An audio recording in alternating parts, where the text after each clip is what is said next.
Let's do this. In the 2000s, the Disney Channel was on a roll with an assembly line empire of multi-cam children's sitcoms. From teen pop star Hannah Montana's Double Life, to Raven Baxter's psychic visions of the future, to Zack and Cody's antics in a 5-star hotel, every one of these series had a fantastical nature, a larger-than-life premise about wacky characters in impractical situations. But what the network was missing as the next decade rolled around the corner was a show that was completely normal. Regular people in regular situations doing everyday activities that everyone watching at home could relate to. Showrunners Phil Baker and Drew Vopin pitched a series that wasn't solely targeted at kids, but at families. A series which wouldn't annoy the adults in the room into leaving, but be just enjoyable to them as the kids they're watching it with. And that series was Good Luck Charlie.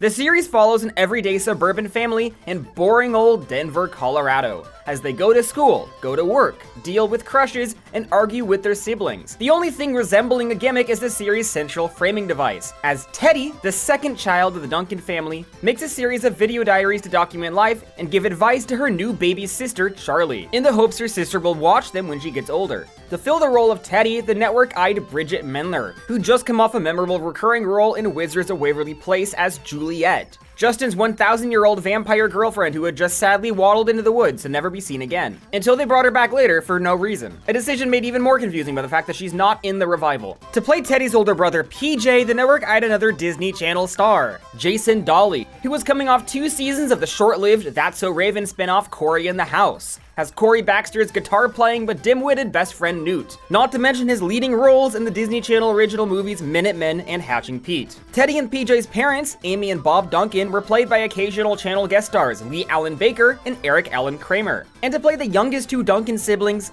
Gabe and Charlie, Disney cast newcomers Bradley Stephen Perry and actual baby Mia Tallarico, who would operate as the series' mascot and namesake. This video has been a long time coming. You all voted for a Good Luck Charlie retrospective in overwhelming numbers, and it's time to fulfill that promise. This video will cover all 4 seasons of the show, as well as the terrible movie, Good Luck Charlie, It's Christmas. While Lab Rats got to redefine what a Disney Channel sitcom could be, it's time to go back in time and see what a Disney Channel sitcom was. How did Disney Channel handle a series with no gimmicks, no superheroes, no teenage kings, no bionic teenagers living in my basement?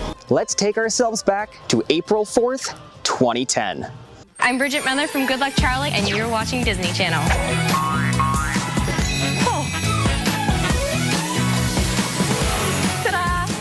The first episode of Good Luck Charlie, titled Study Date, has a far looser story structure than most episodes of this series commonly will, and that's because it's not only dedicated to introducing all of the show's main characters, but nearly the entire cast of recurring characters as well, who will be present throughout the entire show. We open with one of Teddy's video diaries, which the show will retroactively establish down the road as being her very first one. In it, she walks the audience through introductions to all of her family members, one by one. This is really funny when you realize it's meant to be watched by Charlie, who by the time she's old enough to watch these will most likely know who her family members are and not need the introduction. It's your big sister Teddy here. Oh, and there's Mom. Oh, and there's your older brother PJ. Oh, and there's Dad. Charlie, that was your older brother Gabe. Amy's the exhausted housewife. Bob's the stern and sometimes absent father. Charlie's the now 9-month-old baby. PJ's the slacker older brother. Gabe's the overlooked younger brother. You ruined my life. And then there's Teddy, who's vanilla in human form. What you'll quickly notice in the series is that Bridget Mendler is not actually holding the camera.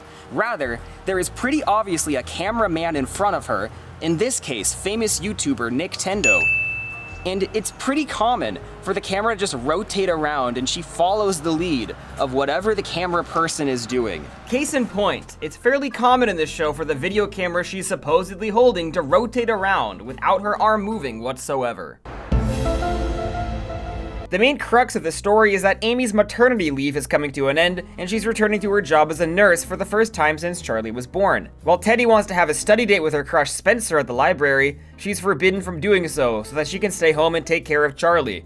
So Teddy cheats the system by inviting Spencer over for a study date. In he comes, and if you remember a single thing about this show, it's what this asshole does to her later. His personality is very bland and generic stud for now. He's stated to be the captain of the football team. Look at the shit he's pulling. We basically get a series of vignettes as everyone in Teddy's family interrupts her and Spencer's continued attempts to kiss each other, one at a time. Bob Duncan talks about his extermination business, Bob's Bugs Be Gone. Charlie shits her pants. Gabe tries to embarrass Teddy. When's that hot guy again? And PJ plays music too loudly with his bandmate Emmett. Emmett has a massive crush on Teddy, a plot point I don't have any memory of because it will never amount to anything across 4 seasons. All I remembered about Emmett going in is that he existed, which is more than I can say about Zeke from Wizards of Waverly Place. Midway through the story, Bob Duncan accidentally trips and falls down the stairs, nearly killing his infant daughter in the process.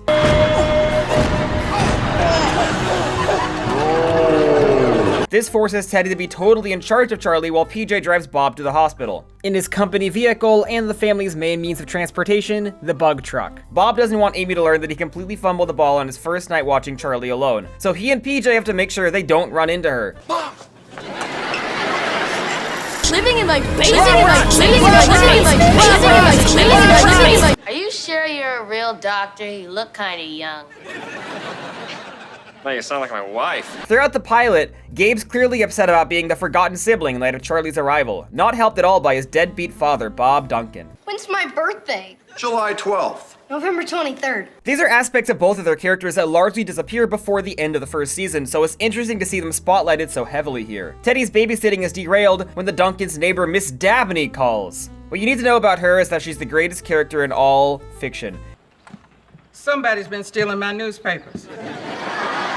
Hey, Mrs. Dabney, how you doing? Somebody's been stealing my newspapers. It turns out that Gabe crawled through a cat door and is trying to eat her food, since no one was around to cook him dinner at his own house. Gabe, step away from the pie! Teddy has a heart-to-heart with Gabe about how all of the Duncan kids felt when their younger siblings came along, and it's a natural part of growing up. Gabe realizes, hey, my baby sister is kind of cute. I've never noticed this in the previous 9 months. Spencer takes this opportunity to run off Emmett. What do you think you're doing with my girlfriend? She's not your girlfriend. Okay, maybe me and you need to step outside. So you can walk me to my bike.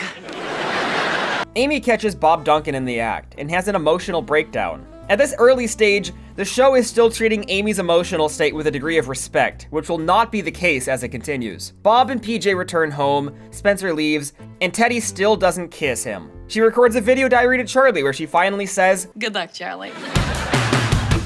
Something interesting is that Amy is the first character in the series to say good luck Charlie when she leaves for her shift. Teddy wasn't even in the scene. Good luck, Charlie. This left me wondering if there was some other origin of the phrase, which would turn out to be the case later in the season. All in all, it's a very functional pilot that paints a pretty surface level picture of the generically entertaining writing and character dynamics that'll characterize the series, particularly in the first season. Something that adds a really interesting aura to this episode is that the entire thing takes place at night and captures this end of a long day energy. I know for a fact that I watched every episode of this show up until somewhere in the 4th season when I kind of grew out of it. And so many lines of dialogue felt incredibly familiar as I was watching this episode and this entire season. No. Okay. Good Luck Charlie is the first series I've covered where every single main character appears in every single episode, all 6 of them 100 times each, and as a result, we're going to be seeing a lot of them. Let's walk through them one by one. Teddy is a 15-year-old girl. She's maybe more of an archetypal teenage girl than a defined character, but nowhere near as nebulous and inconsistent as, say, Bree from Lab Rats. Teddy's a bit vanilla, especially compared to the rest of her family, but it's by design because her relative normalness serves as a grounding anchor compared to everyone else. She's a model student, an overachiever. She wants to be liked. She's concerned about popularity and boys and being on her phone. Most of all, she wants to be a good big sister and a role model to her little sister, Charlie. PJ is 17 years old. He's consistently shown to not be the brightest. As is customary with his type of dull character, his intelligence rapidly fluctuates from episode to episode. Sometimes he'll be nothing but a little naive, other times he'll say this. Ooh, pancakes, yummy, num num. Other times he'll be sharp, witty, and bad-mouthing Gabe. My bike says this guy's a total geek. Same thing your haircut says. Most commonly, he's shown with a super big heart, and he eventually becomes the emotional center of this family. Despite the fact he's a musically inclined character, Disney Channel is making no effort to push Jason Dolly as a musical artist, and as such, the show really doesn't focus at all on PJ's music, or give him built-in music videos the way you'd see for Selena Gomez's characters. Gabe is 10 years old at the start of the series, and turns 11 off-screen before the end of Season 1. He's a smart aleck, quite the opposite of PJ in that he's not a slacker, but a devious schemer who could... Basically, he's Bart Simpson. I'm not gonna try explaining it any other way. He's Bart Simpson. You sprayed Mrs. Dabney with a garden hose. It was an accident. She was in her kitchen. Amy. Her age is not dropped. Her profession as a nurse is almost completely irrelevant going forward, only getting one more offhanded mention in the first season. I have to work. Even when Amy's not at home, they write her out as doing errands rather than being at work. She starts the season fairly subdued as an overworked mom, but before these 26 episodes are over, she will blossom into a self-obsessed narcissist menace who should not be allowed to inflict her presence upon society, which we learned a decade later may have simply been method acting. Charlie, honey, I need you to focus. Mommy's about to do her big finish. She's a terrible person, and I have to give accolades. Acted absolutely brilliantly. And she's the one Mr. Mosby-style standout adult that every Disney Channel sitcom is obligated to have. The also ageless Bob Duncan starts the show depicted as a really boring character. He's strict, reserved, and firmly by the book. I mean, this is the first interesting thing about Dad since... Well, this is the first interesting thing about Dad. I don't have any specific examples I can cite, but I'm confident that Bob Duncan would have some choice words for Barack Obama. Eventually, he falls into a far more traditional Homer Simpson-style father role as a bumbling but lovable goofball, which ends up being more entertaining and memorable for him. Bob Duncan is an exterminator, or as he would call it, a pest control specialist. We learn early in season 1 that he once wanted to be a professional wrestler by the name of Bob Zilla, but he gave up on the dream to be a father. This is never ever mentioned again. Bob Duncan is most commonly used as the comedic straight man playing against PJ and Gabe. Why would you do that? You're not shaven yet. As long as we're being logical, why do you still have a comb? Get in the car. The show's prominent recurring characters include Miss Dabney, Spencer, Emmett, and one more who we'll meet soon. As a kid, I always felt like Good Luck Charlie was the most relatable Disney Channel show. Having rewatched it, it's easy to see why. It legitimately feels like the writers of this series strip-mined their childhood for every possible relatable experience. Getting forced into playdates with weird kids you don't really like, or your parents not getting along with your friends' parents, or having a weird group of kids over for a sleepover. Even things like being asked to mow the lawn, going out for plays, navigating complicated relationships. Most of the episodes in the show have 3 subplots apiece. Across 100 episodes, that's almost 300 individual stories, all of which are firmly grounded in realistic scenarios that I imagine many kids have found themselves in. This show feels like a real, lived-in world. We constantly walk down on characters doing things. They're cutting vegetables, they're watching TV. Little things make it seem like they're living their own lives rather than just waiting around for a scene to start. Something Zach and Cody did early on and then gave up on doing when they reached that stupid-ass boat. Something fascinating about Good Luck Charlie that is not the case in any of these other shows I'm aware of is there's no consistent episode runtime.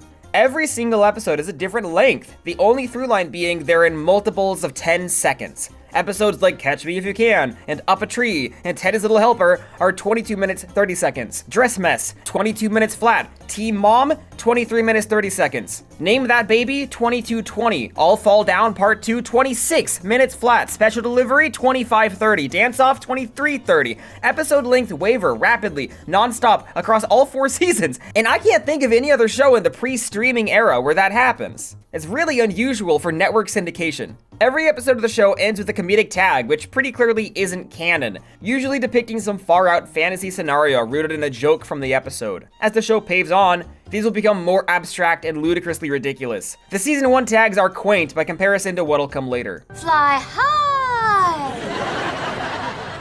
Hey, hon! I've noticed that Charlie is pretty much never in these tags, except for very rare occasions. Probably because there was limited time on set with Mia Tallarico as a baby, and the showrunners prioritized the canon story content to incorporate her limited screen presence. Now, Good Luck Charlie is back on Disney Channel. Disney Channel greenlit a 26-episode first season of Good Luck Charlie, which aired from April 4th, 2010 to January 30th, 2011. After the pilot, the creative team had a chance to redefine and nail down the vibe of the show, and the only change they really made was changing the couch in the living room. The second episode is called Baby Come Back. In it, Teddy convinces her parents to take a well-earned date day and leave Charlie home with the kids. So you guys have fun, stay out as late as you want. But not too much fun, we have enough kids already. I'm serious. PJ brings Charlie to a park and pauses to flirt with the girl. When PJ returns, Teddy can't help but notice that Charlie now has a cock and balls, meaning PJ accidentally brought home the wrong baby, and this random girl now has Charlie. Now the kids have to team up with this random guy at the park named Captain Elastic, who sounds like Captain Fanzone from the 2000 hit animated series, Transformers Animated, the hit series. Turn that into a schnauzer. Get a schnauzer. He, for unknown reasons, wants to hang out with children. They drive their dad's bug truck, which has a more defined look starting in this episode, and it'll carry over to the rest of the series. They go to the restaurant Bob, Duncan, and Amy are at to break the news to them, and that's where they coincidentally run into the exact same girl PJ was flirting with, and they swap out the babies. Somehow no one in this family noticed that their male child was no longer a male. Gabe notices Captain Stretchy left his driver's license in the car, and rather than making any effort to return it to him, he simply throws it out the window. Neither Teddy nor PJ object to him doing this. The end. This episode touches on an incredibly common running gag, which is Bob, Duncan, and Amy's insistence that they will never be having more children. And just so we're clear, there will not be a fifth. Oh, please tell us you're not having another baby. No, you're not having another baby. And I can assure you, we will not be making that announcement ever again. Although we never know. Oh, we know. Please keep this exciting joke in the back of your mind at all times. Good Luck Charlie will return here on Disney Channel. Guess what? I'm releasing an animated pilot called Parrot Not Normal, which follows a ghost hunting curriculum at a haunted community college. So far, 9 billion people have said that this unreleased pilot is the greatest piece of media ever produced. It's done. It's coming out in March, and I'm just letting you know about it now, so watch when it comes out. Be sure to... Good Luck Charlie is back on Disney Channel. The third episode is a fairly classic and memorable one, The Curious Case of Mrs. Dabney. Because it's still an early episode and we're still getting the audience up to speed with the premise of the show, we once again open with the craziest exposition ever. Hi, Charlie. It's your big sister Teddy with my video diary. Thank you, Teddy. I was unaware, Charlie says. It's here we're introduced to the show's only major recurring character who wasn't in the pilot, Teddy's best friend, Ivy. She's a high-energy talker who's designed to rile Teddy up in a lot of ways. We learn far later that her full name is Ivy Renee Wentz, and that she and Teddy met in preschool, which is an incredible run as far as friendship goes. PJ overhears a loud and cruel fight between Mr. and Mrs. Dabney, and he becomes fully convinced he heard her murder her husband. When she comes over and asks Bob Duncan, pest control specialist, who didn't even show up until the 9-minute mark, how to get rid of the smell of death, Gabe becomes convinced as well. But then Gabe and PJ do a particularly bad job of babysitting, and they watch helplessly as Charlie crawls inside of Mrs. Dabney's house through her cat door. Something you'll see especially throughout season 1 is that Charlie kind of gets shoehorned into every episode. Even when the entire plot has nothing to do with her, they'll just shove her into a set piece for fun, just as a treat. Eventually the show becomes comfortable not including her in the story if she isn't really needed. Gabe and PJ have to sneak into Mrs. Dabney's house to get Charlie back, where they eventually learn the truth that a possum simply died in Miss Dabney's vent, and Mr. Dabney is in fact alive, just living with his mother for a while.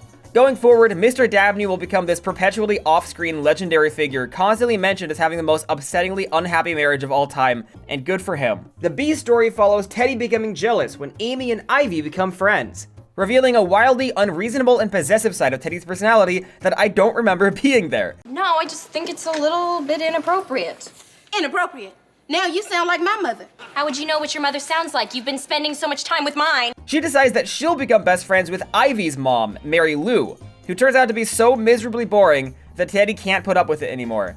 And then she says, "Hello, Ivy, I'm sorry for being possessive and cruel," to which Ivy says, "No worries," and then everything is fine. I want to talk about the video diaries themselves, because they're such a prominent framing device of this series. At the end of every episode, Teddy takes the time to tell Charlie and the audience what the moral of the episode is in absolutely no uncertain terms. Things such as, never try to pull one over on mom and dad, be careful what you say to people, and don't date men who have anything in common with Gabe. Something tricky about the nature of the show's writing in general is there's no ambiguity or subtext. The moral and the theme do usually get explicitly stated out loud, which has made this video frustrating to write as someone who analyzes the themes as surface level as they usually are. Not everyone in your life is going to like you. And the reason may have nothing to do with you. Because I feel like a dumbass sitting here saying, you see, this story's message is that of the dangerous foibles of overconfidence. Because like, yeah, Teddy just said that shit. I'd be doing nothing at all. I noticed while watching that there are a lot of video diaries implied to have been filmed off screen. Teddy says, I'm no longer considered a jinx. But we never saw Teddy tell Charlie she was considered one. Here we see Teddy say, Dad returned all the clothes. But we never saw Teddy tell Charlie about Dad buying the clothes in the first place, meaning she's filming an exhaustingly large amount of video diaries, maybe multiple per day. And that raises the question, how many hours of content is Charlie gonna have to sift through when she's older? Gabe seems annoyed by the fact that Teddy non-consensually shoves a camera in his face on a near daily basis. Do you have to videotape everything we do? It became clear as day to me very early on that most of these video diaries are nothing but an incredible waste of Charlie's time. I don't see how future Charlie will at all benefit from anything being presented in this long, meandering conversation between Teddy and Ivy in which they've seemingly forgotten their recording. Let's see how we looking. Perfect! I'd date us. I'd marry us. Like, you're just watching two people hang out without you at that point. You're third wheeling to an unprecedented degree. You're third wheeling 10 years removed from the other wheels.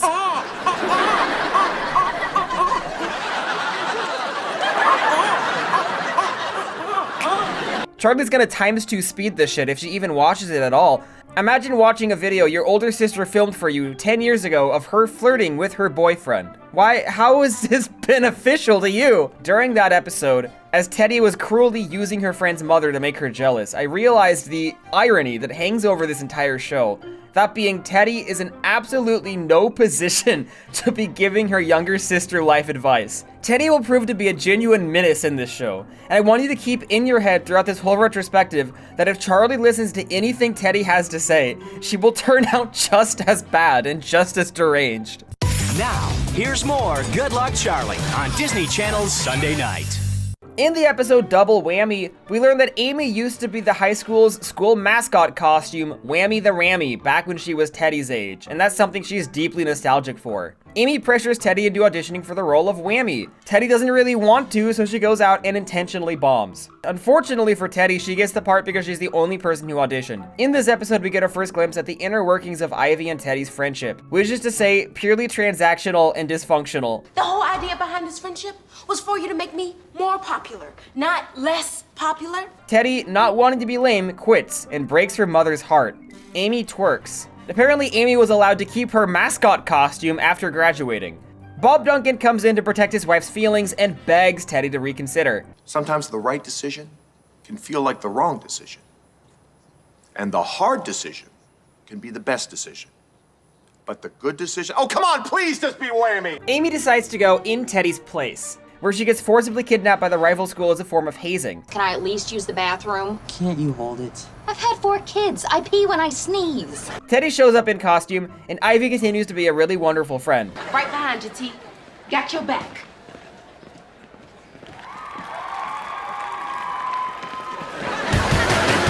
Amy escapes her captors, steals their van, which is probably not legal, but also she was kidnapped, and she arrives just in time to help Teddy fight the other mascot costume. Teddy gets beaten up by the rival mascot in a completely empty court, implying that these crowds are perhaps solely here to watch performative art of the mascot costumes beating each other up. Teddy has absolutely no surprise reaction to her mom showing up. I feel like she should have been more shocked by this, but anyway, now they're best friends. The end. PJ, meanwhile, leads 2 separate subplots in this episode, which is really unusual, and I can't recall anything else like this happening in the show. In one, he puts Charlie in a baby race against Emmett's nephew Mason. I used to have that exact Nerf gun, that very same one, which Charlie's able to win as she takes her first steps mid-race. In the second, he starts to fear becoming bald someday, until Bob Duncan assures him of the benefits.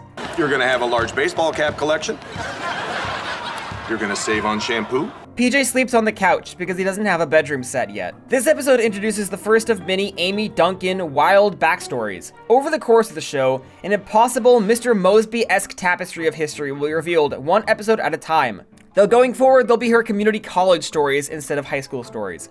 In season 1, we learned that she was a master poet published 5 times in her college's literary magazine, she was a professional model, she was a leading thespian, and she was an action reporter for the college news broadcast Good Morning Campus Today. We reached dozens of viewers all across the campus. The clear implication here is that Amy was not actually good at any of these professions, but she simply believes she was. Many more to come. The episode Dance Off pretty closely follows the events of the pilot, as Teddy's still seeking her first kiss with Spencer in the lead up to a Girls Ask Guys dance.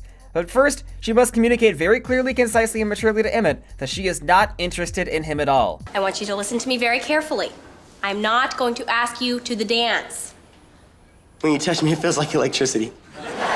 Now, this is the classic archetype of Disney Channel male characters. So what if the woman isn't interested? He persists nonetheless. King Brady would act exactly like this towards Michaela, and the show treated it as nothing but quirky and silly and endearing towards its audience of young, impressionable children. However, in my opinion, Emmett actually works because everyone thinks he's a weirdo. He just gets dunked on by the cast and the narrative as a whole. Even PJ is protective of Teddy from him, though not protective enough to stop inviting him over. Don't bother her, Emmett. The show is painting a very clear picture.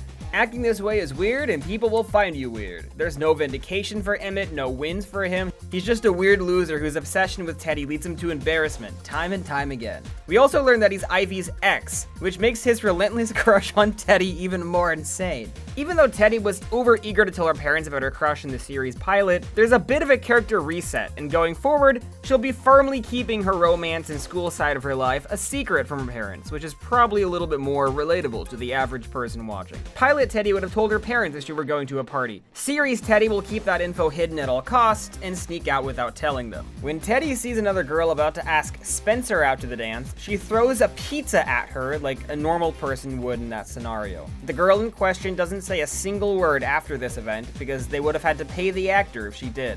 Again, not someone who should be giving life advice. Boy, the pizza really came out of nowhere, huh? Yeah. Nice shot. It's all in the wrist. Teddy asks Spencer to the dance off screen, and he says, He said, and I quote, "Okay." Throughout the episode, Ivy struggles to decide who to go to the dance with. Heavily consider asking an 8th grader, which is ominous. She ultimately decides to ask her ex Emmett on a purely transactional basis for the sole and only reason that he has a car. And then she treats him like shit the entire night because he's Emmett. And meanwhile, he treats her like shit because she's Ivy. Everyone in this car is a terrible person, and it'd be a shame if it drove into the ocean like Leo in season 2 episode 1 of Lab Rats.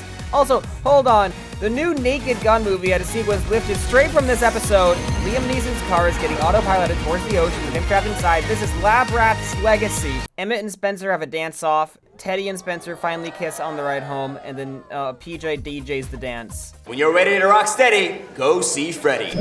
In the B story, we see our first glimpse of Gabe's deranged, manipulative nature. He has a new teacher named Mrs. Mellish, and she's the very first teacher who hasn't written an extensive letter complaining about how evil Gabe is. It turns out that Gabe told Mrs. Mellish his parents are fighting in an abusive relationship, prompting her to go easy on him. So at parent-teacher night, Gabe instigates a fight between his parents, going as far as to release a rat to keep things chaotic and frantic, but he's eventually caught in the act and punished. This is Gabe D's. Oh. But how is Bob Duncan and Amy's marriage? What we learned of their relationship timeline in the first season is that Bob Duncan dated plenty of women before Amy, and she hates each and every one of them, even a full 19 years after tying the knot. Bob Duncan also completely flubbed the wedding vows on that fateful day because he was nervous. In the present day, their marriage seems to be well past its prime, as they do very little but argue. It was embarrassing. It was a simple question. Your father shouts at me from 2 aisles away. Hey, Ames, what kind of toilet paper you like? Quilted or super quilted? That's because I'm not Bob, the toilet paper psychic. Amy, it seems, does not love her husband at all. Think of things that rhyme with Bob. How about blob, glob, and slob? Well, that's because I know I'm coming home to you, sweetie. Oh, shut up. Daddy might be sleeping in his own bed, too. Neither seem particularly interested in self-reflection on their fumbles, which is always a winning combination for a relationship. A relationship which is implied to have been foundationally built on sex. When your dad and I first started dating, we didn't do a lot of talking. Mostly we just what?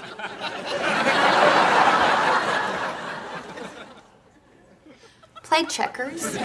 We learn later that they were high school sweethearts, meaning from a legal perspective, neither of them were able to consent to each other and they could both get arrested. The show has a surprisingly sort of edgy sense of humor regarding sex, constantly skirting around the subject matter in a way just subtle enough to slip past the censor. Why are you pointing your finger at me? Having babies is a team effort. What do you mean? This should be good. Then I think about the hell and back Alex Hirsch had to go through on Gravity Falls, and I wonder how Good Luck Charlie got away with it. You know, the weekend we got married, we weren't even planning on doing it. Getting married. Then we met Judge Lawson, and he said we were perfect for each other, so we did it. Got married. Why do you keep saying that? Haven't you had the talk with him yet? I haven't had to talk with PJ yet. I'm good. It's stated in the series that Bob Duncan's pest control specialist job puts a roof over the family's head, not Amy's nursing job. This is funny because Bob Duncan seems to be at home at all times, implying he must be paid a lot per extermination job. It's kind of like how union voice actors operate, like their wage is like $900 per hour, but it's because they realistically only get 1 or 2 jobs per week unless they're incredibly famous.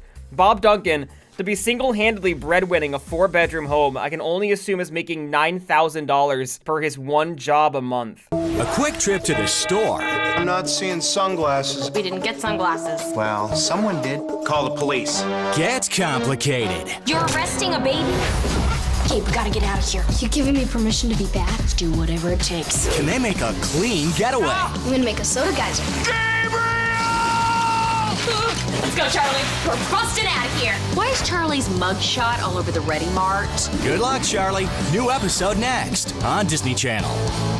Episode 6, Charlie Did It, is to me one of the most memorable episodes of this entire series. It's also the first to not open with a video diary. It pretty much gets streamlined going forward to only appearing at the end of each episode, rather than 2 video segments serving as bookends. Gabe and Charlie cause this to happen, and Teddy is told to run a tighter ship when she's babysitting. As a result, she has to bring Gabe and Charlie with her to the Ready Mart, where we're introduced to my favorite type of Disney Channel character, full-grown adults who have aggressive beef with elementary school-aged children. When Charlie grabs a pair of sunglasses and sets off the theft detector, or whatever the hell you call this thing, Teddy, Gabe, and Charlie are placed on lockdown for 4 hours until the police arrive to sort the situation out. The manager is a huge jerk to this employee, Teddy's classmate Alice Wertheimer. Teddy decides to embrace Gabe's ability to make a mess and stage a jailbreak, Alice ultimately joining them in the insurrection as they utterly decimate the store.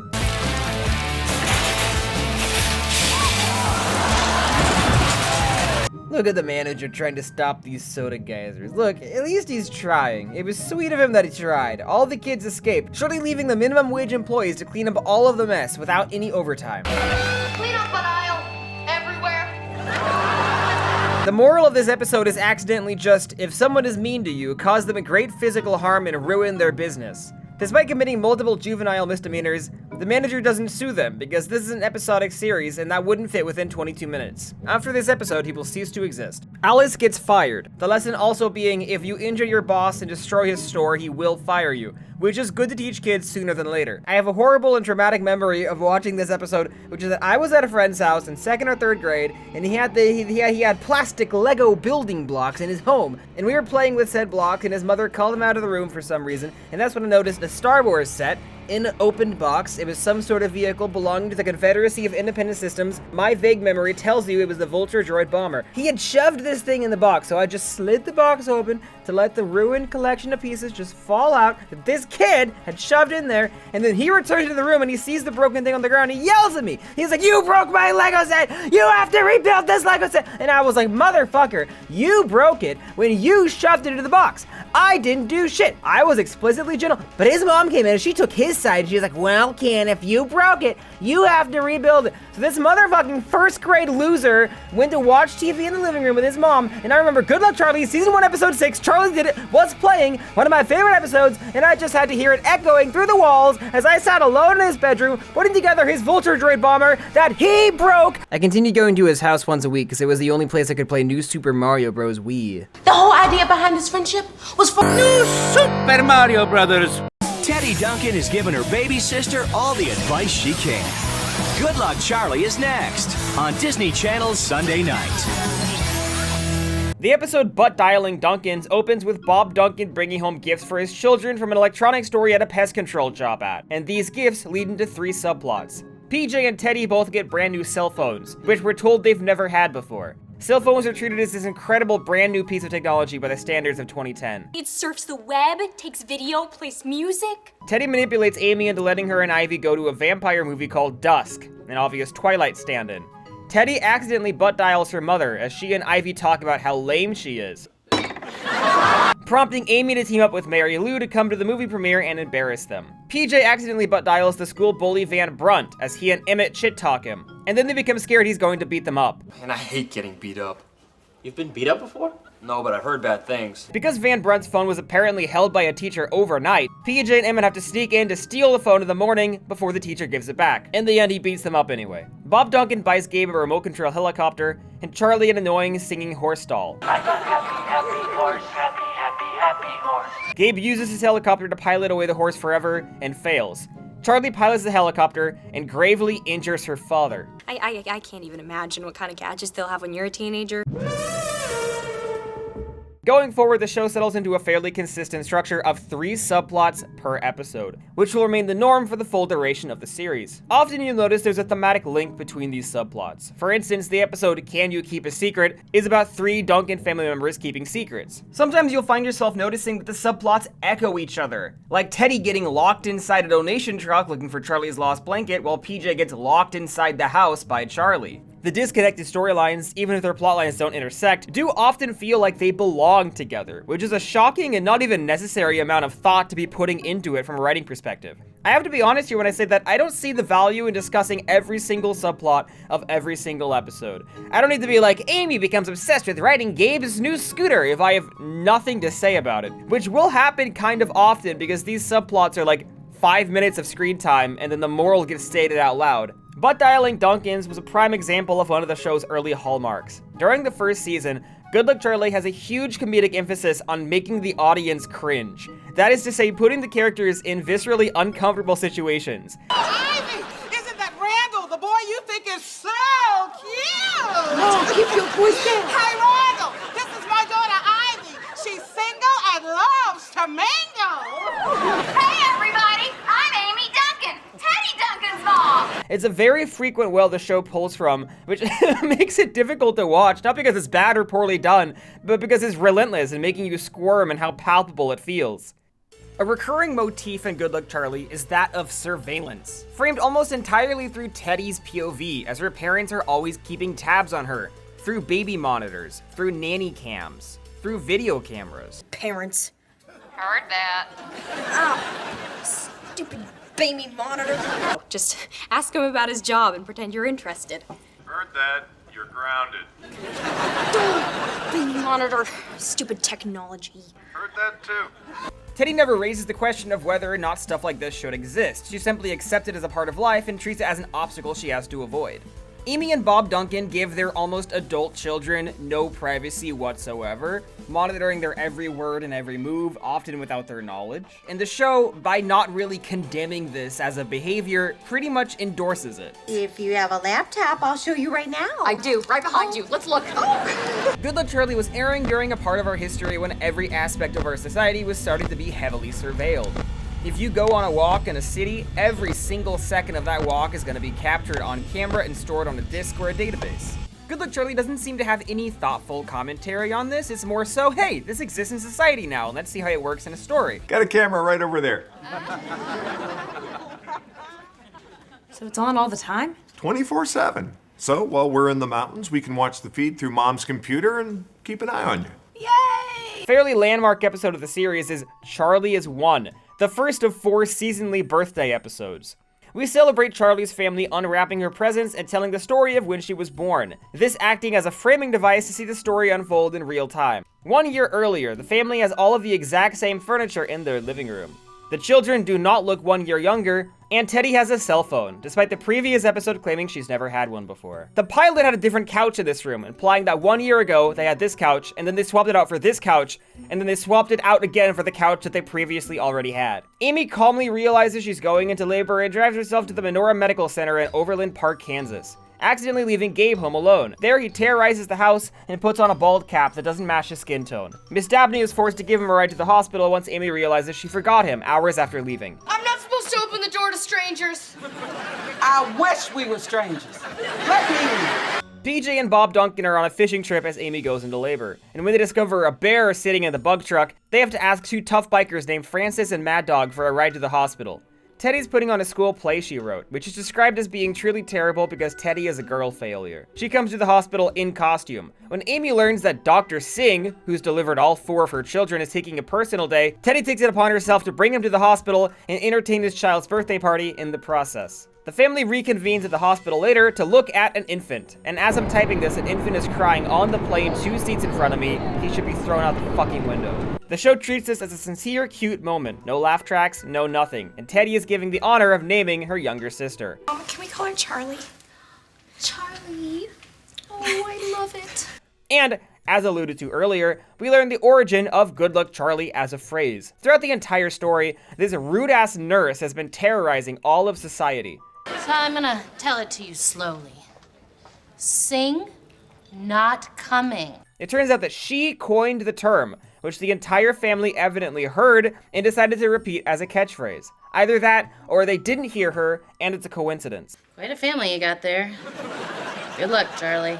Back in the present, Mad Dog and Francis arrive to celebrate Charlie's birthday. We learn that they're Charlie's godparents, and then we never see them again. This is an incredibly rare episode to not end with a video diary. This seems like a good point to circle back and talk more extensively about Charlie, and more specifically how the show incorporates her. In the pilot episode, Charlie's said to be 9 months old. 9 months old and look how cute you are. By the season's 19th episode, she's 1.5. Started her terrible twos at 1.5. This paints a pretty clear picture that Charlie's age is progressing in real time at the same rate as Mia Tallarico. Due to the complicated logistics of filming with a baby and the labor laws that I'm sure come with it, Charlie's usually on screen for only about 2 to 3 minutes per episode. Normally you'd see productions use twins, but here it was just this one actress. Meaning if she were fussy or cranky or hungry, that shoot day was ruined. Sometimes there are shots where the baby just doesn't want to be there and they kind of have to roll with it. They're talking back to me too. The good news is that she was often so superfluous to scenes that I imagine she was pretty easy to cut out of them. Productions will often go out of their way to avoid having a baby on set. Think about the fake-ass doll in American Sniper. Think about the CGI baby in Squid Games. And yet here is Good Luck Charlie thugging it out episode after episode. It's a really bold, creative swing. Charlie's presence is usually still felt, as you'll often hear her crying off screen, or covered up in a blanket in her stroller in the early episodes. Although that doesn't really happen anymore once she gets to be like a year old, because it just wouldn't be convincing. Charlie's first on-screen word comes in the 18th episode of the season. She says, "yeah." Is that a shirt? And duct tape? Yeah. For the rest of the season, she has simple, one-syllable words written into her dialogue. Thank you. No. Bye. Bye. Uh-oh. By the season 1 finale, Peach is able to create a soundboard using all of Charlie's phrases. Mine.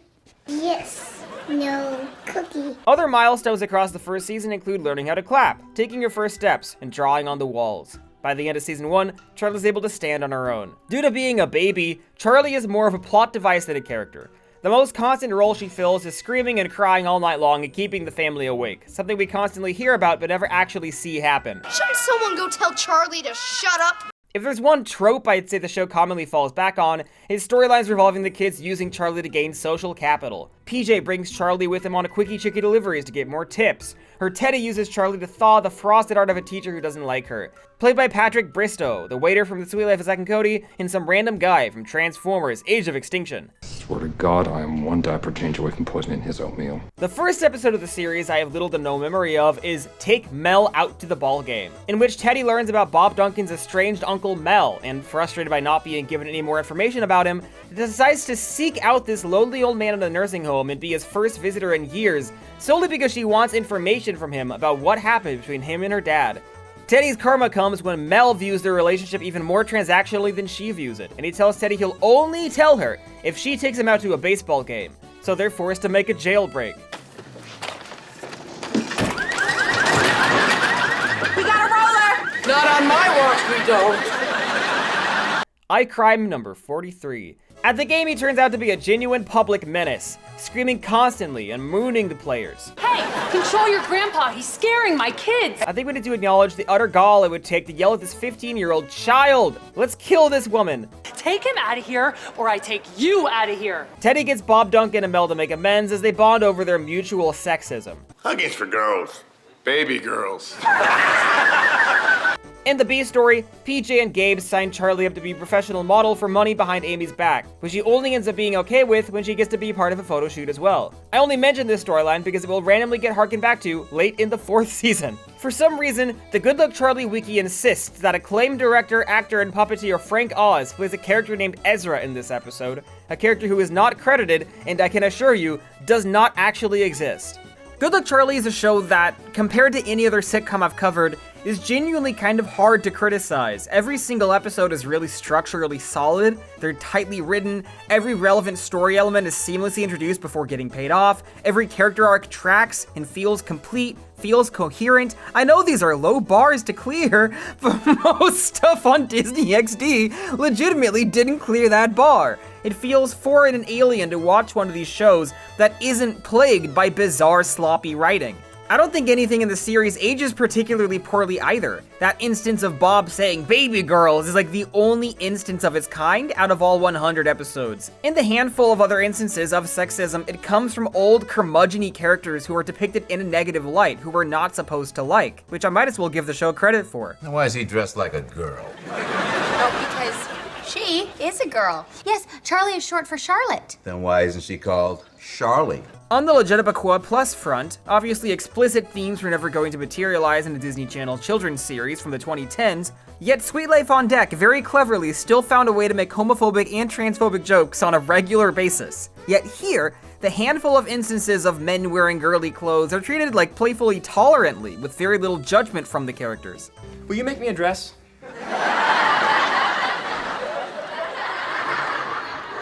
PJ, do we need to talk? Even depicting 100 episodes of a dysfunctional marriage, Good Luck Charlie never once resorts to wife bad jokes the way Sweet Life would. Due to the mere fact that this show doesn't actively punch down at minorities, it's probably the most progressive Disney Channel sitcom I'm aware of. Besides Wizards, there was nothing, well no, I guess there was slavery. This is also a show with extremely good continuity. Like, frustratingly good. There is almost nothing for me to pick apart here the way I've been able to with every single other show. Super minor character details remain remarkably consistent. For instance, the fact that Emmett is Ivy's ex, a relationship between two side characters that a Disney sitcom could so easily forget about, is often acknowledged in future episodes even when it has no plot relevance. Even Ivy's mom goes on to become a consistent recurring character. How many other Disney sitcoms have the friend's mom reprise their role over and over? It makes these characters and the relationships feel real. I'd often find myself writing extremely thorough notes saying, aha! At 8 minutes 55 seconds in season 2 episode 5, Bob Duncan says he pays for Teddy and PJ's car insurance. Let's see if that info gets contradicted. That info never got contradicted. Even down to the timeline details. Like, think about it. You have 3 subplots, often dedicated to the 3 kids. You have to track the beginning, middle, and end of these stories, which can prove tricky when all of these kids are supposed to be in school from 8 to 3, 5 days a week. So many opportunities to slip up and maybe have Teddy at home while PJ is at school, but they never do. They kept meticulous track of this stuff. And even in the handful of instances where the story structure dictates, say, Gabe's at home while PJ and Teddy are at school, an explanation is explicitly given. Why isn't Charlie in preschool? I had to pull her out. We have work to do. Aren't you home from school a little early? I'm only missing PE and English and math. However, there is one incredible glaring anomaly that is never consistent, and that is the question of can you hear through the permeated shutter between the living room and the kitchen? Near the end of Take Mel Out to the Ball Game, Teddy runs back and forth delivering messages between Bob Duncan and Mel, who don't want to talk to each other. And I sat there questioning, can they not hear each other? Then Bob Duncan peeks through the door, revealing that yes, they did in fact hear each other the whole time. But other times, that's not the case. Here, as Amy stands in dead silence, she can't hear Gabe and Charlie's private conversation despite a swinging door. Let's head down to the basement where you're gonna play Sit Quietly while I play Watch TV. Yet many other times, Amy will explicitly lean over to eavesdrop through that same window. You okay, Teddy? Are you listening? No. Here, you can hear through the kitchen. Here, you can't hear through the kitchen. Hey, Mom, how much did you hear? I didn't hear a thing. And here you can, and here you can't. You're dating? You're dating? Happy birthday to you.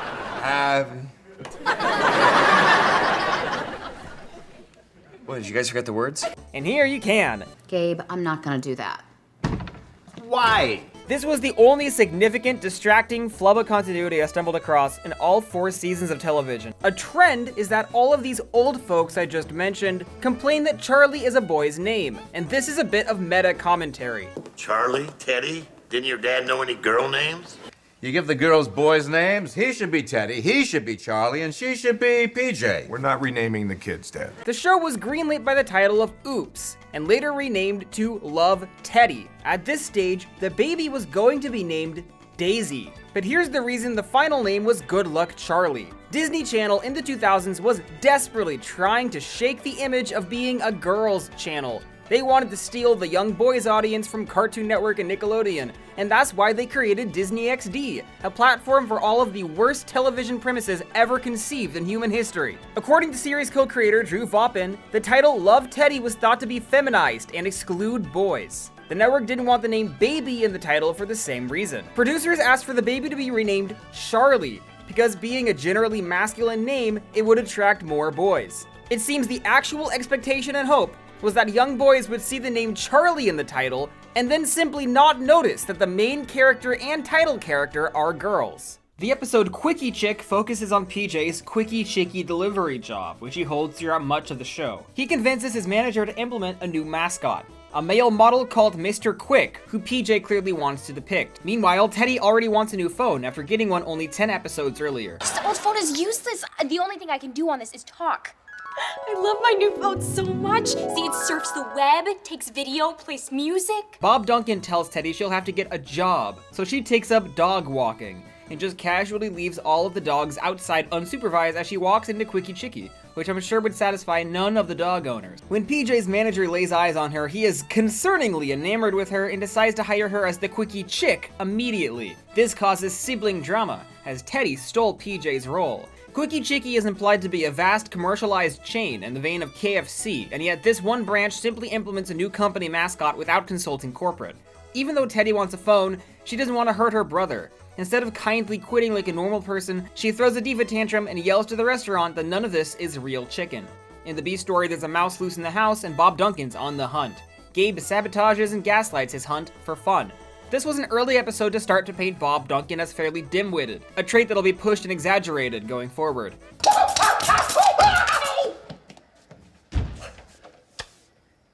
Go get Bobby!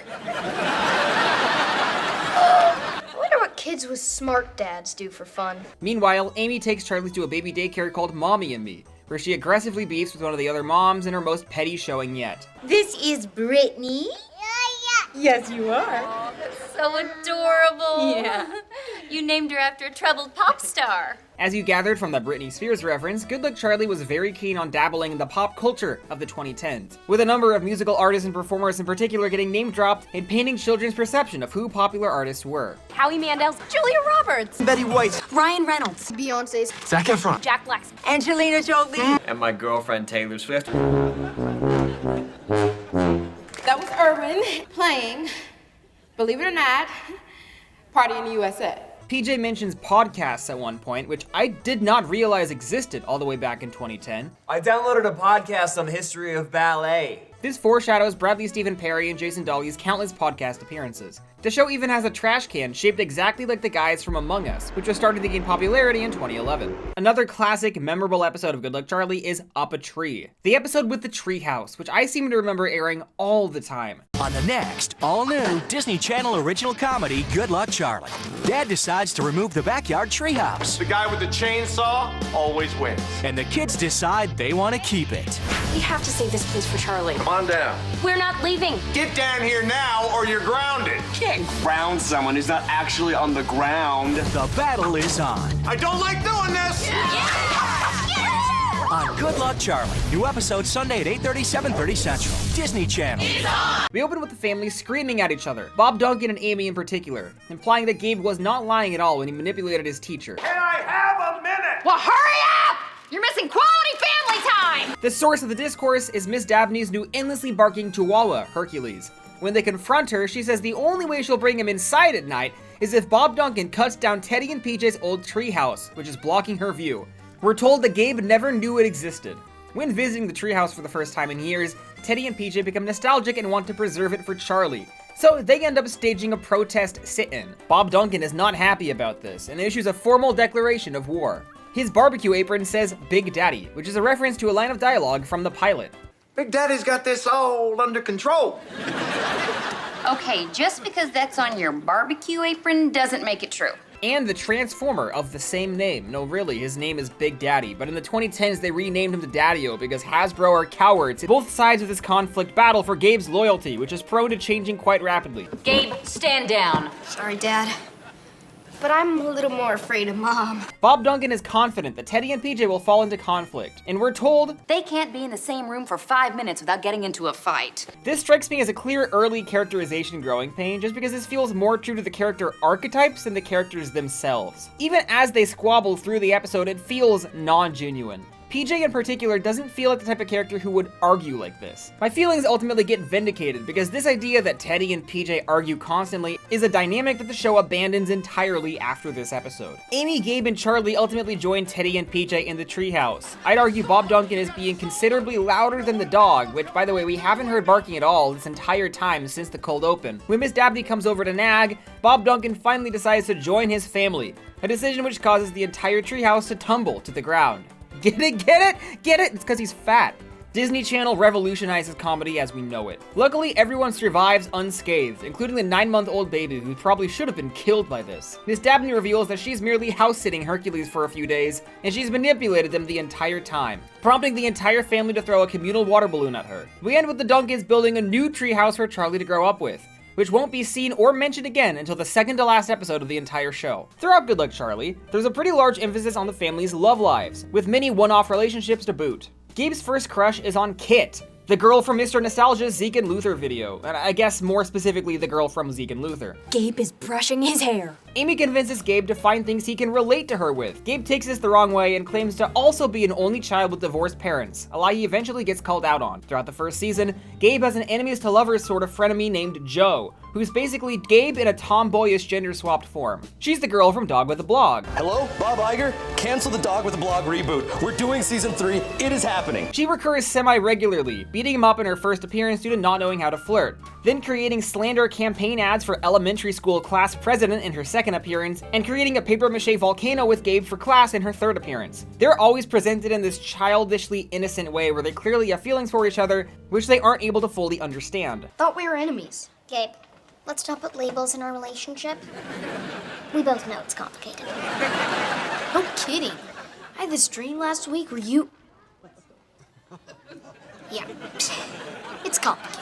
And Madison is a girl who PJ falls in love with on a delivery job from Quickie Chickie. And within seconds of meeting her, he immediately envisions an entire life with her where they raise children and he dies. She ends up cheating on him with a delivery driver from Pizza Pirates. Joe dislocated my shoulder.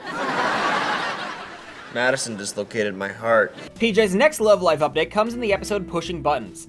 Emma brings home a new Venezuelan girlfriend. How long you been to the country? Only one day. That explains how you ended up with Emmett. PJ becomes incredibly concerned when she starts flirting with him, and this is one deeply loyal son of a gun who lets Emmett know immediately.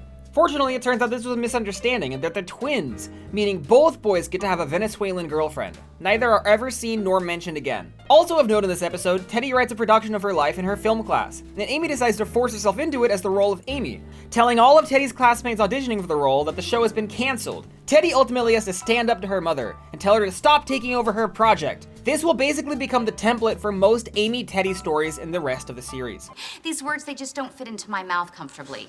But it's what happened. It's exactly what you said the day you were supposed to be wearing scrubs. Okay, valid point, but do we want to make it real or do we want to make it good? And finally, to establish the namesake of Pushing Buttons, Gabe, scheming to get a new bike, takes advantage of Charlie's button-pressing phase, and he frames Charlie as having opened the garage door, thus allowing his bike to get stolen. We follow Bob Duncan as our POV character, investigating the mystery to figure out exactly how Gabe got away with this, which is a way more interesting framing device than if they had just told the story linearly. Bob Duncan and Amy have their fair share of marital problems throughout the season. The first of which comes when Bob Duncan discovers that Kit's mother is one of his high school exes. Amy, upset that her husband has a nickname for this woman but not for her, decides that she hates his fake ass. I saved the best for last.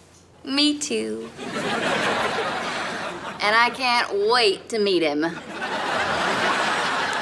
Bob Duncan ultimately comes up with the nickname Amy Potamus, which does not go over well, and I assume they get divorced off-screen. In Blinky Go Bye-Bye, Bob Duncan and Amy's 19th anniversary is coming to town, and they have a tiff when Bob Duncan wants to see a Star Explorers movie instead of a rom-com. This movie's in 3D because we were right at the height of that cultural boom at the time this was released. Amy Duncan is a Karen who looks at her phone in a movie theater. Let's kill her. My phone is distracting from the 3D destruction of the Milky Way. Bob Duncan doesn't trust movie critics because he is the face of the populist movement. Hey, you know what? The critics hated that. That means it's gotta be good. Yeah. At some point, we as a culture became convinced that movie critics, who are in fact usually just random-ass regular people, are among the elite and enemies of the people, meaning we cannot trust their opinions on like Five Nights at Freddy's 2. Chicken jockey! also this is our first glimpse into an incredibly funny aspect of Good Luck Charlie, which is that this show hates nerds. Adult nerd culture comes into the crosshairs on multiple occasions in the series, with every single member of the principal cast uniformly dunking on it, indicating the show pretty passionately endorses this stance. Like sitting in a theater full of 40-year-old nerds. Hey, I'm only 36. Dad, do you want to switch seats? The writers of the show probably sob hysterically when they see what Marvel Studios and Funko Pops did to our society. I've been busting my fucking ass being a Star Wars fan for 5 fucking years. I feel on the show. same way about DC Right. when things happen. I get it. In the end, Bob Duncan decides to sneak into Amy's movie showing only after Star Exploders ended, because he's a good husband, but only to an extent. The main thing of note about this episode is that it introduces the Gurgles, an unholy fusion of Teletubbies and the Wiggles about singing colorful shapes who teach babies about singing colorful shapes. Hey, I'm Jason Dolly from Good Luck Charlie. Yeah. Oops. And you're watching Disney Channel. I'd like to spend the rest of Season 1 discussing the classic and iconic Spencer arc, running over all of his infamous misadventures. In Charlie Goes Viral, Teddy hates her slob weirdo family and realizes she loves spending time at Spencer's house with his sophisticated, mature parents and their massage chair. So she decides to show up uninvited and leech off of them. Did I accidentally come here too early by mistake somehow? We learn 19 episodes later that Spencer's dad is a lawyer. In the B story, PJ creates a short film about Charlie which immediately goes viral. The 2010s were this incredible era of viral videos, often about children doing funny things, including children named Charlie. So it's no surprise then that Good Luck Charlie opted to tackle this subject matter. PJ is a competent and proficient video editor for a high schooler, and yet never considers this as a career path. The tech-savvy PJ explains the video's success using the most cutting-edge tech lingo available at the time. It's gotten 1 million hits since last Tuesday. He even deals with hate comments, many of which are from Gabe. It's a surface-level depiction of internet virality that's not necessarily inaccurate, but doesn't seem particularly interested in truly exploring it the way iCarly was, for instance. The Denver News comes to interview the family, who all end up being bizarre and awkward for their own reasons. Most of all, Amy, who tries to hijack the broadcast and frame herself as the star. Spencer's parents scoff at the disgusting weirdos on TV, but Teddy decides to defend her family by burping in front of Spencer's parents to show that she's weird too. Why not? She fumbled that interaction. And then I came over here so I could pretend I was one of you. But I'm not. I'm one of them. I sweat, I fart, and I burp. In Duncan's Got Talent, Teddy and Spencer sign up to dance in the talent show, only for Spencer to discover that Teddy is embarrassingly bad at dancing. So he decides to fake a horrible injury to avoid dancing with her. When Teddy catches him in this huge lie, she doesn't see any red flags in their relationship, and she decides to simply dance with Emmett instead. Emmett abandons PJ immediately to dance with Teddy, only to be humiliated on stage due to Teddy's general lack of talent. PJ does a ventriloquist act using Charlie. In my high school talent show, I listed every episode of Transformers Animated in chronological order off the top of my head. Season 3, Episode 8, Human Error Part 1 by Henry Gilroy, and Human Error Part 2 is the next episode by Tom Pugsley. I got 3rd place. Now we reach a tentpole, if not the tentpole episode of Good Luck Charlie. Season 1, Episode 20, Girl Bites Dog. Probably the single most well-known episode of the entire series, and what every story with Spencer has been building up to. First, to quickly breeze through our B story, PJ gets his first car. Used to belong to my friend's grandma. Oh, did she stop driving? No, breathing. When mom and dad won't give him the $300 he needs to buy it, Gabe offers to loan him the money. Gabe has PJ sign an extensive contract, which PJ signs without reading and soon discovers that Gabe now has full ownership of the car, and PJ is now bound by law to give Gabe rides wherever and whenever he pleases. This leads to a pretty rare and Season 1 exclusive instance of a mad PJ, who begs for his parents' help getting out of the contract. They ultimately devise an elaborate scheme to make Gabe think the car is haunted by the ghost of its dead owner, terrifying him into giving it back to PJ. The car is occasionally seen going forward, but eventually the show kind of just forgets about it and it disappears by late Season 2, as exemplified by this moment where PJ goes through a drive-thru on foot. Now for the important thing. We open one day with Charlie slapping and biting dear old Spencer, comically framed from behind her, because they could not train a baby to bite someone. Ow! She bit me! Charlie, that really hurt! Spencer starts seeming emotionally distant from Teddy, brushing her off and canceling plans, and Teddy becomes worried that Charlie is causing the rift. And Teddy convinces Ivy to babysit Charlie so she can visit Spencer at work and apologize, only to discover Spencer on a date with another girl. Teddy, heartbroken and betrayed, confronts Spencer for cheating on her. Attention, everybody! Juice Boy here is a cheater. Only for Spencer to generously correct her and set the record straight. I put my arm around my cousin. Your what? My cousin, Skylar. Oh. False alarm, false alarm, false alarm, everyone. That was, yeah, no, Spencer fucking lied. He lied. I didn't know you two were cousins. I thought you two were cousins. So, you two have met, huh? Yeah, turns out we're cousins. Both Teddy and this girl Skylar beat the shit out of Spencer and humiliate him in the middle of the groovy smoothie restaurant. Teddy is so devastated that the show's electric guitar transition becomes a ukulele, fueled solely by the power of her sadness. This man, this nasty rapscallion, was showing up in her video diaries to her younger sister while cheating on her. But she was a bad dancer, so he's actually justified. I hope someday you find somebody as great as him, but it might be tough, so good luck, Charlie. Now we get this really memorable scene where Amy comforts a heartbroken Teddy in bed, telling her about her teenage heartbreaks and how the right person for Teddy might be right around the corner. But then I started dating this tall blonde goofball named Bob. Dad? No, Bob Diddlebach. This is the first mention of the infamous, never seen Bob Diddlebach, who Amy dated long before Bob Duncan.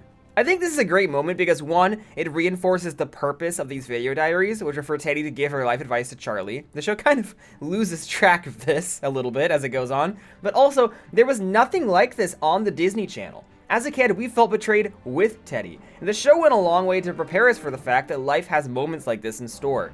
Going into this retrospective, I think this was the episode and this was the scene that I really remembered because of how impactful it is. I also think this was planned from the very beginning. This to me feels like a story they probably wanted to tell going in, with various instances of Spencer lying acting as breadcrumbs of foreshadowing. In Disney sitcoms, love interests are utterly disposable, and yet here Spencer has stayed consistently throughout the season, and I suspect it's because they knew they wanted to go here with him. The last 6 episodes of the season are basically dedicated to the aftermath of this breakup in some form, as Teddy tries to pull herself back together and move on. The show will often have these big chunks of 6 to 10 episodes which all follow one central storyline, and this string of Teddy heartbreak stories was the first example of it. This brings us to the episode Teddy's Broken Heart Club Band. Hey, remember that time Spencer cheated on Teddy in the previous episode? Oh, you do? Well, guess what? So does Teddy. And she thinks no one could ever relate to the suffering she's going through. But Ivy wants to help her out, so she does the most insane shit of all time and violently interrogates Spencer for Skylar's number to bring her to Teddy's house without warning. I really don't see how this is gonna help. Me either. So last time, Skylar just seemed like a completely normal woman. Just like Teddy too. But come this episode, the writers realized they had to give her a personality now, and she is the stupidest person who has ever walked the earth. What are those things that you put into songs? Lyrics? No. The words that you sing. It is a good thing you're pretty. She was not like this 8 minutes of screen time ago. Teddy and Skylar decided to write a song about how terrible Spencer is, and bully the shit out of him in song. Suddenly, Spencer shows up, and he wants to get back together. I want you to know how sorry I am about what happened. I made a huge mistake. She's in the 6, Tiff. Big mistake. But Teddy stays strong and refuses his offer. And she's so sad that the instrumental continues being a ukulele. In the B story, Gabe is tired of sharing a room with PJ. Baby infant Charlie has her own room, but not Gabe and PJ. When Miss Dabney asks him to move boxes for her, Gabe becomes entranced by her adult son's room and decides to secretly move in without her permission. When PJ catches wind, he also moves in. Miss Dabney has every right to hate these children.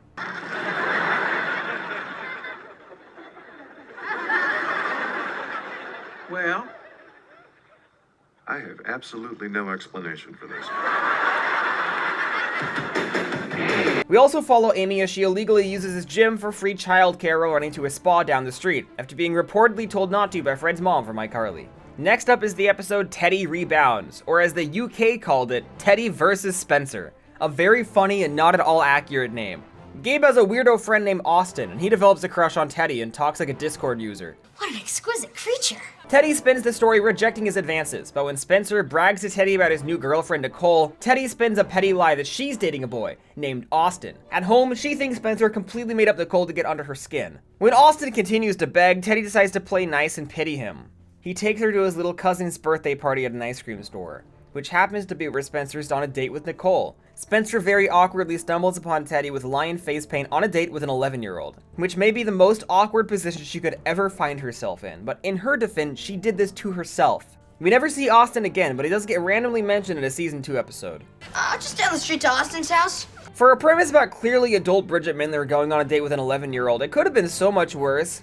For some reason, the Good Luck Charlie wiki insists that acclaimed director, actor, and puppeteer Frank Oz plays this clown despite not being credited as such. This clown has 0 lines and has his back turned to the audience, making it impossible to discern whether or not this is truly Frank Oz, but somehow I'm skeptical.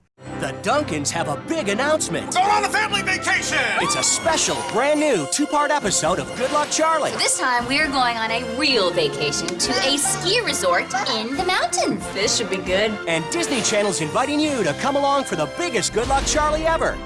Bundle up for this incredible wintertime adventure. Ah! And check out what's happening with Charlie. Run for your lives! A special brand new 2-part episode. Hit the snow with these 2 big shows. Am I in heaven? Good Luck Charlie. Part 1 premieres Sunday, January 16th at 8:30, 7:30 Central on Disney Channel.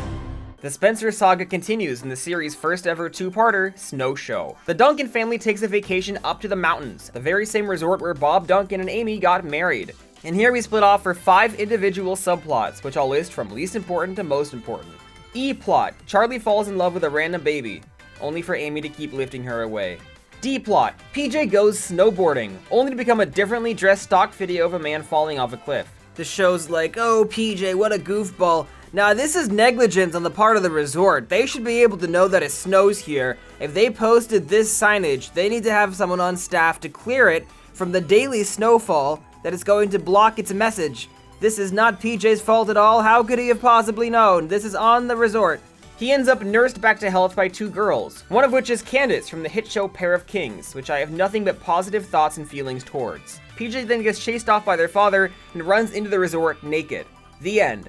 This B-plot is particularly bizarre because I don't understand what the point or the central joke was. It feels like the sort of bizarre, off-the-cuff thing that would happen in Sweet Life on Deck. It's made even weirder when it's the only storyline from part 1 to not continue in part 2 whatsoever. Completely forgotten and never acknowledged again. I want to run him a hot bath. I will. No, I will. Oh, girls.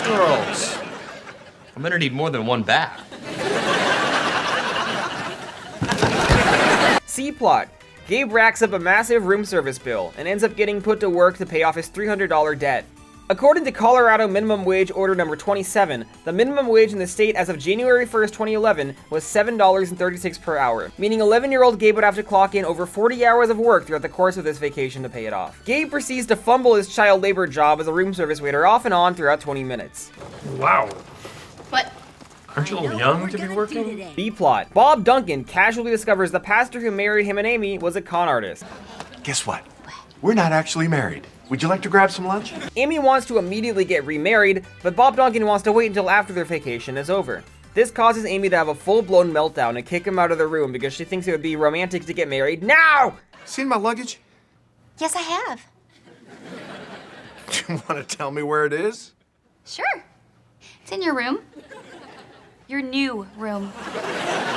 As a single woman, I don't feel comfortable having a strange man in my room. Will Bob Duncan get out of the doghouse? Find out next time on Good Luck Charlie. A-plot. Teddy runs into a fortune teller in the lobby, who gives her a free reading and tells her she's going to come face to face with the love of her life. But she also said there would be a bear in my room. Oh! Run for your lives! Teddy becomes really anxious about this, only to suddenly run into both a Justin Bieber-looking motherfucker and Zeke from High School Musical. And now she needs to know, which one am I in love with? But that's when we reach our dramatic cliffhanger. Teddy runs into Spencer in the hotel lobby. Part 2! Spencer couldn't stop thinking about Teddy. He still wants to get back together, so he came to see her on her family vacation and stalked her up to the fucking mountains. And she's like, oh, it's so romantic that he cares enough to visit me. He's so great, what do I do? So Teddy calls Ivy, who apparently doesn't have caller ID in 2011. Oh, sorry, this is Teddy. Ivy comes all the way up to the mountains of Denver, Colorado to help Teddy through a boy crisis. And they decide they have to get more information to finally know which of these 3 men is the love of Teddy's life. Zeke from High School Musical, it turns out, has a weird laugh. He can't possibly be a romantic interest. The other guy says this. Hi, Mommy. Teddy decides that they were both weirdos and not worth her time, as if she didn't act considerably stranger than both of them a few scenes ago. It's so weird running into you. I haven't been looking for you.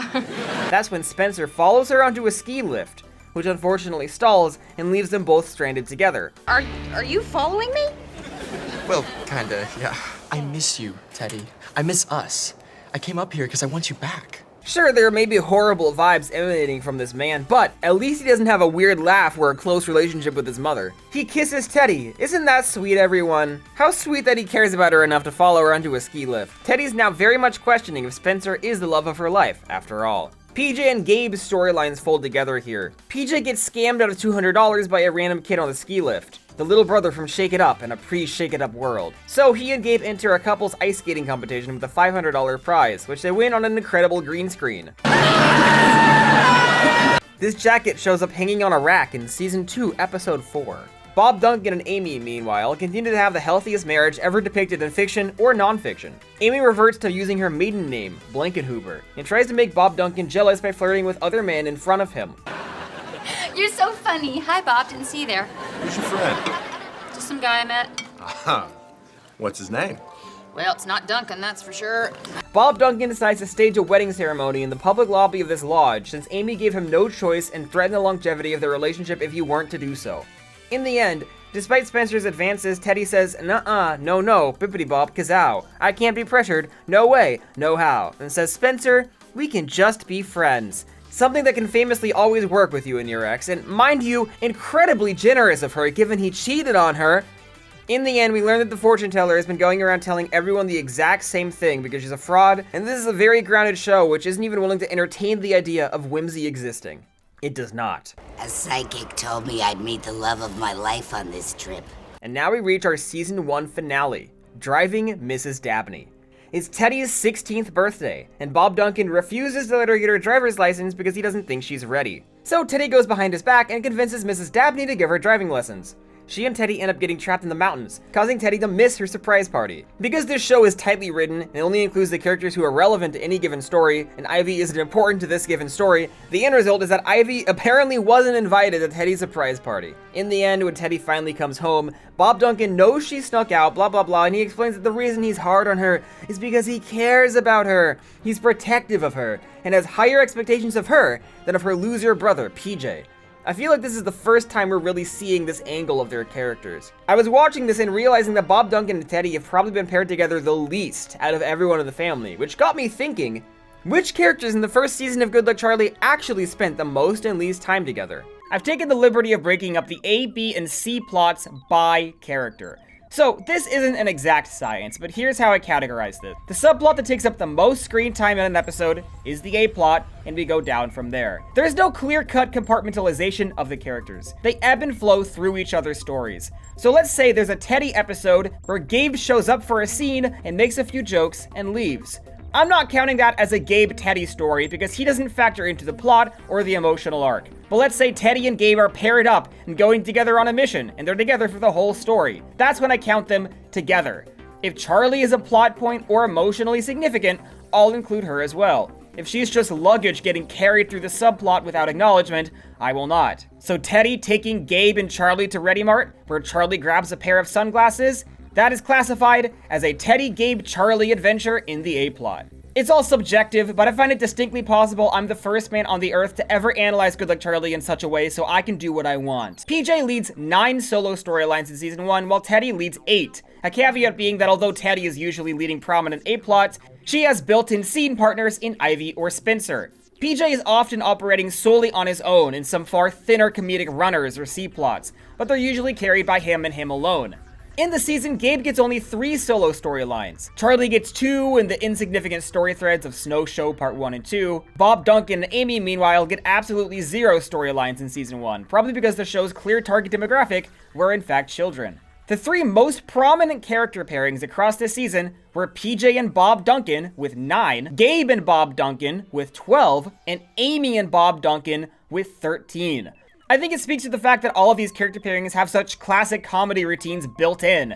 The stern, no-nonsense father dealing with his deadbeat sons, or the hapless father kept on a leash by his assertive wife. The 4 least common pairings, all tied with 3, are Teddy and Bob Duncan, Teddy and PJ, PJ and Amy, and Bob Duncan and Charlie. The latter 2 are the only character combinations to have no solo pairing. In fact, we barely see Bob Duncan interact with Charlie at all, which unintentionally paints him as being fairly uninvolved in her infancy. PJ and Amy, meanwhile, just don't seem to have much potential character overlap because PJ is so laid back to a degree that Amy's delusional egotism wouldn't really bother him. I also want to track something across every season of the show, that being who has the luxury of saying "Good luck, Charlie" and variations thereof. If we run through this 26-episode season, Charlie has "good luck" wished to her 22 times, 2 of which were threats. If you ever try to pull anything over on Mom, good luck, Charlie. If you ever draw on my face again, good luck, Charlie. Teddy has instructed Charlie to wish her good luck 3 times because she's greedy and misusing the system. Wish me good luck, Charlie. Wish me good luck, Charlie. You wish me good luck, Charlie? Skylar is the 3rd and final character in the series to have good luck wished to her, here wished by Ivy. Wish her good luck, Charlie. This is the only time Ivy ever gets to say this tagline. Throughout the first season, Teddy says variations of it 20 times. Good luck, Charlie. Good luck, Charlie. Good luck with that, Charlie. Amy says it twice. Good luck, Charlie. Good luck, Charlie. While Bob Duncan, PJ, and Carla the nurse each say it once. Good luck, Charlie. Good luck, Charlie. Good luck, Charlie. I say that! Gabe and Charlie are the only members of the Duncan family who have not wished good luck Charlie yet at this point in the series. The only 2 episodes to not feature the quote are Snow Show Part 1, which understandably ends on a cliffhanger without a video diary, and Dance Off, where the video diary kind of just cuts off in a strange way that never happens again.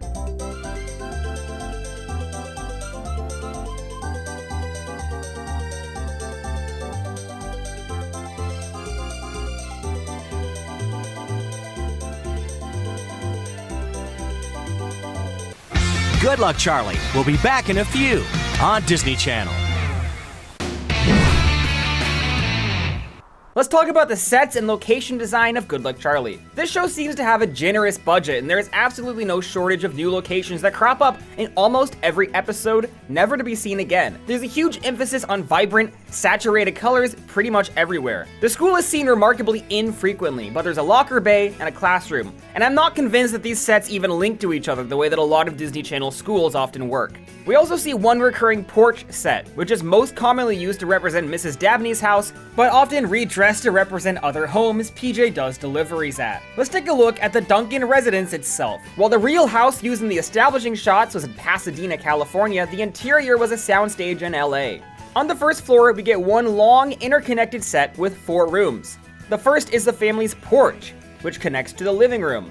This room basically links to the rest of the house, with a magical staircase that goes off screen over here, and a staircase down to the basement over here. Put a pin in that. One door leads into the Duncan's scarcely used back porch and backyard, and here is a door to the kitchen.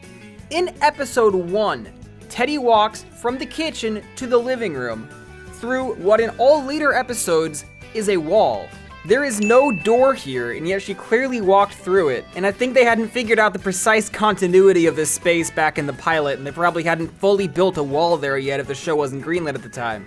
On a similar note, this is the Duncan's garage. This is how cars are parked in here in season 1, and this is how cars are parked in here in season 2. Eventually, we'll very clearly see the garage door over here on the left, making these season 1 instances a bizarre anomaly where the car was apparently parked sideways. This door supposedly leads into the Duncan's garage, but I'm not convinced that the sets actually link to each other. Something I can't help but mention is that there is a ton of art drawn on all of the chalkboards in every episode, but there's never any indication of who's actually drawing it, because none of the family members are ever shown to be artistically inclined. I don't think there's a single one of them I could imagine drawing all of this. Let's head down into the basement, which is obviously a separate one-level set without a true connecting staircase. Teddy's bedroom is back here past the sliding door, hers being the only bedroom in the show that's permanently installed as part of the set and is frequently seen. We have no concrete understanding of the upstairs, and all the rooms up there are either one-time sets or scarcely used. Charlie's room only shows up in one season 1 episode and won't return until one episode of the 4th season. An upstairs bathroom shows up in one singular episode in season 2. A recurring bedroom for Gabe and PJ will be introduced early in the 2nd season and phased out in the 3rd. Bob Duncan and Amy don't have a bedroom show up until one episode of the 3rd season. Now back to Disney Channel's original comedy series, Good Luck Charlie.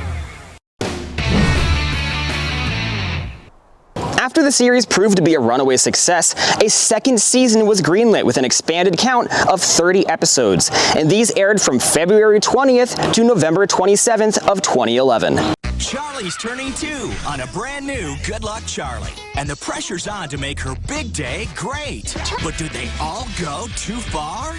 Bob's bugs be gone. Exterminators, huh? Why do you have a baby with you? She's an intern. I wrote a song that is perfect for the gurgles. Security? It's not like they're gonna throw us in jail. What are you guys doing here? What are you guys doing here? Don't miss Charlie's unforgettable second birthday on Good Luck Charlie.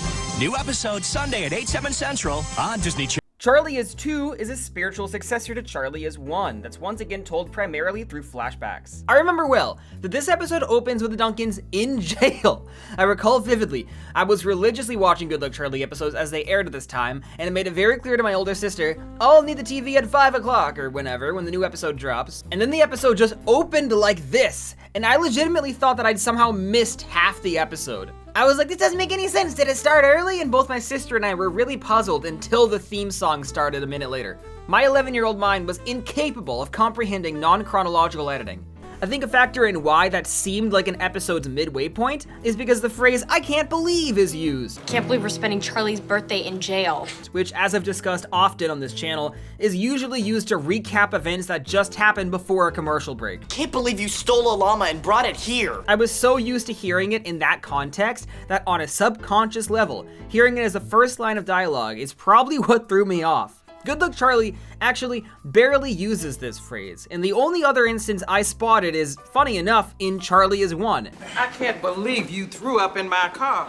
Implying a surely unintentional pattern that only non-chronological flashback birthday episodes are allowed to use the phrase. Most of the episode is a flashback showing why the entire family got arrested. You see, Teddy, who sports bangs starting in the second season, wants to win Charlie tickets to a Gurgles concert as a birthday present. PJ, it turns out, is a massive diehard fan of the Gurgles as well. Or as Teddy puts it, their only fan who can read. This is our first introduction to a pretty major part of PJ's character throughout the rest of the show, which is his earnest fondness of children's media. Unfortunately, Teddy's not able to get tickets because she has the average Ticketmaster experience. They go on sale in 8 seconds, and I'm gonna be the first one to get them. 3, 2, 1.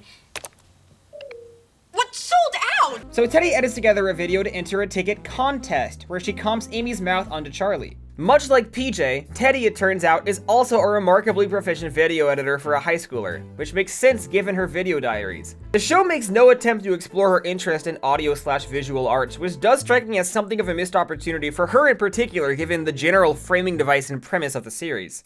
Amy, as Charlie, says that she discovered the Gurgles at 18 months, which, if we're going by the show's rough timeline, lines up pretty much exactly with Charlie's introduction to them in Blinky Go Bye Bye from season 1. That's legitimately impressive continuity for a show like this, and I struggle to believe it was even intentional.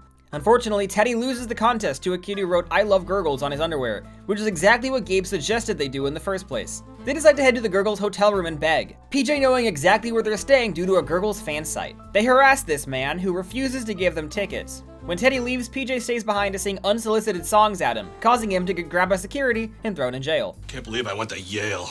Now I'm a gurgle. This guy could get into Yale, yet Cody Martin couldn't. Teddy, Gabe, and Charlie disguise themselves as Bob's Bugs Be Gone employees to sneak into the concert venue, only to get arrested as well. Meanwhile, Bob Duncan rented a pony for Charlie's party from an off-screen sketchy guy in a random parking lot, which turns out to be stolen property, and animal control gets called on them. Amy tries to bribe the officer, but fails to realize this isn't a regular police officer, this is animal control, who has some amount of integrity. They get thrown in jail as well, joining their beloved children. In the end, the Blue Gurgle arrives to bail the entire family out because he realizes PJ's song about picking scabs was really good. From here, Teddy claims that Charlie's moved on from the Gurgles and her new favorite show is the Buttercups. However, we hear about her watching the Gurgles pretty often for the rest of the series. PJ's love of the Gurgles becomes a series mainstay. I don't normally mention the tags, but in this one, Bob Duncan pulls the horse carriage around the entire world, and then we get a rare fourth wall break upon returning home. You guys were gone a long time. Really? Seemed like 30 seconds. Oh, did you see anything interesting? No, just a bunch of credits.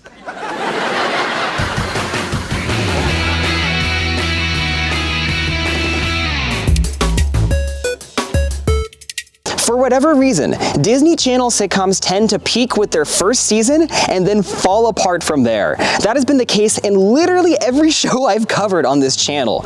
Good Luck Charlie is the first show I've talked about where that is not the case. Season 2 is consistently tighter and funnier across the board, which is what you'd expect from a show, right? Normally sitcoms get better as they go along, as the writers really hone in the characters. Good Luck Charlie has a normal trajectory. It's very normal for shows to start decaying once they get to like season 5, season 6 too, but Good Luck Charlie didn't run for that long. It didn't have a chance to decay. So this was a truly bizarre Disney Channel viewing experience where the show got better and better and better and never got worse. Part of the reason is that the show phases out its over-reliance on putting characters in awkward and cringe-worthy situations. Moments like that quickly become fleeting, and you can count on one hand the number of times they happen in the entire 30-episode second season. They work a lot better as seasoning than a main ingredient. Another part of the reason is that there's an Arrested Development style trajectory where every single character gets refined to their core defining traits. Does it flatten the characters a little? Sure, but I don't mind because they become genuinely far more entertaining. And I think the writers did a really great job at pinpointing the best ways for these characters to work in various comedic contexts. Teddy remains 16 in season 2 as far as we know. Whereas season 1 was more of an ensemble piece, season 2 is where Teddy breaks away as clearly the lead character. Here she carries the A-plot of just about every single episode, most often without any of the other Duncans involved in her storyline. Teddy actually has a consistent recurring season-long storyline in season 2, something that the rest of the cast will gain in future seasons. Here, Teddy really wants to save money for a car, which is something that carries into her plotlines every few episodes. If I win, I get the car. If you win, I get the car. I could use a car. Stay out of this. Teddy starts to be characterized as a goody two-shoes in this season, and is desperately trying to build a bad girl reputation in multiple episodes as well. Something that feels a little strange when we've seen her commit a crime and get arrested. In season 2, PJ remains 17, and he's a senior in high school. He remains as dim-witted, though sweet and sincere as before. Will you help me with my Civil War report? Nope. Will you at least tell me who won? PJ settles into a rhythm of pretty much always getting a purely comedic solo storyline in the C-plot, often working at Quickie Chickie. One story this season which best utilizes every aspect of his character is one where he keeps getting called by a couple having domestic disputes who rely on him as a relationship therapist, as he's able to masterfully and effortlessly solve their problems every time. There, I said it. Yeah, but just because... Hold on. We're working with Christine now. Christine, how did that make you feel? Gabe's age is a bit ambiguous this season, as he's stated to be in 5th grade despite celebrating a 12th and a half birthday, exactly 3 episodes before he's stated to be 11. Gabe remains the juvenile delinquent we all know and love. Here, let me have it. I got her signature down. At the same time, they're not afraid to lean into Gabe's innocent and childish nature. Things like him filming a home movie, or getting addicted to claw machines. Gotta get the mystery box. What's in it? Let me repeat the name. Mystery box. Gabe is the only Duncan child who is not proficient in video editing. He is a hack and a fraud. This is Jake.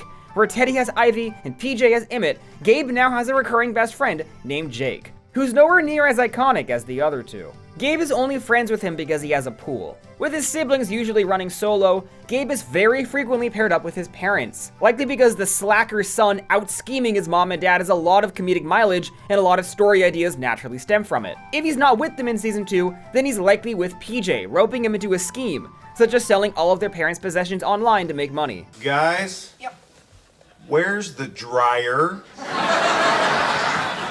I told you they'd notice. Just keep walking. Bob Duncan's character likely changes the most over season 2, as he's become a more outlandishly strange man as opposed to the straight man he started as. Are we going pantsless now? This is the best day ever! I can't imagine pilot Bob Duncan being this excited about going pantsless, but this is honestly a more enjoyable character than pilot Bob Duncan was. This go around though, the show starts leaning hard into easy jokes about Bob Duncan's weight and lack of hair. This materializes in the form of his family members bullying him, most often in the kitchen. Hey Dad, you gonna eat your last piece of bacon? Good luck with that. Thanks, Baldy. It's a baked potato with 3 pats of butter. You see that in every painting. These pants are too tight. Where are the new bigger ones I bought? Those are the new bigger ones. What is it, Dad? Who ate the last donut? No, cupcakes only work on Dad. It's true. Patting your head and rubbing your stomach. That must be really depressing for you.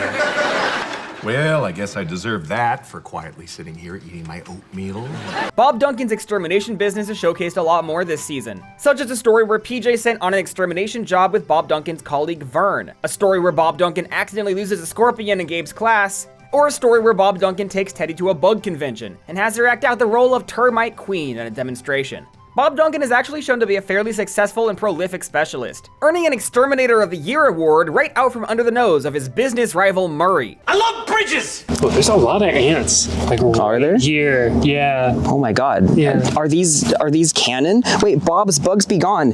Bob's Bugs Be Gone needs to come in and exterminate the ants outside of his own home. In season 2, we see Bob Duncan tell both Teddy and Charlie at separate points that they're his favorite. That's why you're my favorite. That's why you're my favorite. Which one is truly his favorite remains up for debate, though it's clearly not PJ or Gabe. The second season also gives us more insight into Bob Duncan's high school band, the Bob Duncan Experience, which was mentioned in season 1 and reunites in an episode of season 2. We learn that Amy specifically is the reason the band disbanded in 1988, because she annoyed all of Bob Duncan's bandmates, and continues to do so in the present. Speaking of Amy, season 2 is when she becomes the funniest character of all time.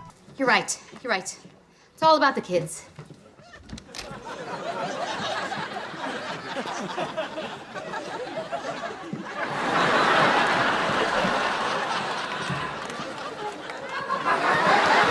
Leanne Baker is giving a next level performance that makes Amy so endearing and charming as she does the cruelest things any mother could ever do.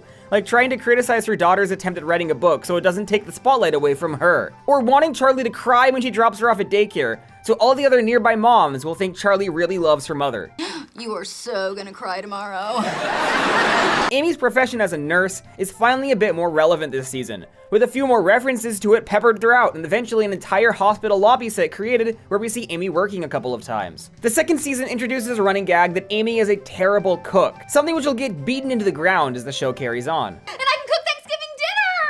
All right. Well, that explains your cooking. Maybe I'll pick up something on the way to work. When he won't eat it, that's a bad pancake. More of Amy's backstories this season include the revelation that she was the star of the Denver Community College bowling team, and she broke the league record for penalty minutes on the Denver Community College Lady Icers. Her history as a poet and a news reporter get reprise mentions. Well, it seems like you were in every club and team at that school. Why did you have time for classes? I'm not even sure that school had classes. Amy and Bob Duncan continue insisting that they will not be having more kids, a gag that's still going strong in season 2. Your fourth and final child, right? Speaking of their last child, Charlie begins attending preschool, as mentioned. This time around, she's given a handful of lines in every single episode, in a vaguely Furbish kind of way. Again, Coco Choco, I love PJ. Thank you. No, Mama. You. You. They start treating her as a character, rather than an obstacle, in a way that leads to some entertainingly absurd scenarios where the show presents her as 10 times more intelligent than a baby could ever plausibly be, such as an episode where she's really upset that Gabe doesn't want to play dolls with her. I'm sick of her, and I'm sick of this stupid doll!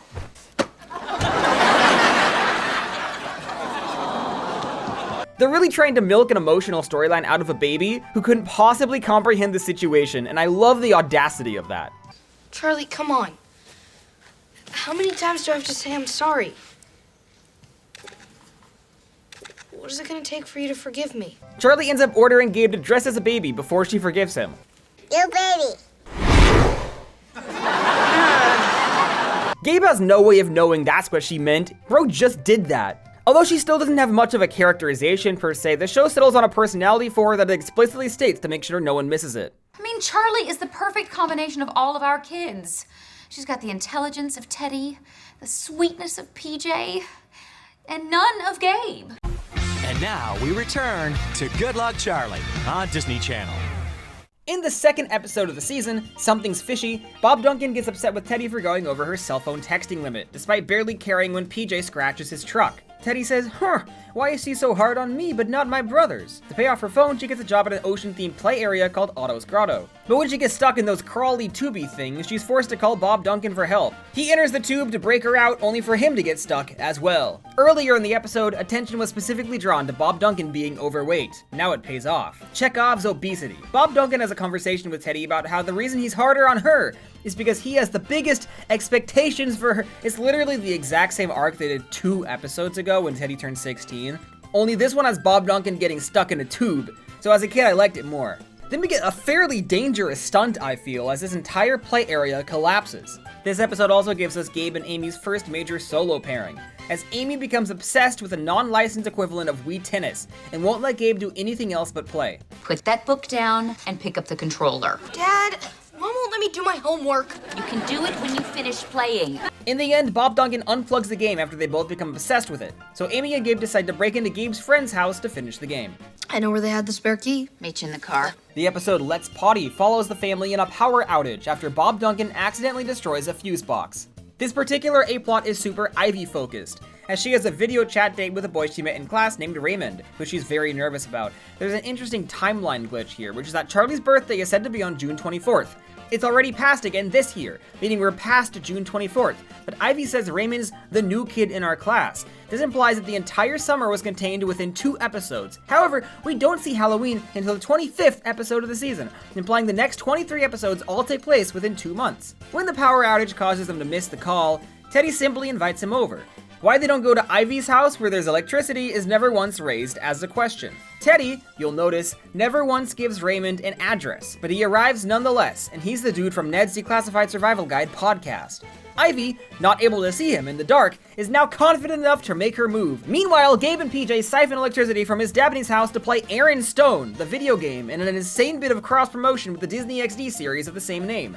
They knock her power out as well, to which she is not pleased. But Miss Dabney was an absolute menace today, and she had this coming because as soon as the power went out, she specifically came over to hope that Gabe, a child, was hurt. I heard some kind of explosion and rushed right over to see if Gabe was anywhere near the blast. She also refused to let the family use her restroom. I don't even let Mr. Dabney use my bathroom. I really think it's absurd that he never gets named. Imagine if your hypothetical wife exclusively referred to you as Mr. Last Name to her friends, peers, and neighbors.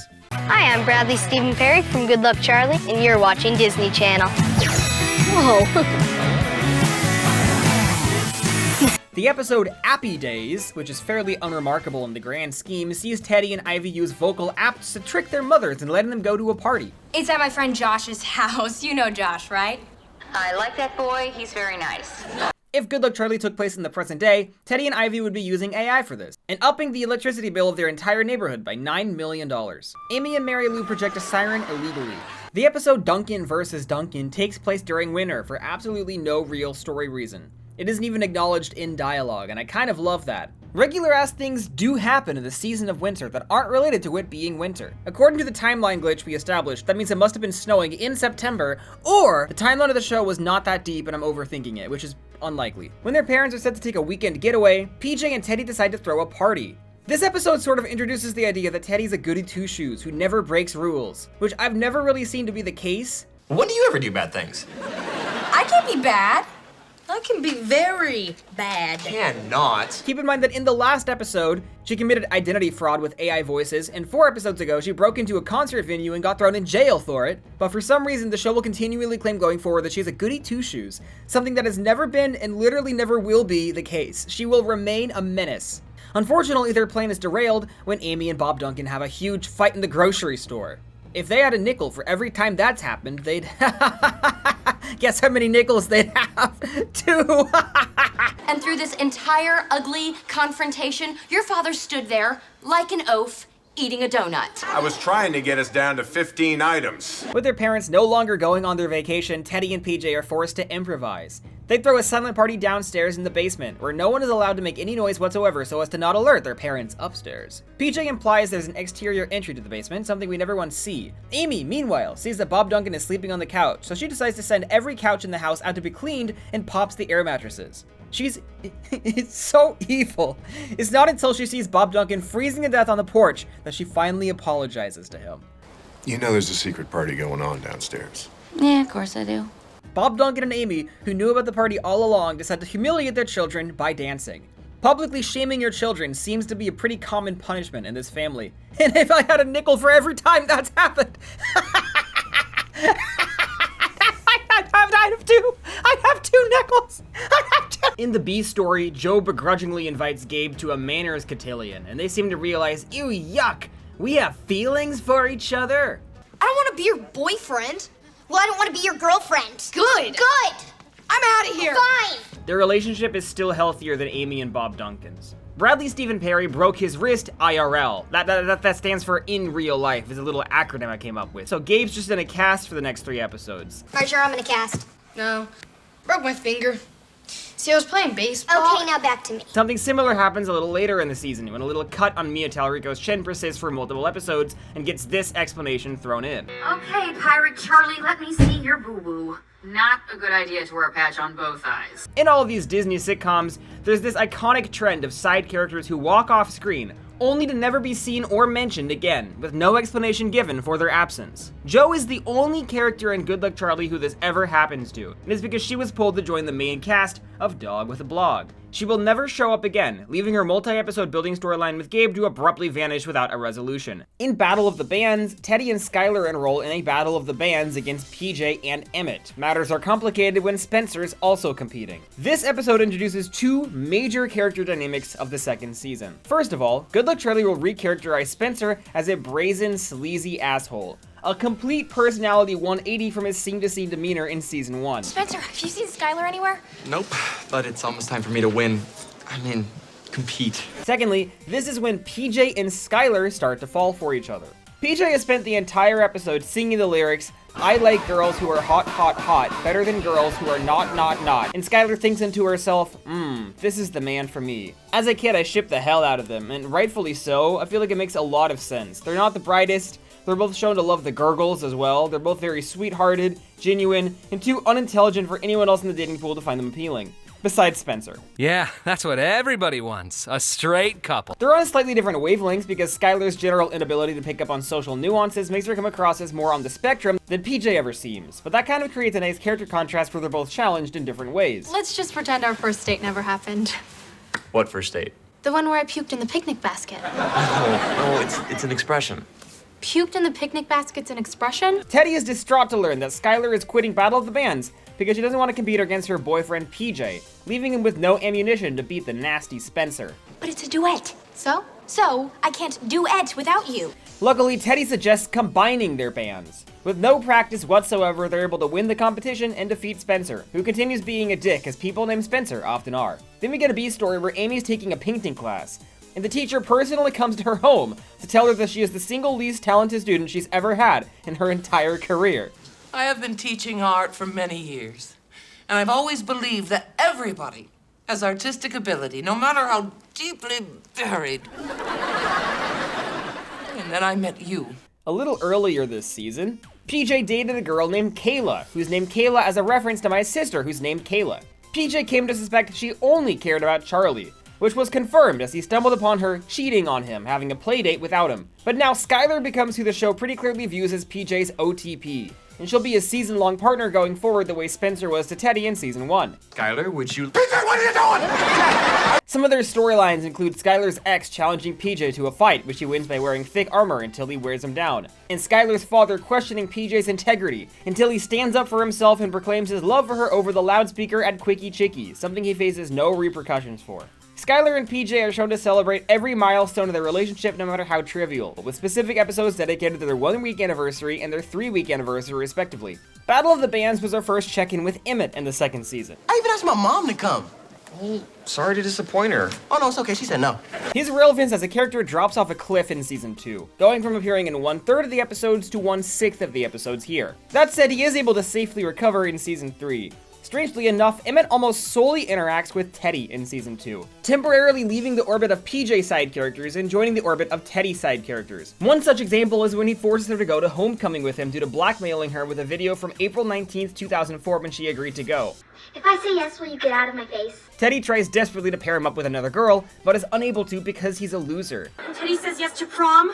Teddy says yes to marriage. From Battle of the Bands, the show settles into using Spencer as a rival to Teddy, taking advantage of his brazen jerk persona. It's kind of funny how his entire characterization changes, almost like a symbolic and metaphorical representation of Teddy viewing him differently. This is at odds with the ending of Snow Show, where they decided to stay friends. And an episode even tongue-in-cheekly references this course correction. You said we're friends, right? Oh, please, everyone says that after they break up.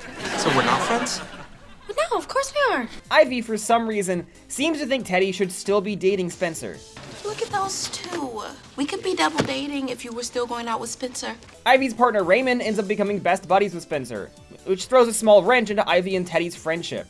And Teddy has a public meltdown in class that Ivy hung out with Spencer once. I did not go to the party. Well, then where did you go? I was out. But they make up because nothing ever happens. Teddy and Ivy have a blowout fight in public almost every time Ivy shows up, which is a telltale sign that they're really good friends. Well, that's right. Go, run, away, ray. Some of that Ivy-Teddy drama happens in the episode The Sing and Dance in Duncan's, where Amy's job as a hospital nurse is relevant for the first time since the pilot. There's a hospital benefit, and Amy wants to outcompete her one-episode rival Fran Culpepper by pressuring her family to perform a dance routine in the talent show. The winning prize is tickets to Super Adventureland, a theme park which will become frequently seen and mentioned later, a clear analog to Disneyland. And I always wondered as a kid why they didn't just say it was Disneyland, since Disney owns the show. As an adult, I realized it because this show takes place in Denver, Colorado, and Disneyland is not usually there. When Amy's family's dancing abilities aren't up to her lofty standards, she goes behind their backs and hires an entire fake family to perform with her. Young Gabe is played by the late Cameron Boyce, back before he was famous through his casting in Jessie. Hey, did you forget about me? Who could forget about Gabe? The family takes revenge on Amy by hiring a fake mom. Can't get enough of the Duncan family? Well, you're in luck. Good Luck Charlie is next, right here on Disney Channel.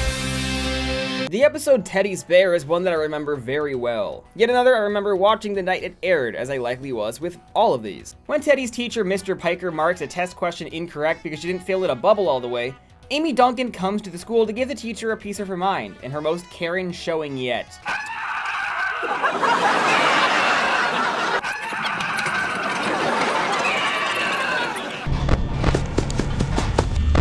When Mr. Piper comes over for a family dinner demanding an apology, he starts stirring shit and Bob Duncan walks in. I'm sorry you married a lunatic. That's it. Both Bob Duncan and Amy chase him out of the house. Everyone keeps making fun of Mr. Piper's name in this episode. No, Peter Piper.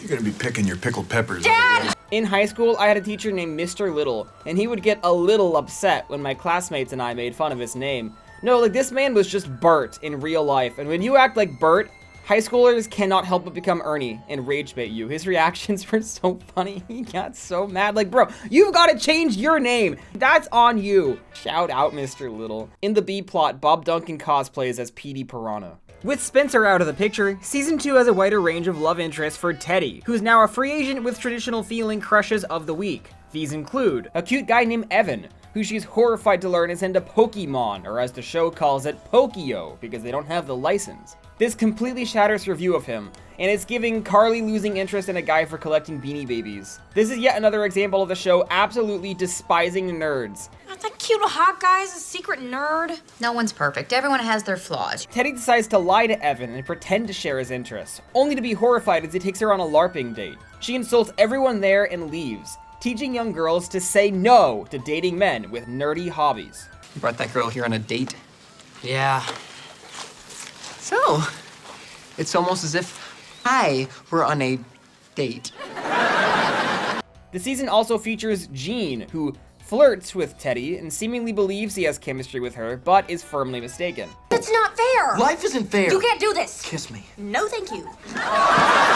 Her most prominent partner in Season 2 is the motorcycle riding Derek, who we never actually see her meet. He just randomly comes into existence already dating her in the episode Meet the Parents, where Teddy is nervous to introduce him to her family. Gabe learns about Derek and uses this knowledge to blackmail Teddy into posing as his mother alongside PJ as his father to meet up with his poor vision teacher, Mrs. Monroe. The meeting goes fine, but when Mrs. Monroe stumbles upon Teddy and Derek on a date, she becomes convinced that Gabe's mom is cheating on her husband.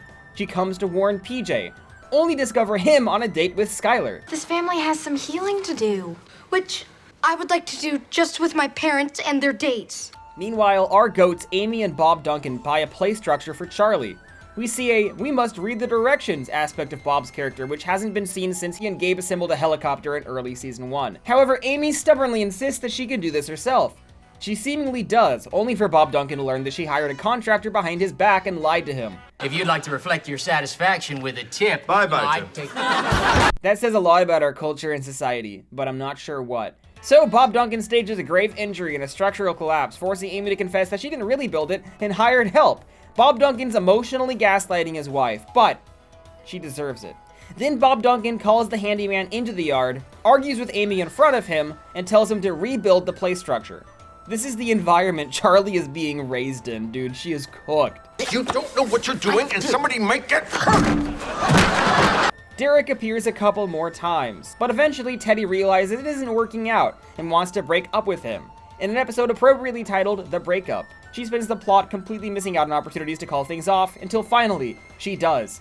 He takes it completely fine, which causes her to have a public crash-out meltdown. No, I want him to be devastated. Why aren't you devastated? Teddy, people are staring. Oh, so I'm embarrassing you. No, you're supposed to be embarrassing me, fella. Whoa. First breakup, people. Oh, no! This breakup's not over. I'm calling you later. Immediately after this, Teddy gives life advice to her baby sister. In the B story, PJ's coworkers realize they're being paid less than minimum wage and decide to go on a strike. Are we supposed to be making minimum wage? It's the law. My dad told me about it. Never talk to your parents! I personally think strike storylines are funny as hell without exception, and this episode does not drop the ball at all. While we figure out what a strike is, let's get out of the way and let the customers in. Welcome to Cookie Chicken. The 13th episode of Good Luck Charlie's second season is its first of 2 crossover episodes with the broader Disney Channel universe. This one going by the name Charlie Shakes It Up. First time ever. This is so exciting. Good luck, Charlie. Hey. Meet Shake It Up. Hey. It's a Disney Channel special event. We're actually gonna pull this off. Charlie Shakes It Up. Premieres Sunday, June 5th at 8, 7 Central on Disney Channel.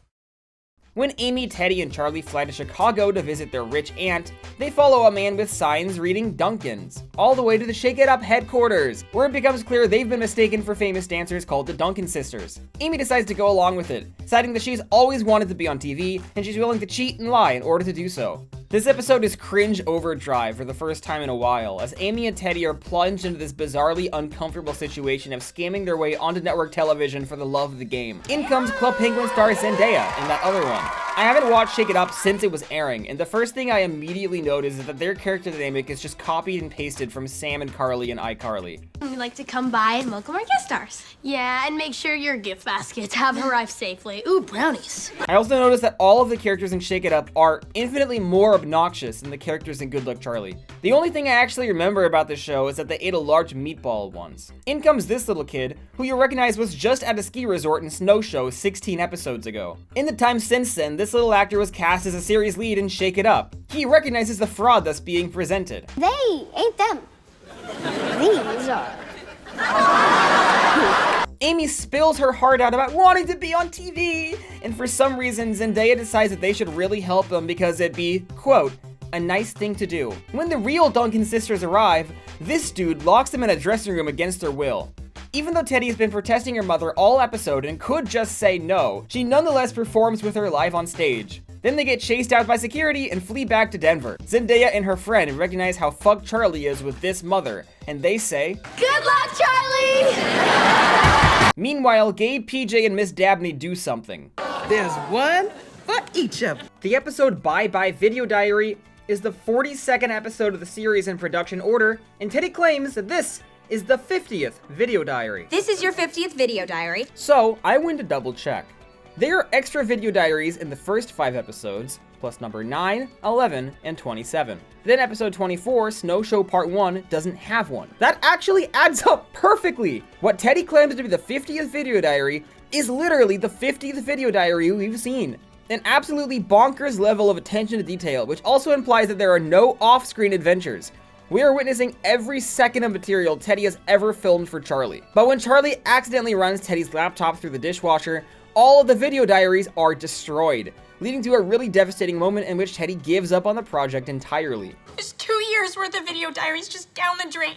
No, forget it. I'm not making any more. Why not? If Charlie can't watch them from the beginning, then what's the point? This episode always felt really important. And I think it's because, 1, there's a really heightened emotion treated with sincerity, but 2, this is basically the only episode of the series where the central framing device is actually a plot point. She worked so hard on those.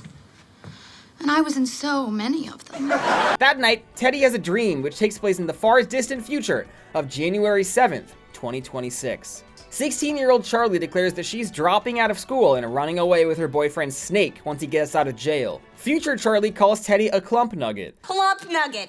An insult which will randomly start recurring in the second season, implying it manifested from Teddy's subconscious into reality. Clump nugget. Plump nugget. Plump nugget. Then Teddy arrives on a jetpack. She's the governor of Colorado, and Bob Duncan and Amy insist that if only Teddy hadn't stopped making those video diaries, none of this would have ever happened.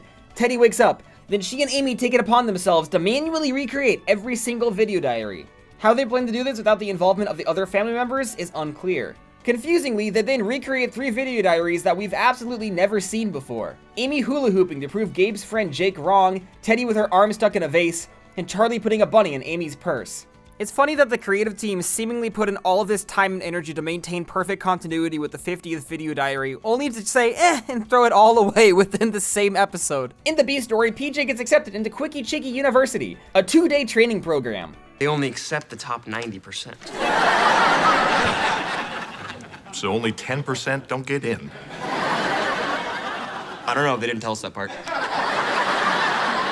PJ meets a college roommate named Gravy who encourages him to party all night. Studying? Come on, bro, it's our first night. I know, but we have finals tomorrow. PJ is able to graduate by a thin margin. Done. Gold pass. Then comes to a horrifying realization a la Luke Skywalker deepfake that he doesn't want to work at Quickie Chickie forever. He comes home and declares to his father that he wants to go to real college. The storyline we'll see pay off in season 4. PJ also tells Teddy that he accidentally took her laptop to college, meaning all of her video diaries are okay, and in fact, his laptop was destroyed. Amazingly, Gravy returns a little later in the season, in an episode where he moves in with the Duncans while he's down on his luck and drives Amy insane. The episode Monkey Business features what is likely my favorite Gabe scheme in the series. When Bob Duncan's too tight on money for a trip to Super Adventureland, Gabe plants a fake lottery ticket to make Bob Duncan believe he's a millionaire. Gabe gets to go on the trip of his dreams, but things backfire when we learn that Amy has just splurged and quit her job as a nurse by spraying an IV fluid bag in her boss's face immediately upon learning the news. Gabe's able to get the situation under control by planting a fake card in front of Amy's boss, who upon thinking she's a millionaire, sexually assaults one of her employees and quits. I've always loved you. It's sheer luck that this woman was a worse person than Amy Duncan. Amy's able to fill her position and even gets a promotion, covering the cost of their splurging. Gabe learns nothing. Meanwhile, we're introduced to the Duncans' new Canadian neighbor, Debbie Dooley, and her daughter, Dee Dee, who's Charlie's age. We don't have a dog. But that nice Mrs. Dabney next door told me to beware of Gabe. Gabe is my son. But she said he bit her. When Teddy's babysitting, Ivy decides to put on Debbie's expensive diamond earrings because she's insane. Teddy decides to also put them on because she's also insane. When the earrings fall into the stuffing at Make-A-Monkey, Teddy and Ivy have to rip apart Charlie's bunkie and subsequently Dee Dee's monkey to find it. Something Debbie watches on a nanny cam. Teddy deserves to be imprisoned. On an all-new Good Luck Charlie. Keep bronzer on for 1 hour. Sounds simple enough? Teddy comes down with a case of 2 tan. Why didn't the timer go off? Someday you'll laugh about this. I'm gonna laugh about it today. PJ comes down with a broken heart. I'll never be happy again. In time. No, never. Okay, all right, you're never going to be happy again. How can you say that? And makes a shocking announcement. Press play. Hey guys, so I decided to follow Skylar to New York so we can be together. Thanks for being a great family and don't worry about me. It's one sizzling night of premieres. Oh, by the way, this is PJ. Good Luck Charlie. All new Sunday, July 10th at 8/7 Central on Disney Channel. And the episode PJ in the City is a pretty significant milestone episode that retires Skylar as a character, due to her actress Samantha Boscarino getting cast as a lead in the short-lived Nickelodeon sitcom How to Rock. She sadly slips away from PJ's home, only to leave a note the next day informing him that she's moved to New York with her parents, and she was too sad to tell him to his face. Which, first of all, insane! Insane! Holy shit! PJ doesn't take any offense to this at all, and instead he flies to New York to follow her, only informing his entire family via note after his departure, which somehow feels less egregious than when Skylar did it to him. Bob Duncan follows PJ out to New York, where he's living with Skylar's parents and playing his guitar for tips in a Subway as a full-time job. Her parents could be charged with child abduction. Like, they don't communicate to the Duncans at all here. Bob Duncan convinces PJ to come home. Then the two lovers say their farewell. Let's just say, see you later.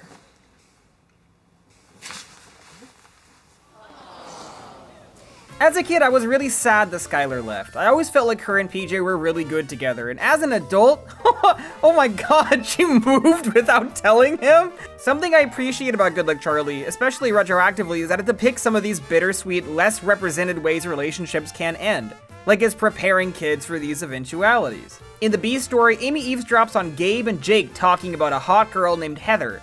She becomes frustrated when Gabe doesn't want to talk to her about it, so she goes behind his back and invites Heather over to the house. Amy is trying to pry her way into her son's life, and literally none of her children should ever tell her anything. Meanwhile, Teddy cosplays as one of Jeffrey Epstein's closest friends. The Duncans are going to Hawaii! Sizzling Summer Sunday scorchers. You think you're ready to hit the water? On the ultimate Hawaiian getaway. Gnarly! Duncan Family Vacation. This place is gorgeous. Part 1 of the 2-part Good Luck Charlie. Wanna go find the pool? Yeah! Let's make sure no one has the same swimsuit as Mommy. Family fun in paradise. That is sacred ground. Now your whole family is cursed. If I were cursed, could I do this? Ding, ding, ding, ding. Smells bad luck for the Duncans. That seems like the whole family's cursed. I mean, nothing's happened to Charlie or you. Charlie? Charlie! Duncan Family Vacation. First time in a helicopter, boys? Yep. Mine too. Part 1 of the 2-part Good Luck Charlie. All new on Sizzling Summer Sunday, July 24th at 8:30, 7:30 Central. Now we reach the spiritual successor to the Snow Show 2-parter, Sun Show, Parts 1 and 2. Only 2 episodes after Bob Duncan couldn't afford to drive Gabe to Super Adventureland, he announces that all 6 family members will be flying to Hawaii for him and Amy's 20th anniversary. Fairly early in this vacation, Teddy discovers that Bob Duncan secretly got the entire resort stay for free because he signed up for a timeshare presentation. A timeshare he doesn't actually plan on buying. This is a financially stressed family, and Bob doesn't want Amy to know he got the trip for cheap. Apparently, she hasn't asked any questions whatsoever about the finances of the vacation. When Amy ignores a local elder and steps foot onto sacred ground, he curses her. When she dances on the sacred ground despite him, he curses her entire family. A curse we supposedly see play out for the rest of the story. Teddy goes on some dates with the local activities director, but hits her head while surfing and gets a concussion. Amy gets stung by jellyfish and is allergic to the ointment, thus she spends the entire episode gradually inflating to massive size. You've never looked more... What? That's it, just more. Gabe and PJ go for a helicopter ride, during which the pilot passes out and they legitimately almost die. Gabe prays to God that he'll be a good person if they survive. Please, God, if you let me live through this, I promise I'll do something good. Wow, you work fast.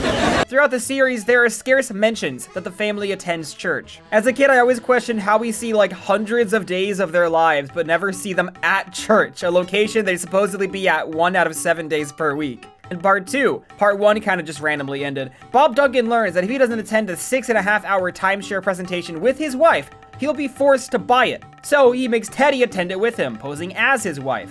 Teddy, impatient to get to her date, signs the contract and buys the timeshare, putting her father in devastating and crippling debt for the rest of his life. Gabe decides to hold up his promise to God by helping PJ conquer his fears, which basically leads to a bunch of scattered set pieces of vaguely Hawaiian things, culminating in a hang gliding session where PJ crashes into Teddy on the beach, breaking his arm and her neck.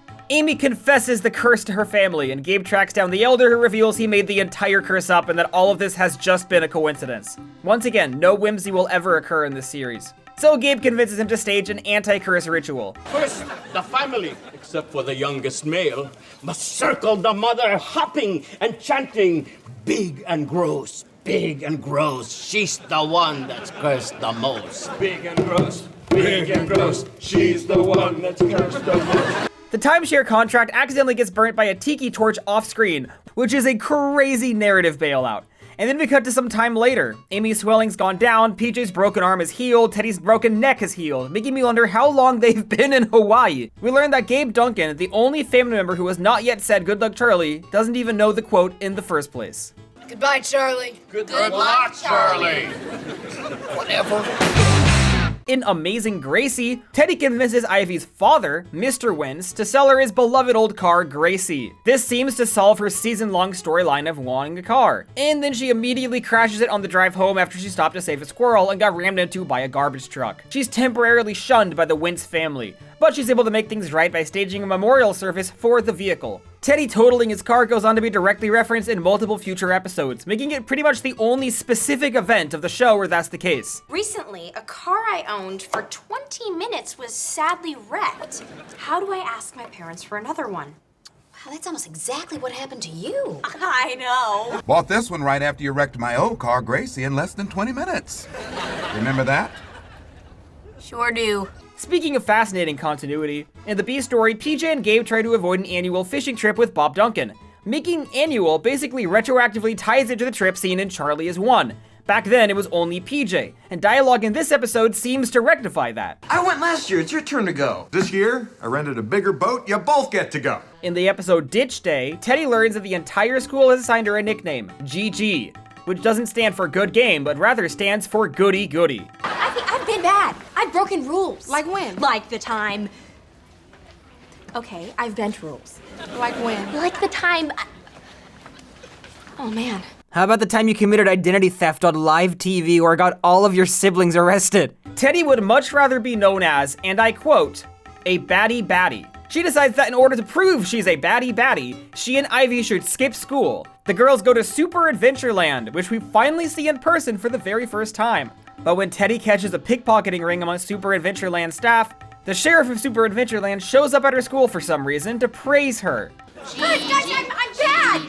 I'm bad, I tell you! Meanwhile, Gabe accidentally reopens old wounds when he finds an old poem written to Amy by Bob Diddlebach, who she apparently dated during a brief period when she and Bob Duncan broke up in high school. There's nothing Gabe can do to help his father overcome his feelings of inadequacy, until Bob Duncan writes a better poem than Bob Diddlebach's.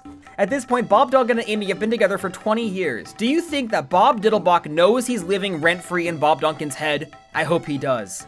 In this episode, Bob Duncan, for some reason, is completely down to go to Super Adventureland. Hey, yeah, why not? We haven't been there in a while. Yeah, sounds good to me.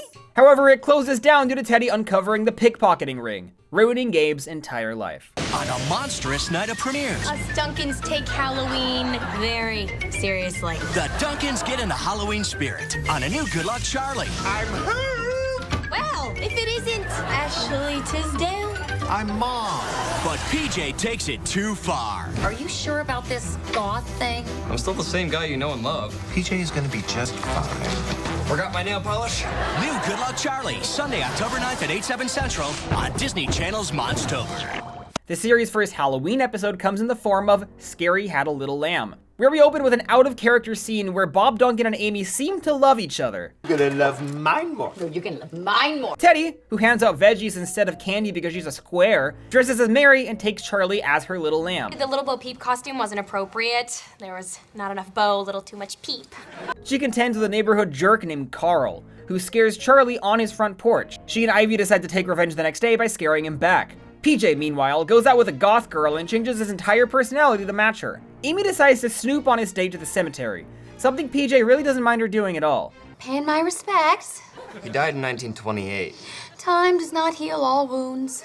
Amy convinces him not to compromise who he is, etc. And Gabe makes a deal with Miss Dabney that'll make sure her house doesn't get TP'd this year if she pays him. He, of course, being the usual culprit of the TPing. He blindly signs this contract, which he surely should know better than doing after he scammed PJ with a contract in the previous season. Then she TPs her own house to force Gabe to do child labor for her all day, because he didn't uphold his end of the deal. Miss Dabney has a really big temporary drop-off in relevance this season, similarly to Emmett, this being her first appearance after a 12-episode absence. And good lord, I felt it. Bob Duncan has no storyline in this episode. My goat is washed. I think production wanted to get their money's worth out of the Super Adventureland set, which is why we finally get the episode Return to Super Adventureland, in which the Duncan family takes a vacation to the park, because Bob Duncan got a big family discount. This trip strangely only fills the first 3 minutes of the episode and then ends, which kind of seems like a fumble. I feel like all 3 subplots could have and should have taken place at the park, but whatever, instead 2 of them kind of spin off from the park and 1 subplot is not park relevant at all. That's the one where Bob Duncan becomes impressed that PJ is a really good cook and begs him to make him meals. This is an aspect of PJ's character that clearly wasn't envisioned even earlier in this season, but that'll become foundational to his overall storyline and trajectory in the 3rd and 4th season. In the B story, Gabe's recruited to be the star of an advertisement for Super Adventureland. Amy tries to aggressively weasel her way into the ad and rewrite the script to give herself more lines. She ends up getting fired. You've been replaced! Wow, you actually look more like my mom than she does. Amy proceeds to hang back and interrupt the filming until she's dragged off by security. The Ace story centers, per usual, around Teddy. At Super Adventureland, she discovers that Emmett is working as Hoppy the Frog. If a Disneyland cast member took off their helmet like this, they would be shot on sight. Due to the fact she's still saving for a car, she asks Emmett if he can hook her up with a job. He proclaims that a girl recently quit, and he is in fact able to get her a position. What he doesn't tell her is that it's going to be a Princess and the Frog show, where she's the princess and he's the frog. That night, Teddy has a dream that she and Emmett kiss and have a wonderful time, and she immediately wakes up to herself actually discovering feelings for Emmett. She tells Amy immediately, which I feel is far too much trust to place in her. All through school, there was this really annoying kid who liked me, and I wanted nothing to do with him. Then in high school, I agreed to go out with him. After a few dates, we kissed. And suddenly, everything changed. You know who that fella was? Please say Batman. He was your father. So Emmett might be my true love? And future father of your 4 children. Teddy invites Emmett over because she wants to kiss him to see if it'll be as good as she imagined. And she is now down bad for the man who's been harassing her for 10 years, who himself is so freaked out by the situation that he refuses to kiss her. The kiss isn't perfect. I lose my dream. Less yakking, more smacking. No. Teddy assaults him and he runs away. And with that, Emmett's crush on Teddy is over. It never comes back. She freaked the fuck out of him, and this is the funniest way they could have possibly chosen to phase it out. Wizards chose this really sweet, borderline profound story about moving on to get Harper detached from Justin, and Good Luck Charlie said, what if Teddy had a psychotic break and went insane? And I have a deep amount of respect for both approaches. The episode ends with Teddy greeting the new frog who's come in to replace Emmett. So with you and me, it's gonna be nice and simple. Hey, Teddy. All new Sunday. It's Thanksgiving on Good Luck Charlie. A time to celebrate family. Grandpa's here. Hey. Yeah. My, how you've grown, blah, blah, blah. New family members. Okay, something's not right. Meow. You two are together now? You might be calling me Grandma. Time with friends. All we want to do is celebrate the true meaning of Thanksgiving. Buying electronics at terrific prices. And let's not forget Mom's cookie. I turned up the heat, cut the cooking time in half. The turkey might explode. Pull up a chair and take cover. Turkey. It's Thanksgiving on Good Luck Charlie. All new Sunday at 8, 7 Central. The show's first and only Thanksgiving episode is called It's a Charlie Duncan Thanksgiving. Get it? Here we meet the first of the Duncan's grandparents. It's Bob Duncan's father, who's been mentioned only once before. I thought this would be a fun father-son project. Why don't you put it together with your father and give me a call? He comes for a visit and turns out to be a grumpy, misogynist asshole. We likewise learn that Miss Dabney has divorced Mr. Dabney and is living all alone. I'll be eating that tiny turkey in that big empty house, all alone, by myself. Well, it'll be good practice for Christmas.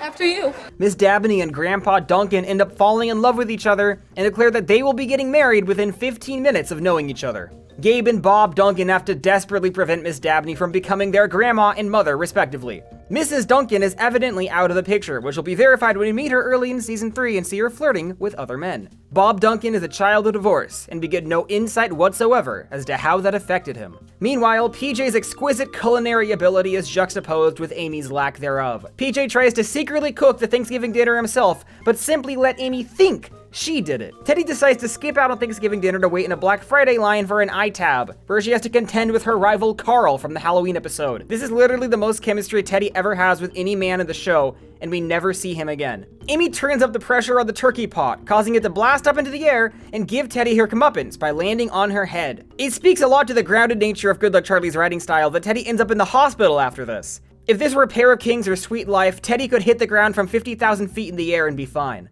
Upon returning home from the hospital, we discover that Mrs. Dabney and Mr. Duncan now can't stand each other upon being alone for 1 hour, and they angrily call off their engagement. Miss Dabney reveals she was going to move to Arizona with him, prompting Gabe to crash out and try and get them back together. Daddy, tell me what you think about this. Dear Mrs. Dabney, I'm sorry for our ugly words. Please forgive me, sell your house, and move to Phoenix immediately. Do not call first. Just surprise me. The final episode of the second season to air was an extremely casual standalone episode called Teddy on Ice. Ivy lies to Teddy's face as she invites her on a vacation, telling Teddy her parents' house is extremely nice, when in fact it isn't, because she just didn't want to be alone with her parents. Just when Mr. Wentz considers forgiving Teddy for destroying Gracie, she accidentally loses Mr. Wentz's prized fishing pole, and basically the same episode happens again. Teddy's able to redeem herself by recovering the fishing hole when she falls into an ice hole and almost freezes to death. Meanwhile, Gabe and PJ destroy Miss Dabney's satellite dish, and she comes over to their house to watch her favorite soap opera, Tears of Yesterday. If you want some of my popcorn, ask for it. Can I have some of your popcorn? No. In the C story, Charlie says a bad word at preschool, forcing Amy and Bob Duncan to interrogate their children and neighbors to figure out where Charlie heard it from. What was the word?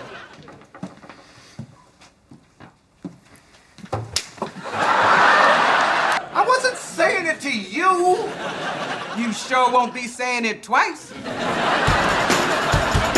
It turns out, to the surprise of no one, that Amy Duncan was responsible. With that, the second season of Good Luck Charlie in broadcast order draws to a close. However, there was one episode which aired a little bit earlier, which was produced as the season finale. And as you'll see when you watch it, it feels like a season finale. So I chose to discuss it last.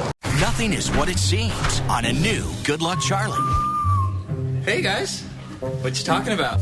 Nothing. So many questions. Do you want to tell Daddy? So few answers.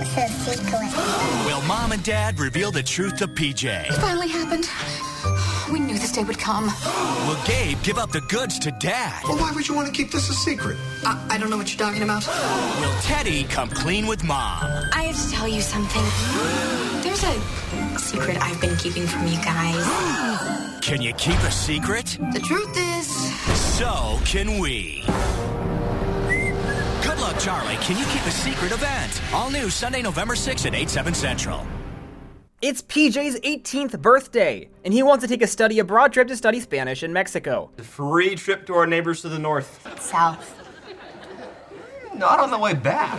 Unfortunately, he'll need his birth certificate. Here's where we get by far one of the most memorable storylines in the series, and I actually can't believe it happened so late into the show. You see, when PJ was born, he was meant to be named after his great-uncle Patty John, but Bob Duncan was so incredibly nervous that he accidentally wrote Potty John. I'm named after 2 toilets.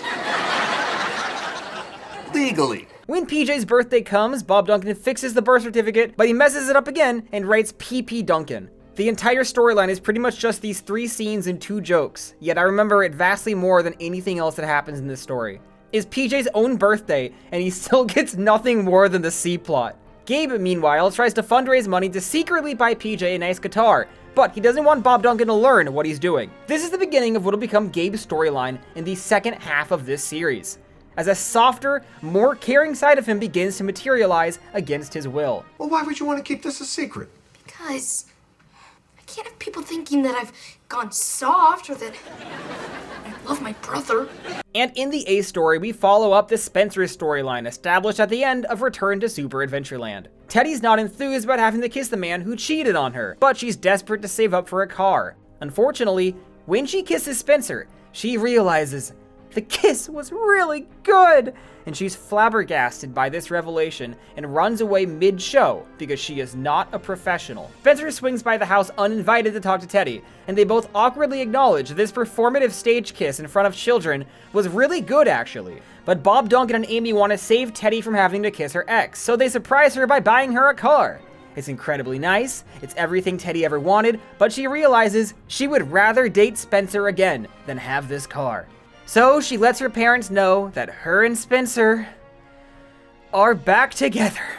A decision they made off screen. If you're happy, then I guess that's all that really matters. Amy welcomes him back to the family with open arm. This is incredibly strange, honestly, especially after the show went out of its way to depict him as an asshole all season long. To now be treating this as a sweet reunion to make the audience go, "Aww," is probably the only bad narrative choice that this entire show makes. Now, I have a theory regarding what to me feels like an elephant in the room. In May of 2011, around the time season 2 was midway through production, Bridget Mendler and Shane Harper began dating in real life. And so now the Disney Channel had another power couple making headlines and magazine covers and giving Disney free publicity. And I can't help but wonder if the real life trajectory of these actors somehow influenced the text of the show, because it feels so out of left field for these characters to get back together. How do you think Charlie's gonna feel watching these video diaries? Watching Teddy bawling her eyes out, only to proudly declare she's back together with him like 35 video diaries later? This week, I got a new old boyfriend named Spencer and an old new car named Ed. Speaking of, Charlie, for the very first time, gets to say the show's title. You're here, why don't you say it? Good luck, Charlie. With that, the season comes to a close. This episode was strangely written as though it's a series finale in a lot of ways, closing out major storylines, giving characters nice endings, although as far as I'm aware, this was never intended to be a series finale at any point. It just has a nice wrapped with a bow sense of finality to it that episodic Disney Channel seasons rarely had in these days. ABC time. In season 2, Teddy leads 13 solo storylines removed from the rest of her family, and PJ leads 7. Amy has 3, Gabe has 2, and Bob has 1. The character Teddy is paired with most often is Amy, and meanwhile the other 4 Teddy pairings fall into the 5 least seen character combos of the season. Teddy is a very independent character who's seen with her family less and less as the show goes on. The 3 least seen character pairings are Teddy and Bob with 4, Teddy and PJ with 4, and PJ and Charlie with 2. They were technically involved in the same storyline through Sing and Dance and Duncan's, but didn't really interact, and they only truly share a storyline when PJ uses Charlie as a model in a class where he has to make a dress for her. The 3 most seen combinations are Amy and Bob Duncan with 11, PJ and Bob Duncan with 11, and Gabe and Bob Duncan with 12. All 3 of these include Bob Duncan, and that's because he almost never gets to run solo plot lines outside of a 2-minute D-plot in Sun Show Part 1. Season 2 is a lot more traditional in its use of the Good Luck Charlie catchphrase. Most of the time, Teddy simply says it to Charlie. Good luck, Charlie. Good luck, Charlie. Good luck, Charlie. Teddy wishes herself good luck twice. Wish me good luck, Charlie. Wish me good luck, Charlie. Bob Duncan, PJ, and Gabe all get luck wished to them in Hawaii. Wish them good luck, Charlie. Gabe and PJ get additional luck wished to them from Bob Duncan. Your brothers are gonna need some good luck, Charlie. Teddy tells Charlie to wish Emmett some good luck once. He's gonna need some good luck, Charlie. Cece and Rocky get to say to Charlie once. Good luck, Charlie! And in the finale, as we all just saw, Charlie says it to herself. Good luck, Charlie.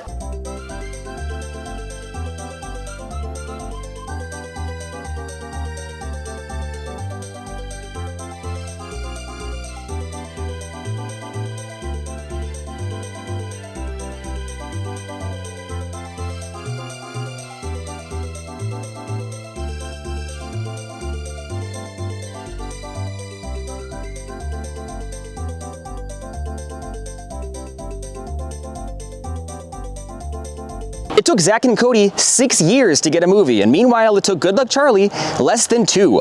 Good Luck Charlie, the movie, It's Christmas, the movie, starring Good Luck Charlie, aired on December 2nd, 2011.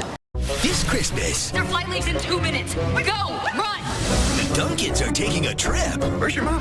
But the girls are hitting the road. I will find a way to get us to Palm Springs. How? Disney Channel invites you.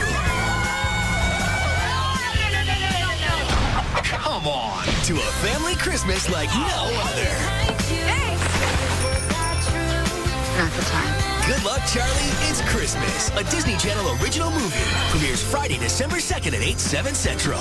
Right out of the gate, I think we need to rip the Band-Aid off. Given how much fun I was having with the first 2 seasons, I was really surprised to find that this movie is really bad. It's shockingly incoherent, and it's not god-awful, but good is not a word that would ever cross my mind to describe it.